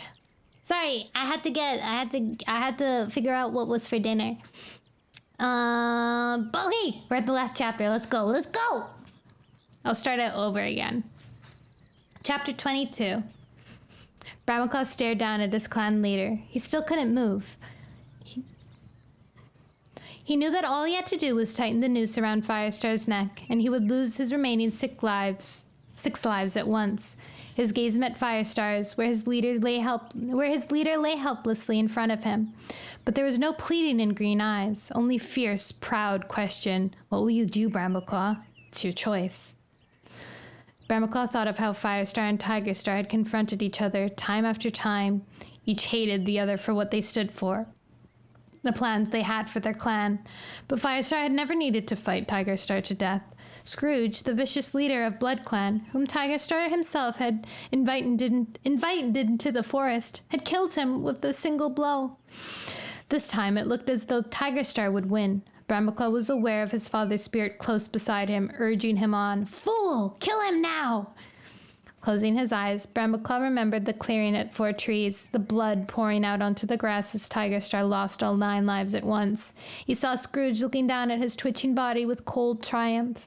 Was that what Hawkfrost and Tigerstar wanted him to be? 6 lives, he murmured. 6 lives stood between him and the leadership of ThunderClan. That's right, Hawkfrost hissed. This is our chance to take revenge on Firestar for our father's death. Scrooge? We don't know him. He could have tried to stop Scrooge, but he just stood there and watched Tigerstar die over and over again. Revenge? Bramaclaw wrenched his gaze from Firestar to stare at his half-brother. This wasn't about revenge. He knew very well that Tigerstar was willing to set his own paws on the path that led to his violent death. All I want is to lead my clan, he thought. She read both the same way. Scrooge, Scourge, Scrodgel.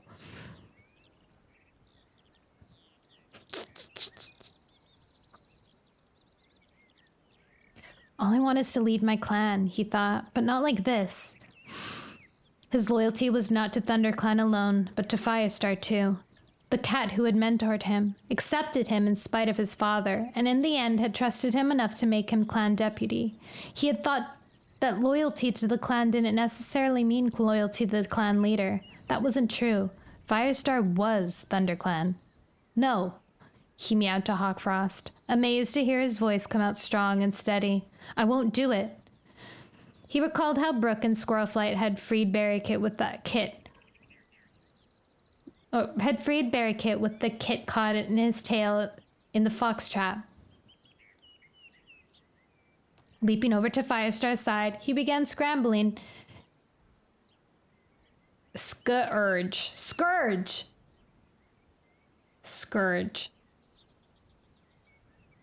I genuinely am just mispronouncing it. Scourge.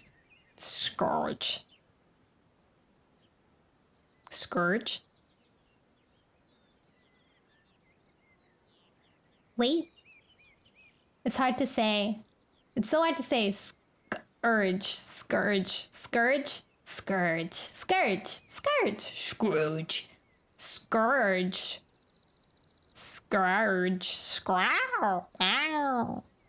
Scorch, but with a G, not a C. Scourge.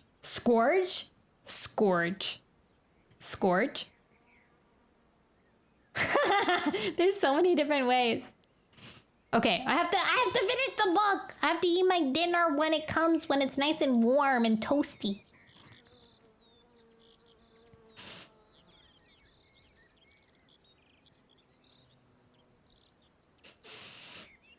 No, he meowed to Hawkfrost, amazed to hear his voice come out strong and steady. I won't do it.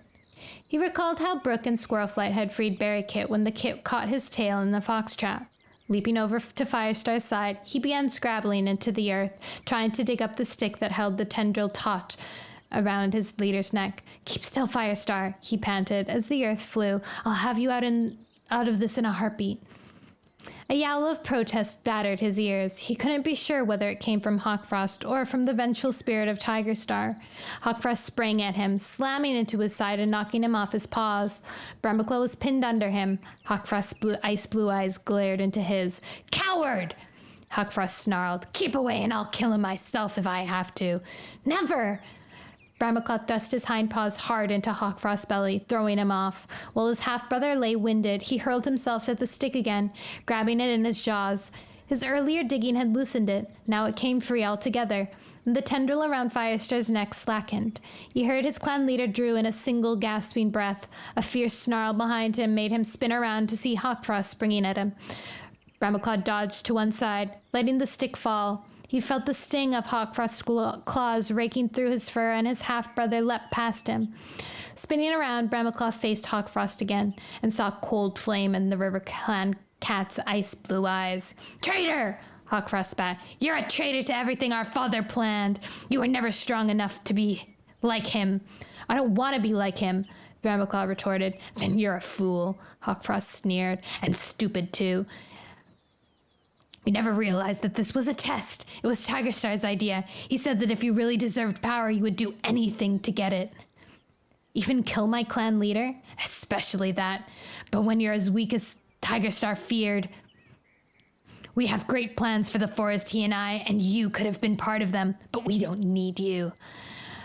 Brambleclaw understood exactly what his half-brother was saying. He knew too much. Hawkfrost could not let him or Firestar live now. That must have been part of his plan from the beginning. He took a step towards Hawkfrost. "Go back to the River Clan. You're my brother. I don't want to hurt you." "Because you're weak," Hawkfrost taunted him. "You care more for kin than for power.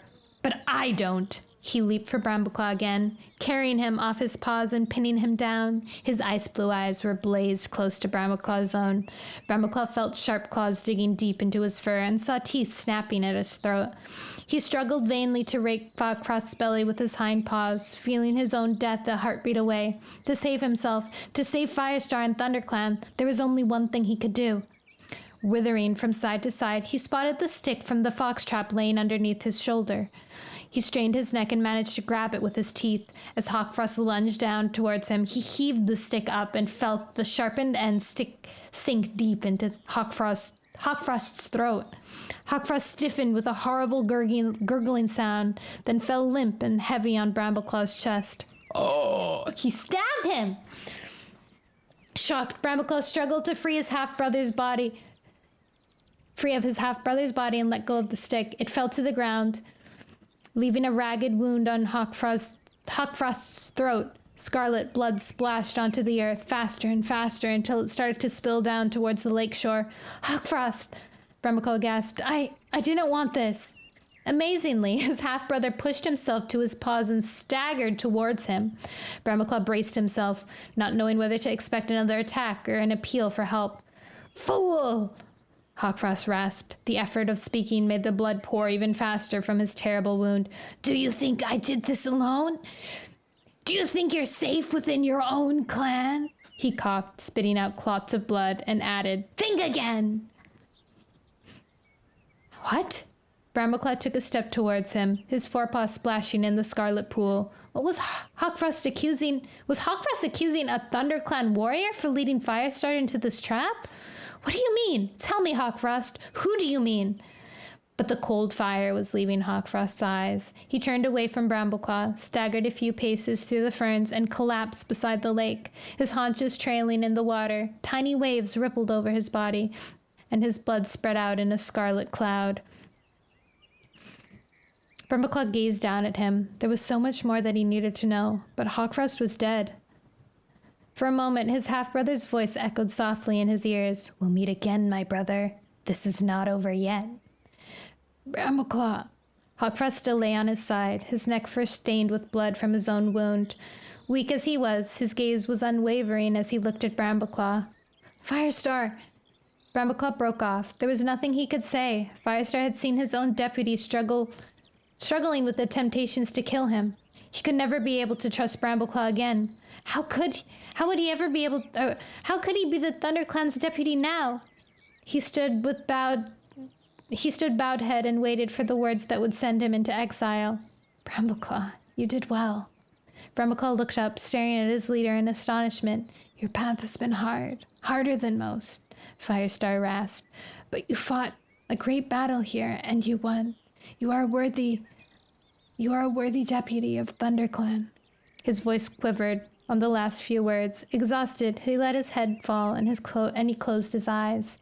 Brahmaclaw stood looking down at him, his half-brother's blood sticky on his paws and the reek of it in his nostrils. I won, he thought. But what will my father do to me now? Chapter 23. Squirrelflight lashed her tail. Go back to camp, she ordered Ashfur. Fetch more cats to help. Before she finished speaking, Leafpool was already racing through the undergrowth, not caring when trailing brambles clawed at her fur. Squirrelflight bounded along at her shoulder. Neither of them spoke. Ashfur's fear scent was strong along his trail, showing them which way to go. Leafpool's belly churned. Now she understood the premonition of danger that had flooded over her in the nursery. What could be worse than losing their clan leader, Firestar, the father she loved? Her mistrust of Brambleclaw swelled into a giant wave that threatened to crash down and swamp her. The tabby warrior was strong and brave, but Tigerstar's evil influence was surely too much for him. Before the lake came in sight, she began to pick up the scent of cats, and, even stronger, the reek of fresh blood. Her heart seemed to stop for a moment. No cat could lose that much blood and survive. She skidded around the roots of a tree and came to halt just above the water's edge. Firestar lay on his side in front of her, not moving. Brambleclaw was standing over him, his paws matted with blood. I was right! Brambleclaw is a traitor! He murdered my father so he can be clan leader! Before she could speak, Firestar stirred and opened his eyes. Leafpool, he whispered. It's okay. Hawkfrost set a trap for me, but Brambleclaw killed him. He shifted his foreleg, revealing the broken fox trap. And when Leafpool looked closer at Firestar, she could see that his neck, though badly scratched, was not bleeding heavily enough to produce the scarlet pool that lapped at her paws. The blood on Brambleclaw's paws was not her father's. Instead, his claws were muddy and broken, which meant he must have dug up the stick and saved her father's life. Yet there was no pride or satisfaction in his gaze. His eyes were shadowed with horror, and he seemed to be listening to something no other cat could hear. Squirrelflight flung herself past Leafpool and crouched beside her father, nosing him from ears to tail tip. Brambleclaw, thank you! You saved his life! Brambleclaw blinked as if he only just realized she was there. I only did what any cat would have done. Leafpool padded past her father, feeling blood well up, damp and sticky between her pads. Where did all this blood come from? A trail led through the ferns to the lake shore, leaving the steams flattened and broken and stained with blood. Peering through, Leafpool saw Hawkfrost's dark tabby body lying unmoving in the shallows of the edge of the water. Blood still spilled from a wound in his throat, clouding the water with glaring splash of scarlet. Waters lapped heavily against the shore, turning the pebbles red. Before all is peaceful, blood will spill blood, and the lake will run red, she whispered. At last, Leafpool understood. Brambleclaw and Hawkfrost were kin. Brother had indeed spilled blood. Brambleclaw had killed his half-brother to save Firestar. She had been right about Hawkfrost. He was too ambitious, too much like his father, Tigerstar. But she had never imagined that Brambleclaw would be the cat to stop him. The prophecy that haunted her paw steps for so long was finally fulfilled. Now the clans could look forward to the peace that it had promised, and now that Hawkfrost was dead, Mothwing could be free of his attempts to control her. The secret of the moth's wing sign would be safe forever. Leafpool turned away from Hawkfrost's body and went to join her father in Squirrelflight. Leaning on Squirrelflight's shoulder, Firestar had managed to sit up. Brambleclaw stood in silence beside them, still apparently stunned with shock, not even trying to clean Hawkfrost's blood from his paws. It's over, Leafpool told them quietly. She squared her shoulders and turned to face the rising sun. It's over, and peace has come. Da da da da da da da da da da da da da da da da da. We finished the book. We finished the book. We finished the book. Yeah.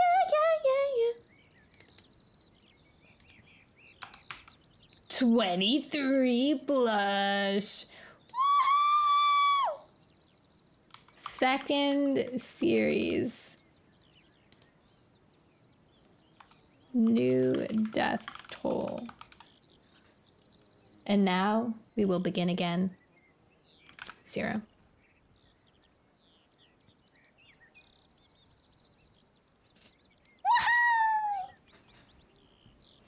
There are so many more cats that died in the first series. Holy guacamole. 47 plus? And the second series was only 23 plus? Jeez Louise. Yeah, first series, dang. I was about to say it's twice as many cats died in the first series. I guess they had to go through a lot of cats, right? And Scourge's fight, like they killed a lot of cats during that. Like Windstorm. Wait, what was my favorite cat's name that made me cry? Windstorm? Whitestorm? I can't remember anymore. Wasn't there some travel and such at the beginning of 2? Or I missed? Yeah, that was in this series. Yeah, they traveled away from. A lot actually happened in this series. They traveled from their old forest, which was getting torn down. Well, they traveled like several times, right? First, we followed Brambleclaw and the other chosen cats to the Sundrown place. And then they came back again, and then they told all the clans, and then all the clans went together to the unknown, which was the lake area. So yeah, a lot actually happened. But it finished, like, their traveling, I think the traveling only took about 3 books, didn't it? So the last 2 books have been them trying to settle in the new territory. Hawkfrost is dead, though. Now we can start Warriors Power 3. Oh my god, guys, I'm so excited. My favorite series. Let's read a synopsis. Power of 3 synopsis. The site.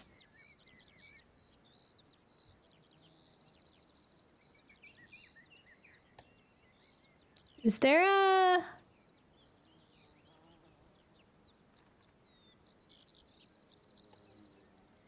blurb? Here's the blurb. I'm not going to read the prophecy because I feel like that's a little bit of a spoiler. The wild cats have flourished in their new home on the banks of the lake for several seasons, and the clans are growing strong and healthy with new kits. Now, the time has come for 3 kits of ThunderClan to become apprentices. Hollypaw, Jaypaw, and Linepaw spring from a strong legacy. Children of Squirrelflight and Brambleclaw, 2 of the noblest ThunderClan warriors, and grandchildren of the great leader Firestar himself. All 3 young cats possess unusual power and talent and seem certain to prove their strength to the clan for the next generation. But there are dark secrets around the 3, and a mysterious prophecy hints that trouble is to come. An undercurrent of rage is rising against those who are not clan-born, and the warrior code is in danger of being washed away by a river of blood. All the young cat's strength will be needed if the clans are to survive. Dun dun dun dun! I gotta go now, but I'll see you all soon. Good night, good night! Have a good meal, thank you! I hope you have a good meal too!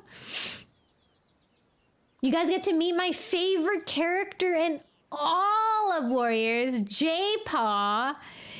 Jaypaw is my most favorite cat of all time in all of the Warriors books. Forever. No cat will beat my love for Jaypaw. And you'll see why next week. So excited. I don't know if my food is here yet, but I think it might be soon. It has been 4 hours. We finished the book. Very exciting. I'm so happy. Next week, we get to start the adventure. Unfortunately, I'm realizing now that after next week, I will be away for a week. I'm gonna be traveling. So I'm gonna be away from the 14th to the 20th. Yeah, so a whole week. So I won't be able to read on the 17th like I would usually. But that's okay because at least we'll be able to start on the 10th. And maybe I'll be like so pumped I'll read like a whole bunch or something. I don't know. We'll see. All right, let's see if someone is streaming. Corey's streaming.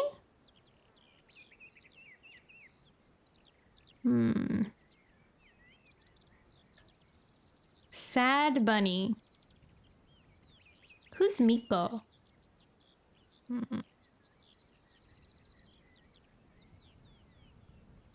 Picking people is always so hard to do. Corey looks like she's watching videos.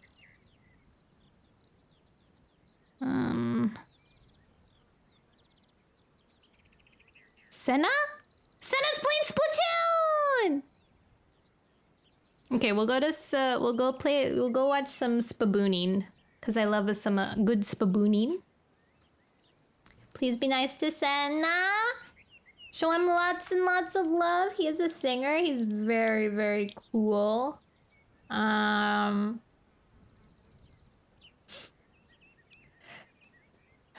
He's probably really good at Splatoon. Probably.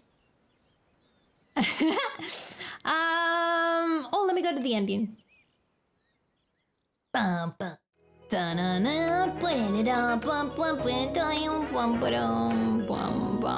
I'll see you guys. Oh, actually, I might see you guys tomorrow. I'm not sure. Either tomorrow or the next day, since I'm going back to different hours, my shorter hours and less, unfortunately.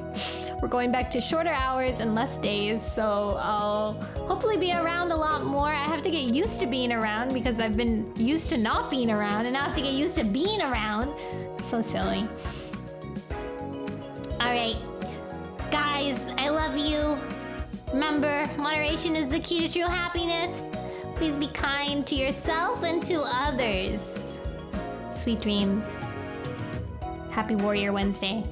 Bye-bye.